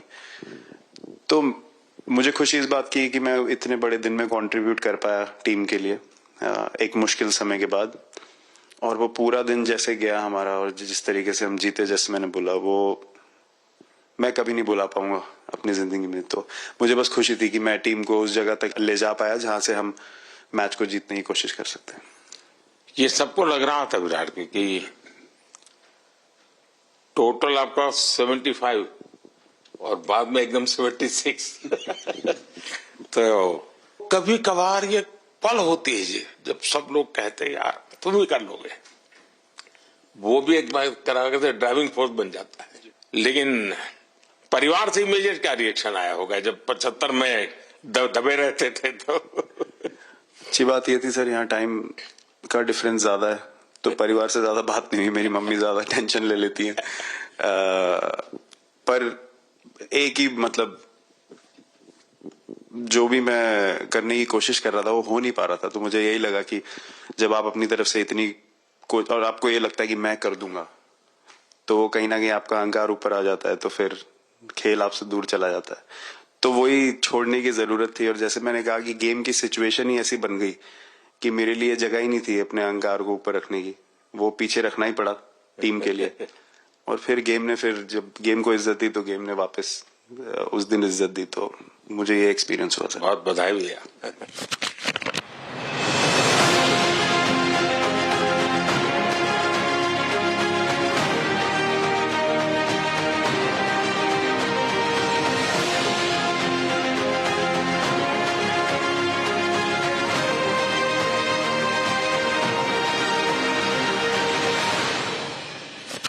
पाजी नहीं सर, मैं जब भी इंडिया के लिए बॉलिंग करता हूँ तो बहुत क्रूशियल स्टेजेस पे बॉलिंग करता हूँ, चाहे नया बॉल हो या इडली खा के जाते हो क्या मैदान? नहीं कभी भी सिचुएशन टफ होती है तो मेरे को सिचुएशन में बॉलिंग करनी होती है। तो मुझे बहुत अच्छा लगता है कि जब मैं टीम की मदद कर पाता हूँ और कोई भी टफ सिचुएशन से मैच अगर निकाल पाता हूँ तो मुझे बहुत कॉन्फिडेंस मिलता है, और आगे जाते हुए भी वो मैं कॉन्फिडेंस को कैरी करता हूँ। और स्पेशली ये टूर्नामेंट में बहुत सारी सिचुएशंस ऐसी आई जहाँ मुझे टफ ओवर्स डालनी थी और मैं टीम को हेल्प कर पाया और मैच जिता पाया। जितना मैंने क्रिकेट को देखा है, हमेशा देखा 90 के बाद कितना ही विक्ट्री का मूड हो, सब कुछ हो, फिर भी जो बैट्समैन होता है वो थोड़ा सीरियस हो जाता है। 90 के बाद वो वैसा ही लास्ट ओवर हो, हार जीत एक बॉल के सहारे हो, तो कितना बड़ा तनाव होता होगा। ऐसे में उन समय कैसे आप संभालते हैं अपने आप को? अगर मैं सोचूंगा कि हार जाएंगे या मेरे को मैच में कुछ एक्स्ट्रा करना है तो मैं शायद गलती कर दूंगा या नर्वस हो जाऊंगा, या क्राउड को देखूं या नर्वस होकर दूसरे लोगों को देखूं तो शायद मेरे से गलती हो सकती है। तो मैं उस टाइम फोकस करता हूं अपने आप के बारे में, सोचूं कि मैं क्या कर सकता हूं, और जब मैंने पहले अच्छा किया है तो मैंने क्या किया है जब मैंने टीम को हेल्प कर पाया हूं। तो वो सब चीजें याद करने की कोशिश करता हूं कि अच्छे दिन में मैंने टीम को कैसे हेल्प किया है, तो वो सब चीजें याद करके अपना बेस्ट देने की कोशिश करता हूं। लेकिन ये तो बड़ा तनाव रहता होगा यार, पराठे के बिना दिन निकलता नहीं। और नहीं सर, वेस्ट इंडीज में तो इडली पराठे कुछ भी नहीं मिल रहे थे। जो मिल रहा था उससे ही काम चला रहे थे हम लोग। पर बहुत अच्छा सिनेरियो रहा, बहुत बैक टू बैक हम ट्रैवल भी कर रहे थे, तो एज ए टीम बहुत अच्छा टूर्नामेंट गया। फर्स्ट टाइम वर्ल्ड कप जीते, इतना इमोशंस कभी एक्सपीरियंस नहीं किया था, तो बहुत प्राउड फीलिंग है, और इससे बेटर फीलिंग मैंने आज तक एक्सपीरियंस ही नहीं की। बहुत बढ़िया किया आपने, लेकिन देश प्राइड करते हो, गर्व होता है सबको।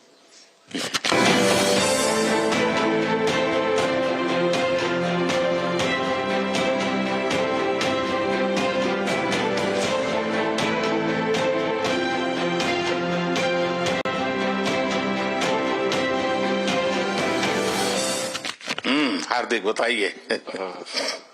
First of all thank you बुलाने के लिए हमें।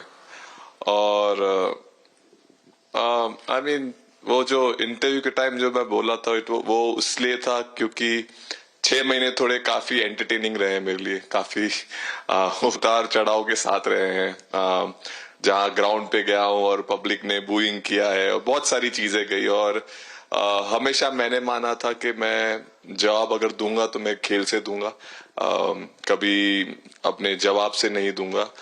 और मतलब उस टाइम भी स्पीचलेस हूँ, अभी भी स्पीचलेस हूँ, क्योंकि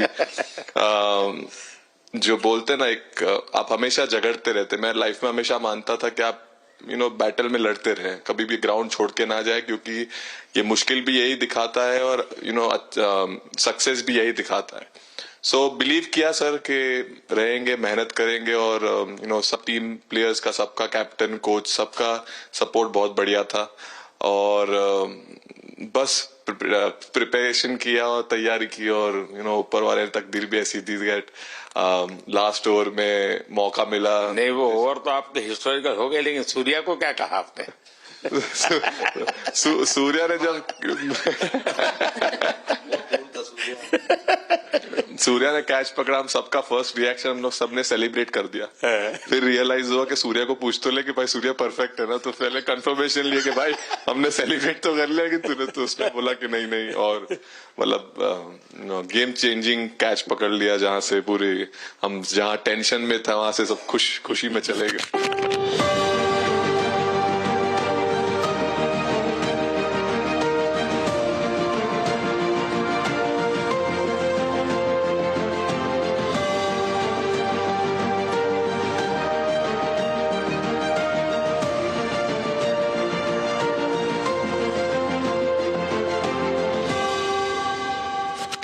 सूर्या खो गया सर। सर वो मोमेंट पे बस यही था कि कैसे भी करके बॉल, मतलब पहले ये नहीं सोचा था कि कैच पकड़ लूंगा या नहीं पकड़ूंगा, ये था कि बॉल ढकल दूंगा अंदर, 1 रन हो 2 रन हो ज्यादा से ज्यादा, क्योंकि हवा भी वैसे चल रही थी। और एक बार जब आ गया हाथ में तो फिर यही था कि उठा के फिर दूसरे साइड दे दूं। फिर देखा रोहित भाई बहुत दूर थे उस टाइम पे, और उड़ाया और आ गया हाथ में। बट ये चीज हमने बहुत प्रैक्टिस करी हुई है पहले से। एक चीज के बारे में मैंने सोचा था कि बैटिंग तो मैं करता ही हूँ खाली, लेकिन वो खत्म होने के बाद और किस चीज में मैं कंट्रीब्यूट कर सकता हूँ टीम को, फील्डिंग में और किसी। क्या ये भी प्रैक्टिस हो जाती है आपकी कि जिसमें बाहर बॉल गया फिर से उसको दोबारा लेना, कैच करना? सूर्या ने तो 100 कितना कह रहा था, 150 160 ऐसे कैचेस पहले लिए हैं प्रैक्टिस में। टोटल मतलब सर टूर्नामेंट के स्टार्ट से और पीछे आईपीएल से जब आ रहा था तब बहुत सारा ऐसा कैचेस पकड़ा था, तो बट पता नहीं था कि भगवान ऐसा मौका देगा ऐसे टाइम पे पकड़ने के लिए। बट ऐसी प्रैक्टिस की हुई थी पहले से, इसीलिए वो सिचुएशन में थोड़ा इतना काम था और पता था कि ऐसे सिचुएशन पहले आ चुकी है। बट कोई पीछे स्टैंड में बैठा नहीं रहता वो टाइम पे, बट इस टाइम पे ज्यादा लोग बैठे थे।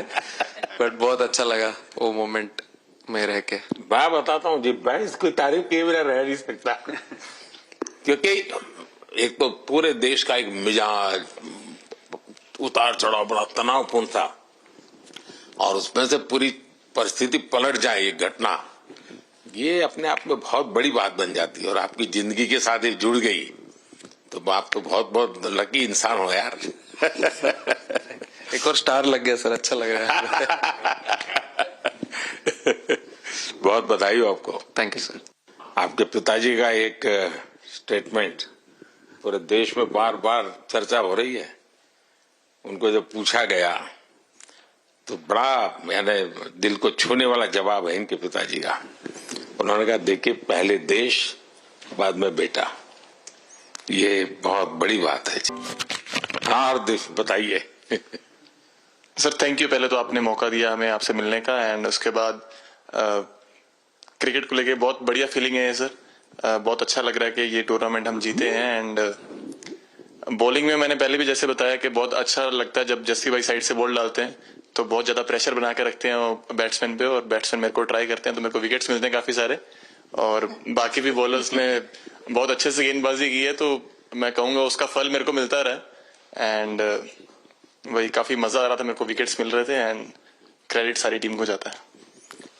अक्सर जब स्कूल में खेलता था तब एक बार मुझे शायद उसको प्राइज देने का मौका मिला था 8th स्टैंडर्ड में। मेरा खुद तो खेल की दुनिया से रहा नहीं, लेकिन मैं खेल जगत में कुछ भी अगर हलचल होती है तो मेरा मन उनके साथ लग जाता है।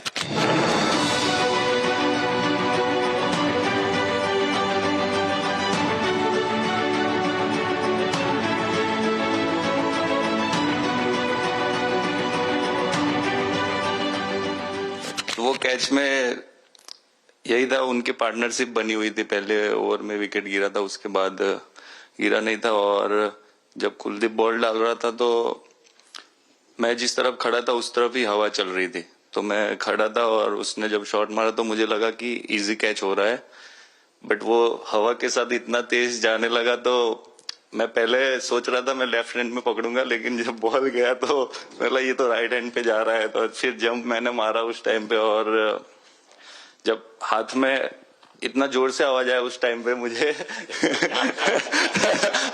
कि तब मुझे रियलाइज हुआ कि हाथ में पकड़ लिया है मैंने। और I think most of the time 10 में से 9 बार छूट जाते हैं ऐसे कैच, बट लकी था कि वर्ल्ड कप में इस टाइम पे जब टीम को जरूरत थी तब वो कैच पकड़ लिया मैंने। तो अमूल का दूध काम कर रहा है।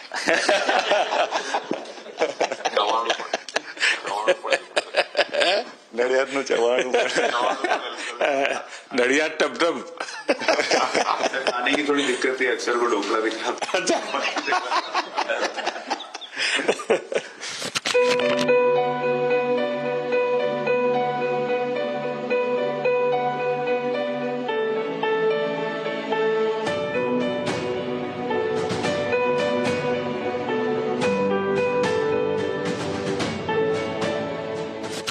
Thank you so much sir. Kuldeep कहें कि देशदीप कहें? सबसे पहले सर देश का ही हूँ तो ऑब्वियसली सर भारत के लिए सारे मैच बहुत अच्छे लगते हैं खेलने में, बहुत मज़ा भी आता है, बहुत प्राउड भी फील करता हूँ। और टीम में मेरा रोल भी वैसा ही है अटैकिंग स्पिनर का, तो हमेशा मिडिल ओवर में बॉलिंग करता हूँ, तो कैप्टन और कोच का हमेशा प्लान भी रहता है और रोल भी मेरा यही है कि विकेट निकालो मिडिल ओवर में। सो हमेशा कोशिश करता हूँ कि मिडिल ओवर में विकेट निकालूं, और फास्ट बॉलर अच्छे स्टार्ट दे देते हैं, 1-2 विकेट निकाल देते तो थोड़ा इजी हो जाता है मिडिल ओवर में बॉलिंग करना। सो काफ़ी अच्छा लगता है, बहुत अच्छा फील कर रहा हूँ। 3 वर्ल्ड कप खेल चुका हूँ और ये अच्छा मौका था, ट्रॉफी उठाया तो बहुत खुशी हो रही है। तो कुलदीप तुम्हारी ये हिम्मत कैसे हुई कि तुम कैप्टन को नचा रहे हो?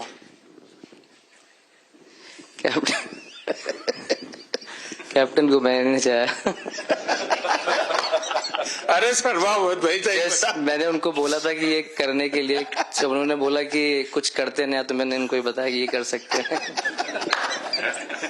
पर जैसे मैंने बताया था वैसा किया नहीं उन्होंने। शिकायत है।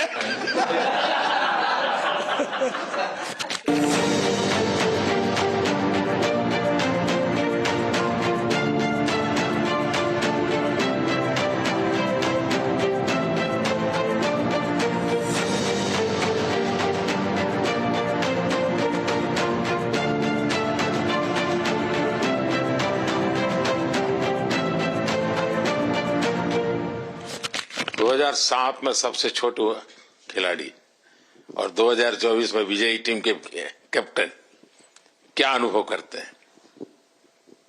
सर सच बोलूं तो जब 2007 में मैं पहली बार टीम में आया था और एक टूर हमने आयरलैंड में किया था जब जहां पे राहुल भाई कैप्टन थे, फिर उसके बाद हम सीधा साउथ अफ्रीका चले गए वर्ल्ड कप के लिए, तो वहां पे वर्ल्ड कप जीत गए पहली बार। तो जब इंडिया आए हम वर्ल्ड कप जीत के, तो पूरी मुंबई रास्ते में थे, हमें एयरपोर्ट से वानखेड़े स्टेडियम जाने के लिए 5 घंटा लगा। तो 2-3 दिन के बाद मैंने रियलाइज किया कि वर्ल्ड कप जीतना काफी आसान है। लेकिन उसके बाद वर्ल्ड कप आते गए, बहुत बार हम पास पहुंचे बट जीत नहीं पाए। ये वर्ल्ड कप में मैं एक चीज बड़े कॉन्फिडेंट से बोल सकता हूं कि लोगों में काफी डेस्परेशन और बहुत हंगर था। जब हम यहाँ से वेस्ट इंडीज गए, काफी मुश्किलें थी वहां पे। जब हम न्यूयॉर्क में पहली बार क्रिकेट हो रहा था, कभी क्रिकेट वहां पर हुआ नहीं था, प्रैक्टिस करने के लिए ग्राउंड अच्छे नहीं थे, लेकिन किसी भी लड़कों का उस चीज में ध्यान नहीं था। बस एक ही चीज में ध्यान था कि हम बारबाडोस में फाइनल कैसे खेलेंगे। तो उससे मतलब ऐसे टीम को कैप्टनसी करना भी काफी अच्छा लगता है कि सबका गोल एक है कि कैसे जीतना है। और जब हम देखते हैं कि लोगों के चेहरे पे इतनी मुस्कुराहट है और लोग एंजॉय कर रहे हैं एक दूसरे के साथ, रात रात तक सड़कों में घूम रहे इंडिया का फ्लैग लेकर, तो काफी अच्छा लगता है। और हम ये जो ग्रुप है यहाँ पर, इनका हमारा एम भी यही है कि हम नेक्स्ट जनरेशन को कैसे इंस्पायर करते जाए। जैसे जब राहुल भाई और सचिन तेंदुलकर और सौरव गांगुली, लक्ष्मण, ये लोग सब खेलते थे तो हम सब उनको देखते थे, तो उन्होंने हम सारे लड़कों को इंस्पायर किया है। बट हमारा भी एक रिस्पॉन्सिबिलिटी है कि जो आगे वाले जनरेशन आएंगे उनको हम कैसे इंस्पायर कर सकते हैं। और ये शायद ये वर्ल्ड कप से आई एम श्योर कि आने वाले पीढ़ी में वो उत्साह बिल्कुल रहेगी। रोहित, आप हमेशा इतने सीरियस रहते हो। ये तो एक्चुअली लड़के ही बता सकते हैं। सब मैच जीतना, और इस बार तो आपका कुनबा भी बड़ा था, कई नए नए देश जुड़ रहे हैं अब। और क्रिकेट में ये बात सही है कि जो खेलता है वो इतनी मेहनत करके आता है, तो उसको शायद अंदाज नहीं आता है कि मैंने इतना बड़ा काम किया, क्योंकि वो तो लगातार करते आया है। देश पर तो प्रभाव होता है, लेकिन भारत की एक क्रिकेट की एक विशेषता है, भारत की क्रिकेट की यात्रा बड़ी सफल रही है। उसने अब और खेलों में भी इंस्पिरेशन का काम करना शुरू किया है। और खेल के लोग भी सोचते हैं यार क्रिकेट में हो सकता है, यहाँ क्यों नहीं हो सकता है। यानी ये बहुत बड़ी सेवा आपके माध्यम से हो रही है। ये अपने आप, और देश को अगर आगे हमें बढ़ाना है, हमें सभी खेलों में वही स्पिरिट पैदा करना है कि दुनिया में हम झंडा गाड़ के आएंगे। और मैं देख रहा हूँ आज देश में और छोटे छोटे गांव से टैलेंट मिल रही है जी। टियर 2 टियर 3 सिटी से टैलेंट मिली। पहले तो बड़े शहर बड़ी क्लब वहीं से आते थे, अब ऐसा नहीं। आप देखिए आपकी टीम में भी आधे से अधिक लोग ज्यादा ऐसे हैं जो छोटे छोटे स्थान पर से आए। ये एक्चुअली विजय का प्रभाव है और जिसका परिणाम हमें लंबे अरसे तक मिलता है। अफगानिस्तान के मिनिस्टर का बयान था तो बड़ा इंटरेस्टिंग बयान था। उनको साउथ अफ्रीका के साथ लास्ट में खेलने का मौका मिला। ये यात्रा उनके लिए बहुत बड़ी सफलता की यात्रा थी, लेकिन उन्होंने क्रेडिट भारत को दी। बोले अफगानिस्तान की क्रिकेट टीम का ये जो प्रगति है उसका अगर क्रेडिट किसी को जाता है तो भारत के लोगों ने हमारे बच्चों को तैयार किया, उसके कारण गया है।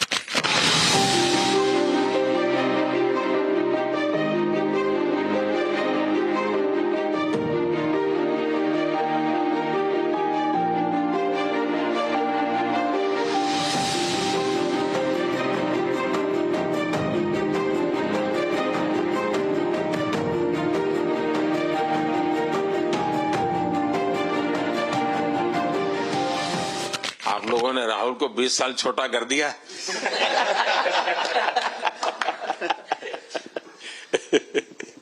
नहीं, श्रेय इन लड़कों को जाता है, क्योंकि हम लोग, मैं ऑलवेज कहता हूं कि मैं प्लेयर रह चुका हूं और मैं कोच भी रह चुका हूं।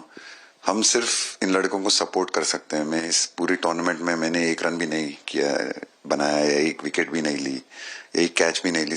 हम सिर्फ सपोर्ट कर सकते हैं। और सिर्फ मैं नहीं, हमारी जो पूरी टीम होती है, एक सपोर्ट स्टाफ की टीम होती है, हमारे जो दूसरे कोचेस होते हैं, हमारे बहुत अधिक सपोर्ट स्टाफ की जो टीम होती है, मेरा ये मानना है कि वो बहुत मेहनत करते हैं, वो काम करते हैं। और हम सिर्फ इन लड़कों को सपोर्ट कर सकते हैं। जो प्रेशर का सिचुएशन होती है, रन बनाने हैं विराट को या बुमराह को या हार्दिक को या रोहित को या सब लोगों को यहाँ पे ये लोग करते हैं। तो हम इनको सिर्फ सपोर्ट कर सकते हैं। इनको जो चाहिए उनको हम ये दे सकते हैं उनको, और पूरा श्रेय इन लोगों को जाता है। उन्होंने ऐसा खुशी का मौका मुझे दिया, एक ऐसा खुशी का मौका मुझे दिया। मुझे मतलब मैं सिर्फ शुक्रगुजार हूँ इन लड़कों का जिन्होंने मेरे साथ इतने अच्छा समय मुझे दिया, इतनी एक्सपीरियंस, बहुत अच्छी एक्सपीरियंस जो दी है। तो मैं सिर्फ ये भी कहना चाहूंगा कि हमारी जो इस टूर्नामेंट में जो टीम स्पिरिट बहुत अच्छी थी। तो इस टीम में ऐसे 11 जो लड़के खेले थे, इसमें 4 लड़के बाहर भी बैठे थे। इसमें मोहम्मद सिराज ने पहले 3 मैच खेले थे यूएसए में, हम लोग फास्ट बॉलर एक्स्ट्रा खेल रहे थे, तो उन्होंने सिर्फ 3 मैच खेले इस टूर्नामेंट में। और 3 ऐसे लड़के थे हमारे टीम में जिन्होंने एक भी मैच नहीं खेला। संजू ने एक भी मैच नहीं खेला, यूजी चहल को एक भी मैच खेलने को नहीं मिला, और यशस्वी जायसवाल को भी एक भी मैच खेलने को नहीं मिला। पर उनकी जो स्पिरिट थी, उनकी जो उत्साह था बाहर देख के, कभी ऐसा नहीं उनका मुंह उन्होंने नीचे नहीं किया। और वो बहुत हमारे लिए और हमारी टीम के लिए एक बहुत इम्पोर्टेंट चीज थी। और एक बहुत इम्पोर्टेंट चीज होती है जब आप ऐसे टूर्नामेंट्स खेलते हैं कि जो बाहर बैठे हुए लड़के होते हैं, उनकी जो क्या एटीट्यूड होती है, उनकी जो स्पिरिट होती है, तो मैं उनको भी बहुत दाद दे देता हूँ। मुझे अच्छा लगा कि एक कोच के नाते पूरी टीम की तरफ आपका ध्यान होना, और ये मैं समझता हूँ ये 3-4 वाक्य भी आपके जो भी सुनेगा उसको लगेगा कि भाई हो सकता है कुछ लोग मैदान में हमने देखे नहीं है, लेकिन वो भी मैदान में रंग भर देते हैं, मैदान को जोर दे देते हैं। और क्रिकेट में मैंने देखा हर किसी का कोई न कोई कंट्रीब्यूशन होता ही होता है जी। इतना बड़ा टीम स्पिरिट की जरूरत होती है तब जाके होता है। लेकिन राहुल, मैं जरूर जानना चाहूंगा, अब 28 में यूएसए में जब ओलंपिक होगा तो क्रिकेट को अब ओलंपिक में ऑलरेडी स्थान मिल चुका है, और मुझे लगता है कि वर्ल्ड कप से ज्यादा अब उस तरफ लोगों का ध्यान रहेगा।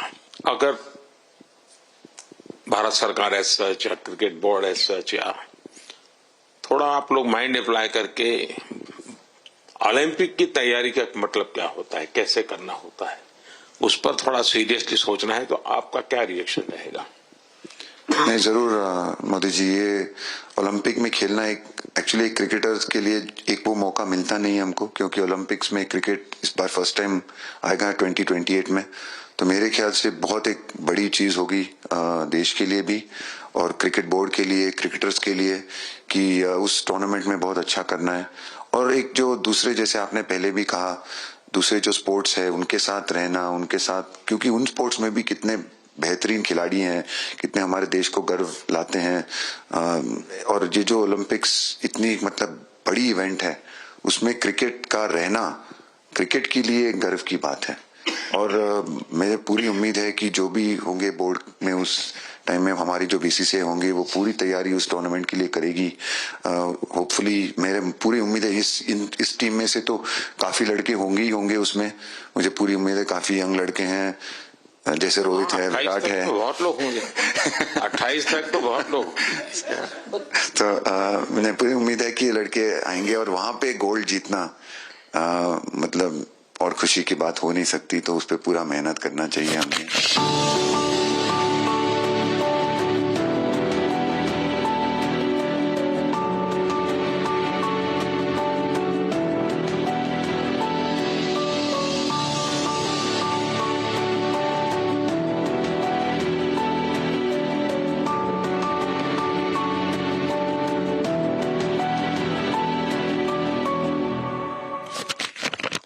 देख सकता हूं कि शायद कुछ लोगों को विजय के जो हर्ष के आंसू है वो जब देखते हैं तब पता चलता है कि पराजय के पल कितने कठिन गए होंगे।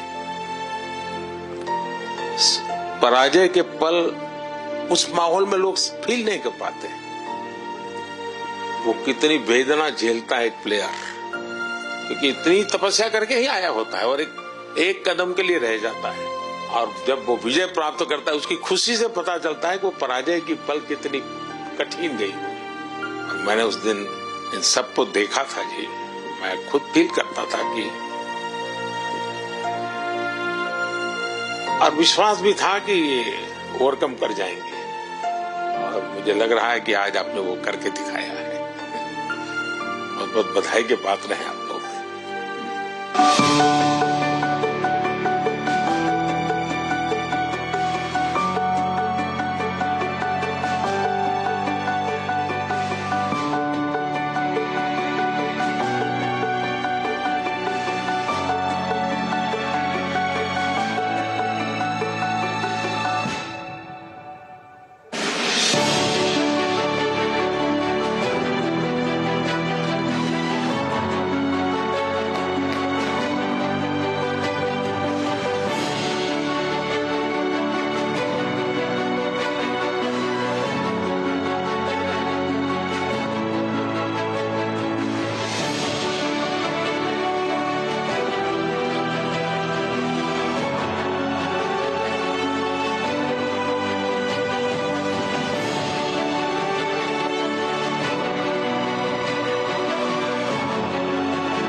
Well, what a moment, viewers, for all the cricketers, all the T20 heroes. Their interview with the Prime Minister, each and every person, each and every T20 World Cup hero was spoken to by the Prime Minister, from sharing Virat Kohli's experience on ground to Surya Kumar Yadav speaking to the Prime Minister about his golden catch of the match, and Rohit Sharma sharing his overall experience of playing abroad, especially in the United States as well as Barbados. This was the Prime Minister's interview with Team India upon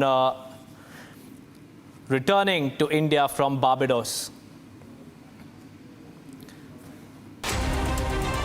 Let's now shift our focus on the other top stories that we're tracking. The Prime Minister also encouraged the Indian contingent for the Paris Olympics, highlighting efforts to support the athletes by engaging the Indian community in Paris. He conveyed his best wishes to the team and also boosted their morale by supporting them. The Prime Minister also invited them to be present at the Red Fort during the 15th August celebrations, showcasing their achievements to the nation. He reiterated his commitment to the athletes' success and conveyed his eagerness to welcome them back after the Olympic journey. हमारे जैसे देश के लोग जाते हैं, कई कठिनाइयां होती हैं, बहुत सी असुविधाएं होती हैं, लेकिन दिल में उसके मन में रहता है मेरा देश, मेरा तिरंगा झंडा, और इसलिए वो कठिनाइयों को, असुविधाओं को बिल्कुल साइड में रखता है। मुझे पक्का विश्वास है कि इस बार भी खेल के मैदान में आप भारत का नाम रोशन करके आएंगे।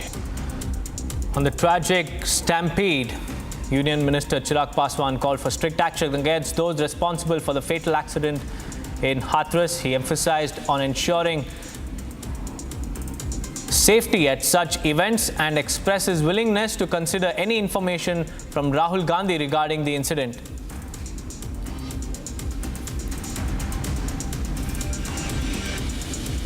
हाथरस की घटना भी अत्यंत दुर्भाग्यपूर्ण है और यकीनन इस घटना पर जो भी दोषी हैं, जिनकी भी लापरवाही की वजह से इतनी जानें गई हैं, हर किसी के ऊपर कड़ी कार्रवाई होनी चाहिए।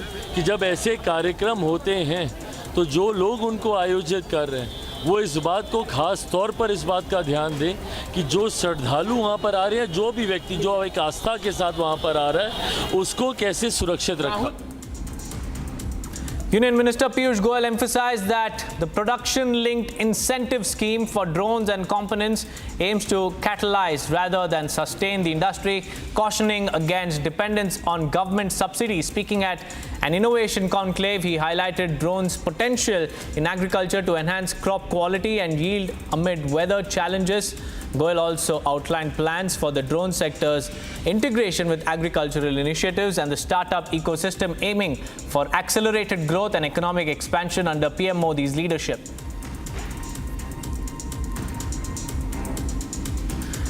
On recent incidents of bridge collapse in Bihar, Union Minister Jitan Ram Manjhi has held a monsoon weather responsible for such devastations. He stated that the abnormal amount of rains weakened the structures, as a result of which the bridges collapsed. He said, and I quote, "It is monsoon time. There has been an abnormal amount of rain, which is the reason behind the collapse of bridges." Further, he stated that the Chief Minister of Bihar has been looking into the cases as he is concerned about the bridge collapses, as well as has ordered an investigation.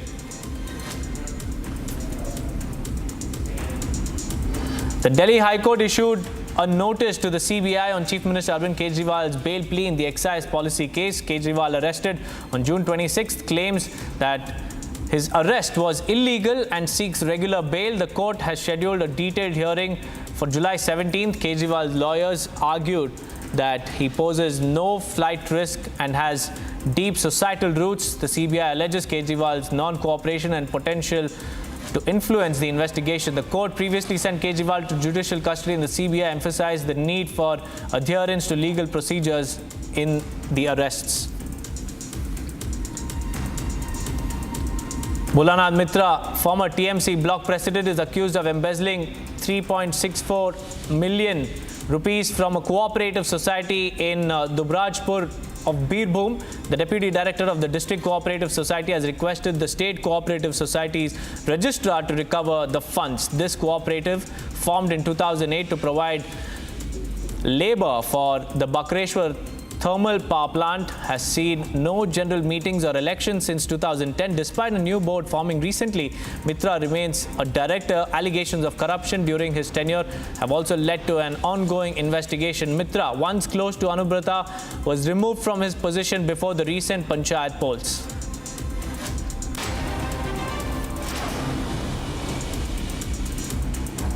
On the 7th day of the Amarnath Yatra, Baltal in Ganderbal witnessed rains. Pilgrims are travelling via the Baltal and Pahalgam routes to the 3,880-metre high cave shrine. Despite recent terror attacks, the Sri Amarnath Ji Shrine Board ensures the pilgrimage proceeds smoothly. The Srinagar Met Department has reported Pahalgam's temperatures at 20.3 degrees Celsius. On July 5th, pilgrims expressed gratitude for the facilities and the security provided. The Yatra started on June 29th and is ending on August 19th. It sees a heightened security to ensure the safety of the devotees.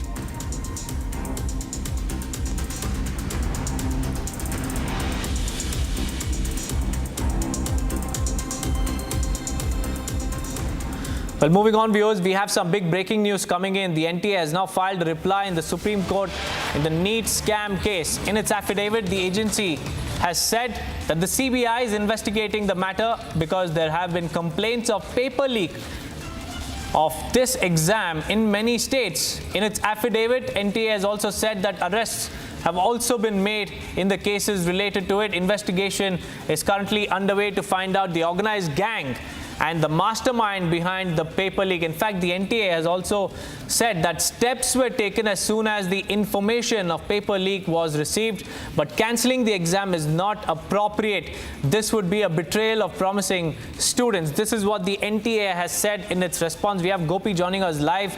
Gopi, the NTA has finally filed its response in the Supreme Court, and in its reply, it has said that cancelling the exam is not appropriate. What more details do we have? Well, in fact, Deepak, to put things in perspective, NTA's response comes right before the Supreme Court is going to hear over 26 petitions which have been filed from across the country regarding NEET exam. So this comes right before Supreme Court is going to hear the petitions, while they have also mentioned that CBI is investigating the 5-city nexus that in fact Republic has busted, and that is going to, they are going to continuously probe into the matter, and they have in fact made various arrests regarding the paper leaks as well as the problem with OMR sheets which we have seen in Godhra, while various other arrests have been made at Ranchi and Patna. So more that we have learned today is that there is a possibility that before the petitions are heard, it was in fact Supreme Court had asked the National Testing Agency to give a proper affidavit or response before they hear the petitions on 8th of July. Back to you. Right, Gopi, many thanks for joining us. Well, that's the latest, viewers. The NTA has now submitted its affidavit as far as the NEET scam is concerned. In the affidavit, it has detailed the action taken and where the investigation is now headed. Now, meanwhile, the NBA has also announced that NEET PG exams will be held on the 11th of August, and the exam will be held in 2 shifts. Now, furthermore, the cutoff dates for the purpose of eligibility to appear in the NEET PG 2024 shall continue to be till August 15th. Now, let's listen in to what the NTA director has to say. In 2 shifts, 2 shifts has been done to ensure a better arrangement for the students in examination. I feel that students should not worry about this 2 shifts examination, because there is a standard normalization ratio applies as it applies in most of the other exams in the country, which is taken in the shifts, and we will ensure that this legitimate normalization ratio will be applied in the 2 shifts exam, so they don't need to worry about it. So the cut-off date for the purpose of eligibility is going to appear, that is going to continue to be on 15th August? Yes, ma'am. It's the same as been kept it before. Now, viewers, after the victory lap yesterday and the felicitation ceremony at the iconic Wankhede Stadium, today Rohit Sharma met the Maharashtra Chief Minister Eknath Shinde. Now, we also have visuals where the T20 World Cup winning team captain, hitman Rohit Sharma, has met Maharashtra Chief Minister Eknath Shinde and Deputy Chief Minister Devendra Fadnavis at the Vidhan Sabha.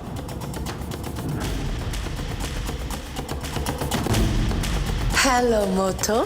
Motorola, India's best 5G smartphone brand. Well, there you see, viewers, these are the visuals of the T20 World Cup heroes meeting the Maharashtra Chief Minister and the Deputy Chief Minister. There you can see Rohit Sharma, Surya Kumar Yadav, all of them, along with Eknath Shinde in the same vehicle. And you can also see the amount of, the kind of fanfare that was witnessed at the Vidhan Sabha, because it's a once-in-a-lifetime opportunity for many of them working there to get so close to the World Cup winning captain Rohit Sharma and also Surya Kumar Yadav and Yashasvi Jaiswal. Remember, Yashasvi Jaiswal is a Mumbaiker who had a very tough time rising up the ranks to where he has reached today, from selling pani puris on the streets to traveling dozens of kilometers to attend his cricket practice. Yashasvi Jaiswal has come a long way, and today he had the opportunity to meet the Chief Minister of Maharashtra along with his captain Rohit Sharma.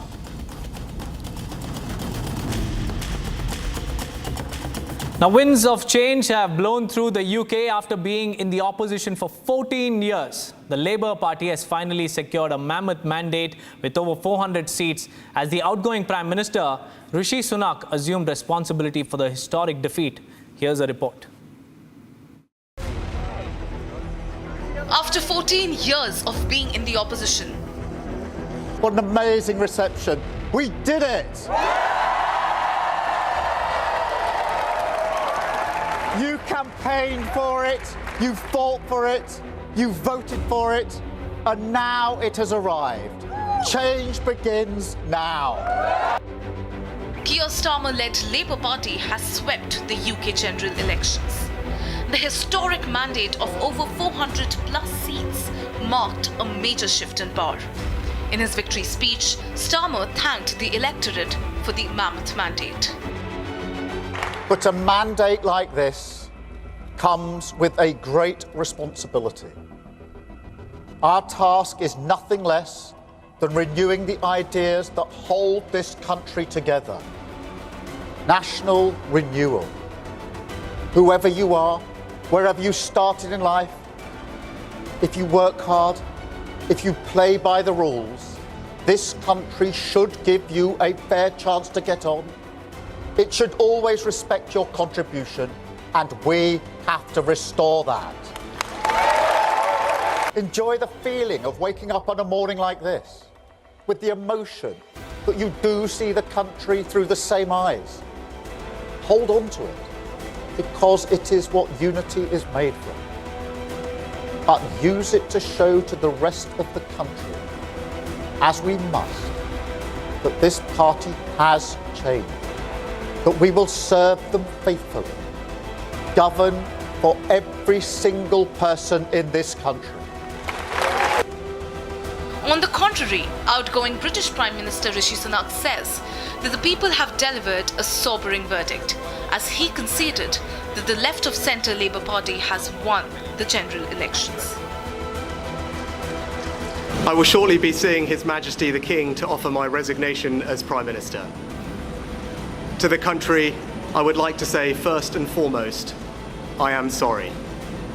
I have given this job my all, but you have sent a clear signal that the government of the United Kingdom must change, and yours is the only judgment that matters. I have heard your anger, your disappointment, and I take responsibility for this loss. Rishi Sunak is all set to step down for a smooth power transition in the UK. This is Tory's worst result in the party's 2-century history and one that would leave the party in disarray. Now it's time for us to take a look at the other international stories that we're tracking this hour.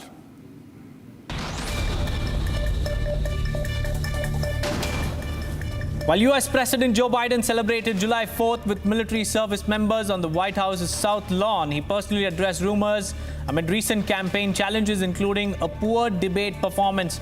Biden reassured supporters, denying the rumors about him stepping down. The president's schedule includes campaigning in Wisconsin, an interview and a news conference at the NATO summit in Washington. Argentina's Association of State Workers held a mass protest at Casa Rosada against the recent layoffs. The union reported 3,000 additional dismissals, adding to the 20,000 since December. Protesters set up community pots symbolizing the hunger and unemployment state workers are facing. The ATE also staged a nationwide general strike. The government, led by Javier Milei, plans to cut 70,000 public jobs as part of fiscal adjustments, impacting those investigating the dictatorship-era crimes. The union criticized job insecurity and stalled wage negotiations. Pakistan Petroleum Dealers Association has announced a nationwide strike starting today following failed negotiations with provincial and federal authorities. Now, PPDA Chairman Abdul Sami Khan cited unresolved core issues. Despite extensive talks with government officials, including the finance minister and the chairman of the Federal Board of Revenue, the dealers demanded the withdrawal of an unjust turnover tax, which they deemed double taxation. Over 13,000 petrol stations are set to halt operations from today. Further, the Petroleum Division has set up a monitoring cell to ensure fuel supply during the strike. Iran faces a pivotal presidential runoff triggered by the death of former President Ibrahim Raisi. The race, featuring reformist Masoud Pezeshkian and the ultra-conservative Saeed Jalili, followed a first round marked by low voter turnout and disillusionment. Pezeshkian leads slightly with 42.5% of votes advocating economic reform and Western engagement, while Jalili with 38.6% promotes self-sufficiency and resistance to foreign interference. The election's outcome will shape Iran's domestic policies and international relations amidst the ongoing economic and geopolitical challenges.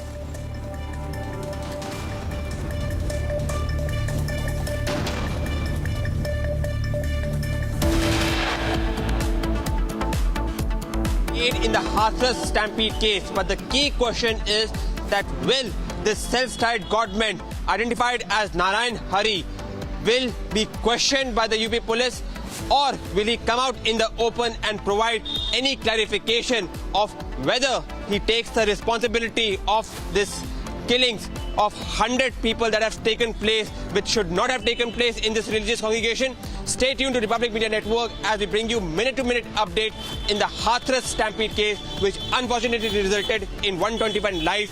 Will some accountability now be sought of this tragedy, which should have never happened in the first place?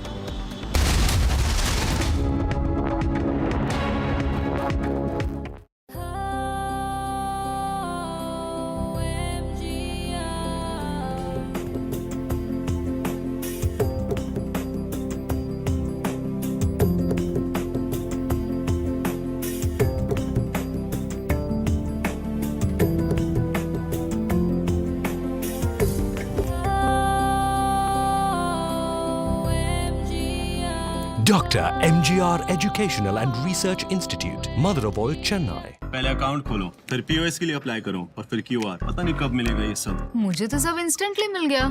Seriously? Seriously? तू जानता है इसका bank कौन है? कौन है? SBI। SBI देता है बिजनेस करंट अकाउंट के साथ पीओएस और क्यूआर कोड। इसे कहते हैं सॉलिड बैंक की solid banking.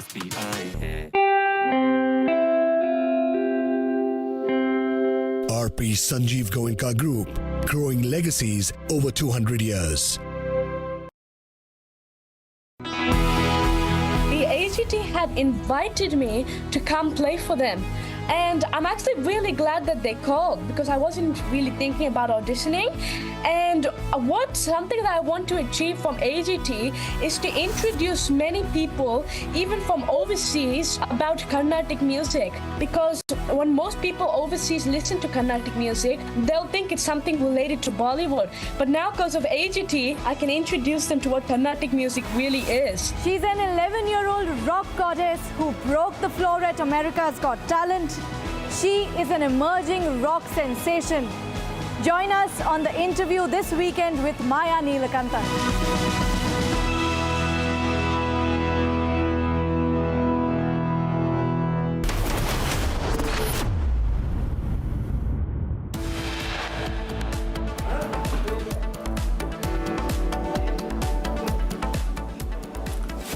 NCW Chief Rekha Sharma hits back at Mahua Moitra after vulgar attack, says will sue her for defamation.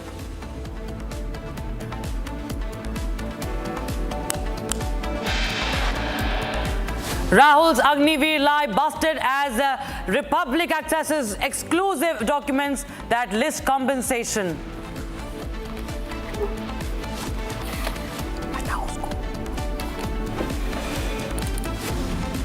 Statements of more than 102 people recorded, including top officials recorded, but self-styled godmen yet to be traced.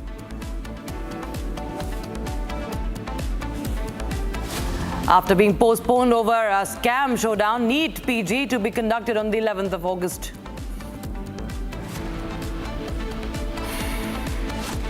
Team India meets Prime Minister Narendra Modi in New Delhi after T20 World Cup.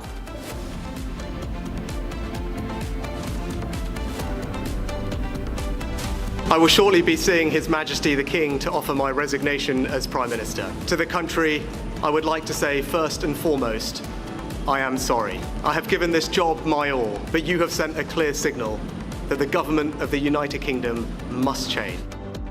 A historic defeat for Tories in United Kingdom elections. Keir Starmer set to be the next Prime Minister of the United Kingdom. Republic Business celebrates pioneers in technology at the inaugural edition of Emerging Technology Awards.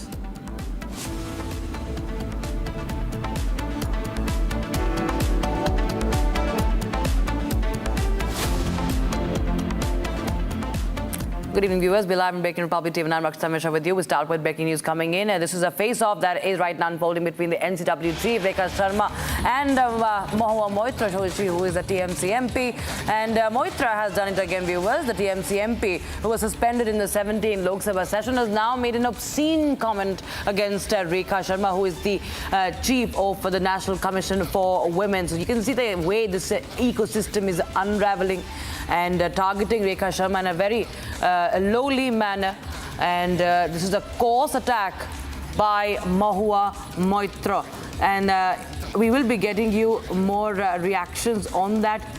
Remember, she is Mahua Moitra tried to take pot shots at the NCW chief. And on social media, she wrote some objectionable words targeting the NCW chief. Remember, the NCW chief had visited Hathras to meet the women who were injured in this tragic incident, and there was a video that was going viral, and Mahua Moitra had reacted to that and used vulgar language on that, why she quoted reply on that video.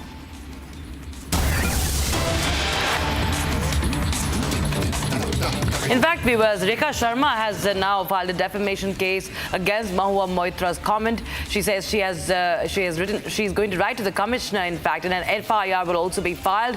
And in fact, Republic TV has also spoken to Rekha Sharma. And let's take a listen in. All right, viewers, we'll get you that conversation just a while from now. But we are cutting across live to the ceremony where the Gallantry Awards are being presented.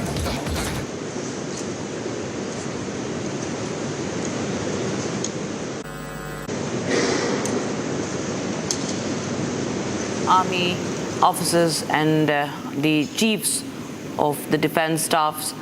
And Kiran Rijiju also there, if you can see, right ahead, right next, right into the right of your screens there.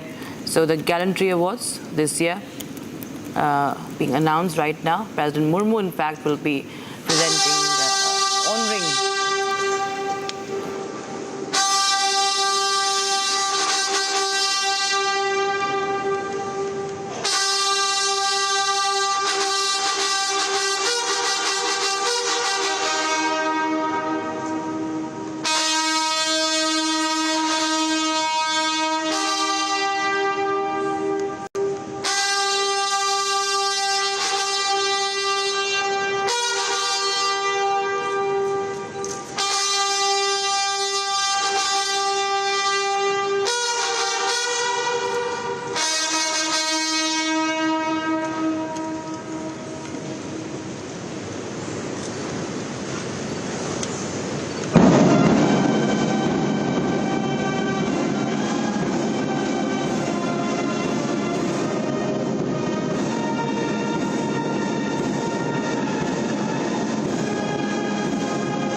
And viewers, there you can see President Draupadi Murmu. Remember, she has approved Gallantry Awards to 80 military personnel. That includes 12 posthumous, and these include the Kirti Chakras, 16 Shaurya Chakras, 55 Senate medals.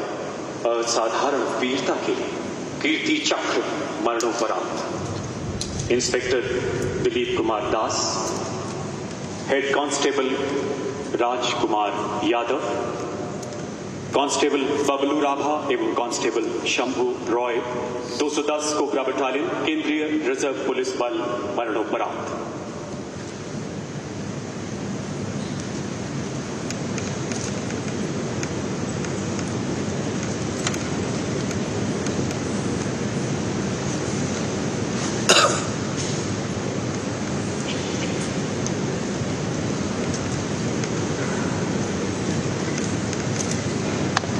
हर पर छत्तीसगढ़ स्थित बीजापुर के घने जंगलों में एक संयुक्त अभियान चलाया गया।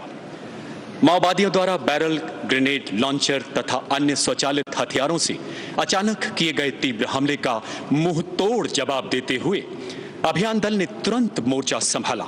6 घंटे से अधिक चली इस भीषण मुठभेड़ में 5 सशस्त्र माओवादियों को मार गिराया गया एवं उनके पास से हथियार, मैगजीन तथा गोला बारूद बरामद किया गया। अडिग इच्छा शक्ति, अदम्य साहस एवं अनुकरणीय कर्तव्य निष्ठा का परिचय देते हुए inspector Dilip Kumar Das, head constable Rajkumar Yadav, constable Bablu Rabha एवं कांस्टेबल शंभू रॉय ने आखिरी सांस तक लड़ते हुए देश के लिए अपना सर्वोच्च बलिदान दिया। सम्मान ग्रहण करेंगे उनके परिवारजन। श्रीमती प्रांजलि दास, धर्मपत्नी स्वर्गीय श्री दिलीप कुमार दास।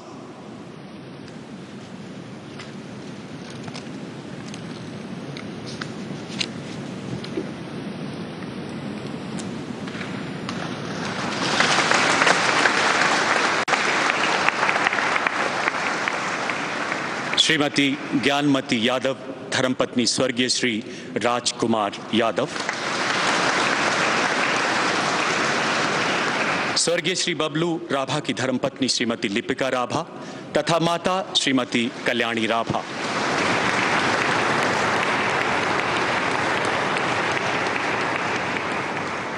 स्वर्गीय श्री शंभू रॉय की माता श्रीमती अंजलि रॉय एवं पिता श्री द्विजो राज रॉय।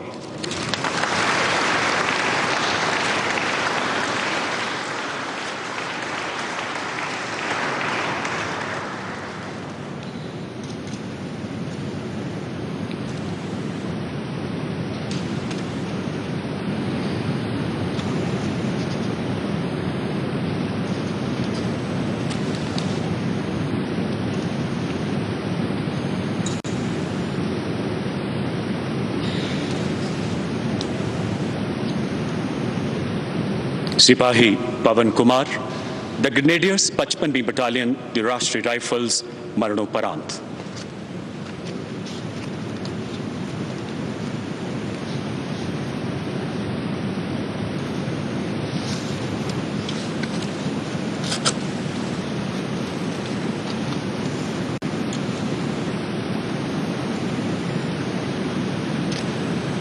सिपाही पवन कुमार 27 फरवरी 2023 को कश्मीर के पुलवामा जिले में चलाए गए आतंक विरोधी अभियान में एक खोजी दस्ते का नेतृत्व संभाल रहे थे। उत्कृष्ट रणनीतिक कुशलता के साथ अभेद्य घेराबंदी सुनिश्चित करने के बाद वो यूं ही लक्षित मकान में घुसे, वहां छिपे आतंकियों ने ग्रेनेड फेंकते हुए अंधाधुंध गोलियां बरसानी शुरू। अपने साथियों को प्राण घातक खतरे के बीच देख वो निडरता से आगे बढ़े, आतंकी का हथियार छीनते हुए उसे बेहद नजदीक से मार गिराया तथा दूसरे आतंकी को घायल कर दिया।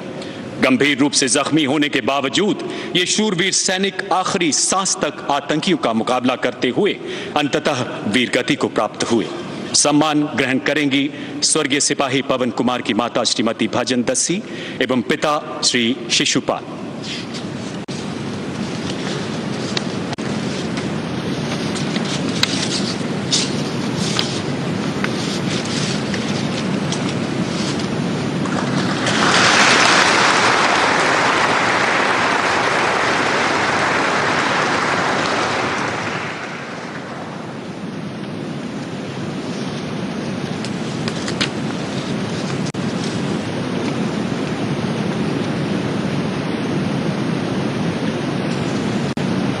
Captain Anshuman Singh, the army medical corps, 26वीं बटालियन, द पंजाब रेजिमेंट, मरणोपरांत।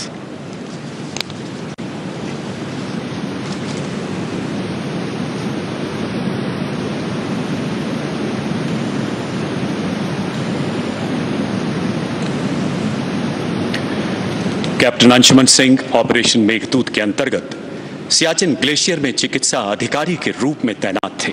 आपने 19 जुलाई 2023 को वहां स्थित चंदन ड्रॉपिंग जोन में हुई भीषण अग्नि दुर्घटना के दौरान नजदीक की फाइबर ग्लास हट में फंसे लोगों को सुरक्षित बाहर निकालने में मदद की। इसी दौरान मेडिकल इन्वेस्टिगेशन शेल्टर को आग की चपेट में आता देख वो अपने प्राणों की परवाह न करते हुए उसमें कूद पड़े ताकि जीवन रक्षक दवाइयों और उपकरणों को बचाया जा सके।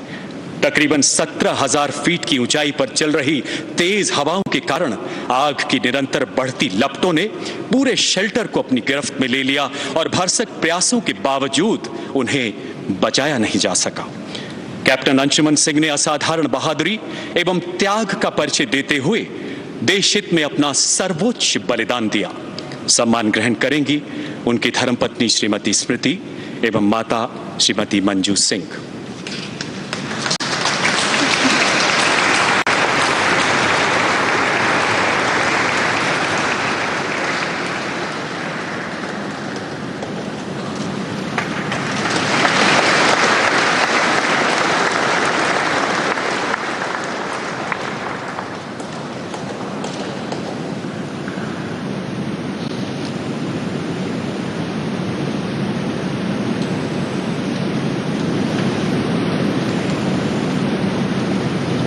हवलदार अब्दुल माजिद, 9वीं battalion, the parachute regiment special forces, मरणोपरांत।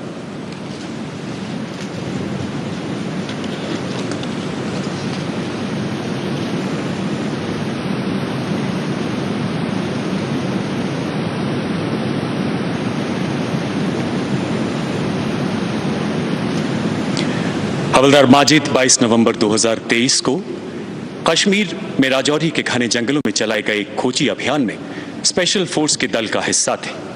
अपने प्राणों की परवाह न करते हुए आपने आतंकवादियों से हुई एक अन्य मुठभेड़ में घायल अधिकारी को सुरक्षित स्थान पर पहुंचाया। पैर में गोली लगने से बुरी तरह जख्मी होने के बावजूद निडरता से आगे बढ़ते हुए एक प्राकृतिक गुफा में छिपे आतंकियों के अत्यंत निकट पहुंच गए। अत्यधिक रक्तस्राव एवं गहन पीड़ा के बीच गुफा के अंदर एक ग्रेनेड फेंकते हुए अपने सटीक निशाने से एक कट्टर आतंकी को मार गिराया। प्राणघातक परिस्थितियों में अद्भुत संकल्प शक्ति, अदम्य साहस एवं अनुकरणीय सेवा भाव की मिसाल कायम करते हुए हवलदार माजिद ने अपने प्राण न्यौछावर कर दिए। सम्मान ग्रहण करेंगी उनकी धर्मपत्नी श्रीमती सगेरा बी।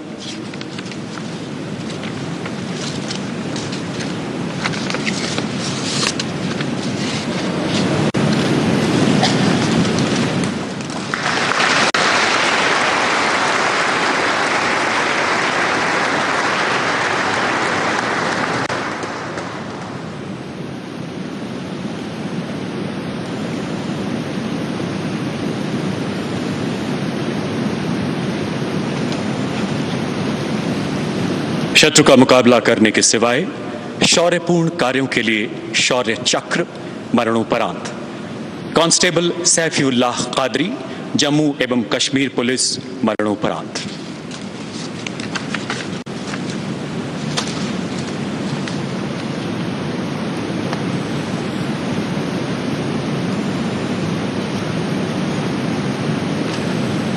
दस अप्रैल 2022 श्रीनगर में चलाए गए एक आतंक विरोधी तलाशी अभियान के दौरान कांस्टेबल सैफुल्लाह ने उच्च रणनीतिक कुशलता का परिचय देते हुए आतंकियों की सटीक जानकारी हासिल की एवं आंतरिक घेराबंदी का जिम्मा संभाला। बंधक बनाए गए आम नागरिकों की सुरक्षा सुनिश्चित करते हुए जो ही आप लक्षित मकान की ओर बढ़े, आतंकियों ने ग्रेनेड फेंकते हुए ताबड़तोड़ गोलियां बरसानी शुरू कर दी। अपनी व्यक्तिगत सुरक्षा की परवाह किए बिना आपने अद्भुत बहादुरी का परिचय देते हुए 2 कट्टर आतंकियों को मार गिराया। 24 मई 2022 को एक अन्य ऑपरेशन में अपने आतंकियों का मुकाबला करते हुए आपने अपना सर्वोच्च बलिदान दिया। सम्मान ग्रहण करेंगी उनकी धर्मपत्नी श्रीमती राबिया मुस्तफा।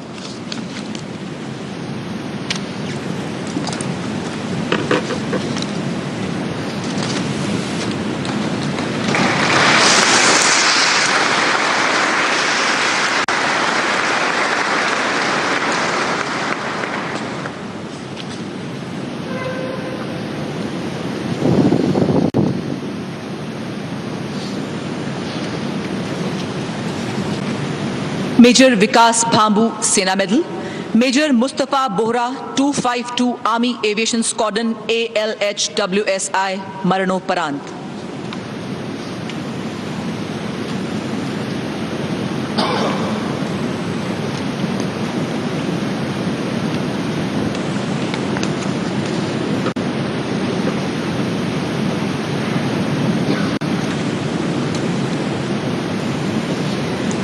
अक्टूबर 2022 को मेजर विकास पायलट के रूप में और मेजर मुस्तफा को पायलट के रूप में अरुणाचल प्रदेश की सीमा पर रुद्र हेलीकॉप्टर में तैनात सर्विलियंस एवं रिकॉनेसेंस मिशन पर थे। सुबह 10:30 बजे मिशन के दौरान हेलीकॉप्टर में भयानक आग लग गई और वह तेजी से नीचे गिरने लगा। दोनों पायलट्स ने जीवन पर आसन संकट की स्थिति में रहते हुए भी अनुकरणीय संयम बनाए रखा और एक घातक स्थिति का सामना किया। दोनों बहादुर अधिकारियों ने अपनी जान की परवाह न करते हुए विमान का संचालन किया और आवासीय क्षेत्र से दूर विमान को उड़ाया, परंतु इसी बीच उनका विमान दुर्घटनाग्रस्त हो गया। दोनों शूरवीर अधिकारियों ने अतः साहस, अतुलनीय शौर्य का अद्वितीय उदाहरण प्रस्तुत किया और भारतीय सेना की उच्चतम परंपराओं के अनुरूप देश के लिए सर्वोच्च बलिदान दिया। सम्मान ग्रहण करेंगी स्वर्गीय मेजर विकास भांबू सेना मेडल की धर्मपत्नी श्रीमती श्रेया चौधरी एवं माताजी श्रीमती सुखवंती।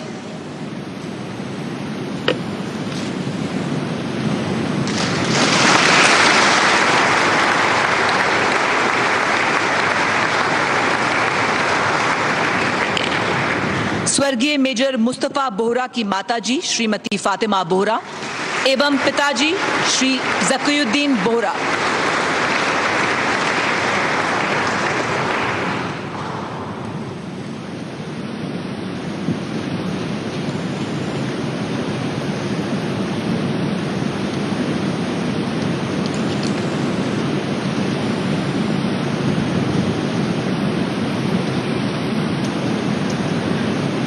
राइफलमैन कुलभूषण मंता 52वीं बटालियन दी राष्ट्रीय राइफल्स मरणोपरांत।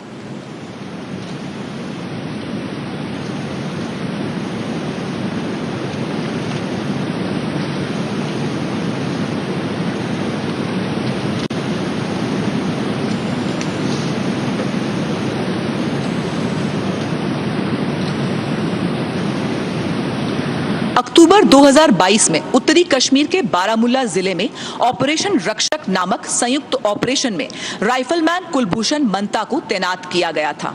प्राप्त जानकारी के आधार पर राइफलमैन कुलभूषण के नेतृत्व में तलाशी दल 2 आतंकवादियों के निकट पहुंच गया।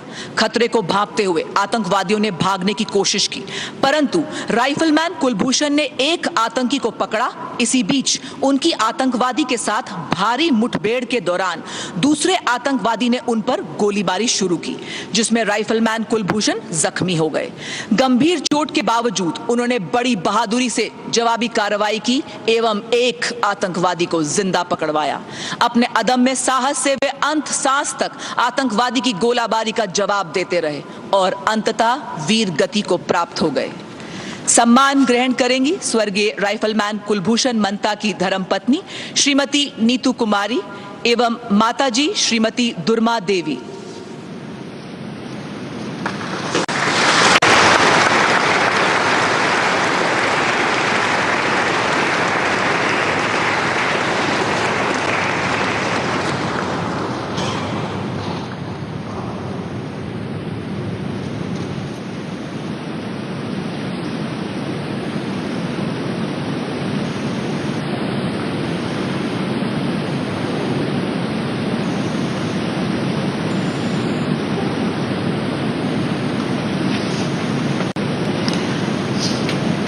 हवलदार विवेक सिंह तोमर 5वीं बटालियन दी राजपुताना राइफल्स मरणोपरांत।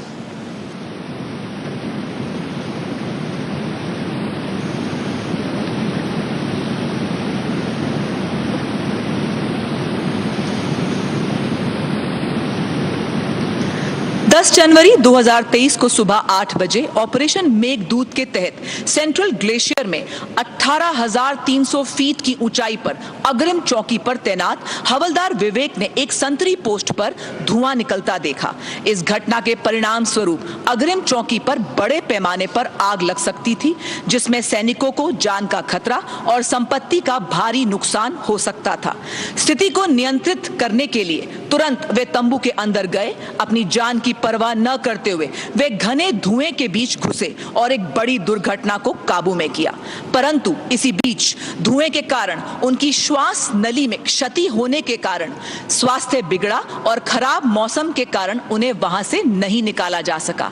उन्होंने बड़ी निर्भीकता पूर्वक 36 घंटे तक इस कठिनाई का सामना करते हुए देश के लिए अपना सर्वोच्च समर्पण कर दिया। सम्मान ग्रहण करेंगी स्वर्गीय हवलदार विवेक सिंह तोमर की धर्मपत्नी श्रीमती रेखा।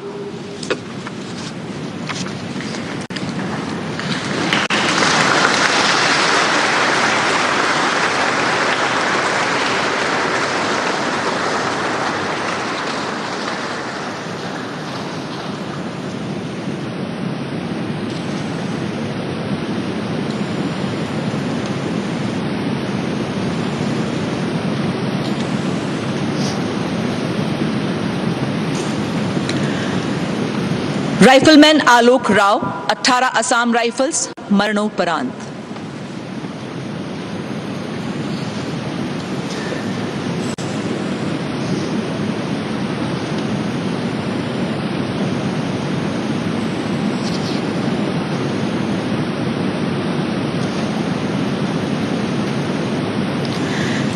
मई 2023 राइफलमैन आलोक राव को लाइट मशीन गन बंकर में तैनात किया गया।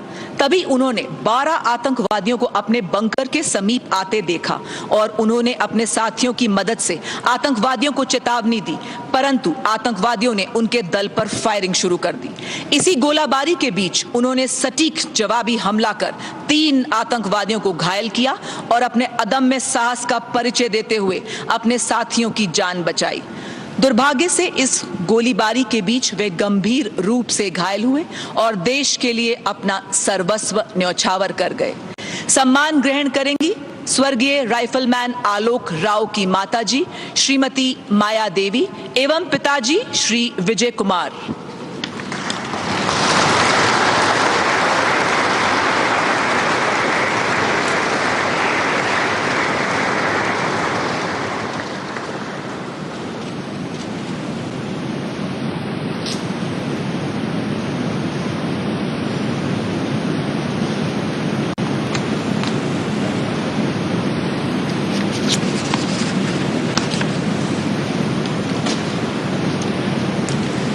Captain M.V. प्रांजल 63वीं बटालियन दी राष्ट्र राइफल्स मरणोपरांत।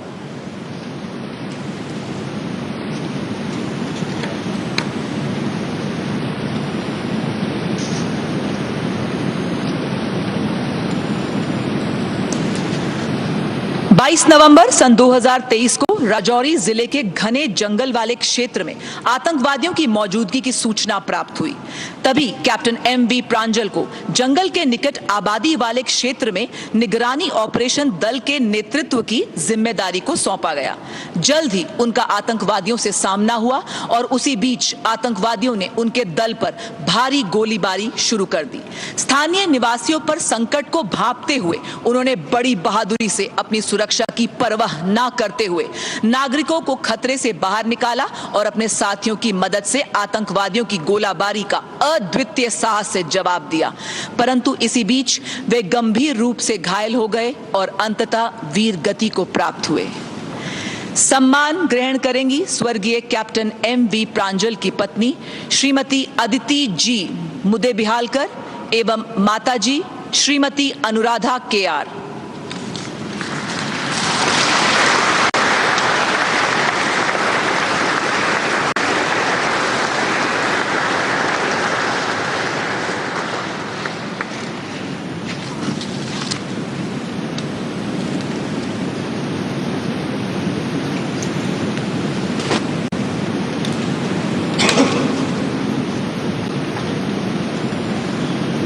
शत्रु का मुकाबला करने के सिवाय असाधारण वीरता के लिए कीर्ति चक्र मेजर दिग्विजय सिंह रावत 21वीं battalion the parachute regiment special forces.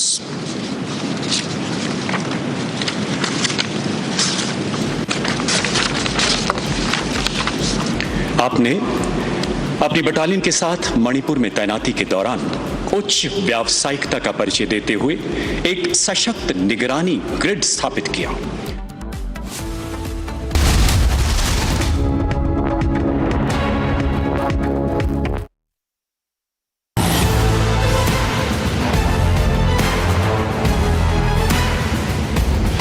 Get ready to witness the best technology extravaganza of the year. The first edition of the Republic Business Emerging Technology Awards has received an overwhelming number of nominations. Dominating the categories are AI and robotics, healthcare, edutech, fintech, banking and finance, and martech. Groundbreaking innovations and revolutionary ideas from the largest digitalized economy in the world. Join us as we celebrate India's incredible digital growth story. Republic Business Emerging Technology Awards, Friday, 5th July 2024. まさに新しい紙幣、時代にふさわしい紙幣であると、思っています。新紙幣が国民の皆様に親しまれ、そして日本の経済に元気を与えてくれる。In the Indian parliamentary history, this is the first time where the opposition party has decided to block the speech of Prime Minister. But we are very categorical. You can't block Prime Minister's speech. If you have to raise objections, if you want to say something, you must do it as per rules. Nobody is above the rule. Is it that it was all targeted at the Prime Minister? They could not believe themselves that they are out of the power for third term.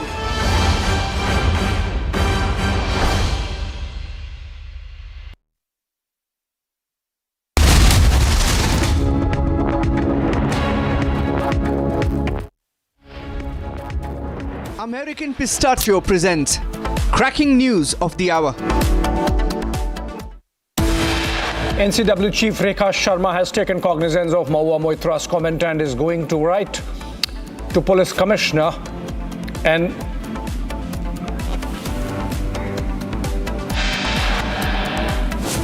Rahul's Agniveer lie busted as a Republic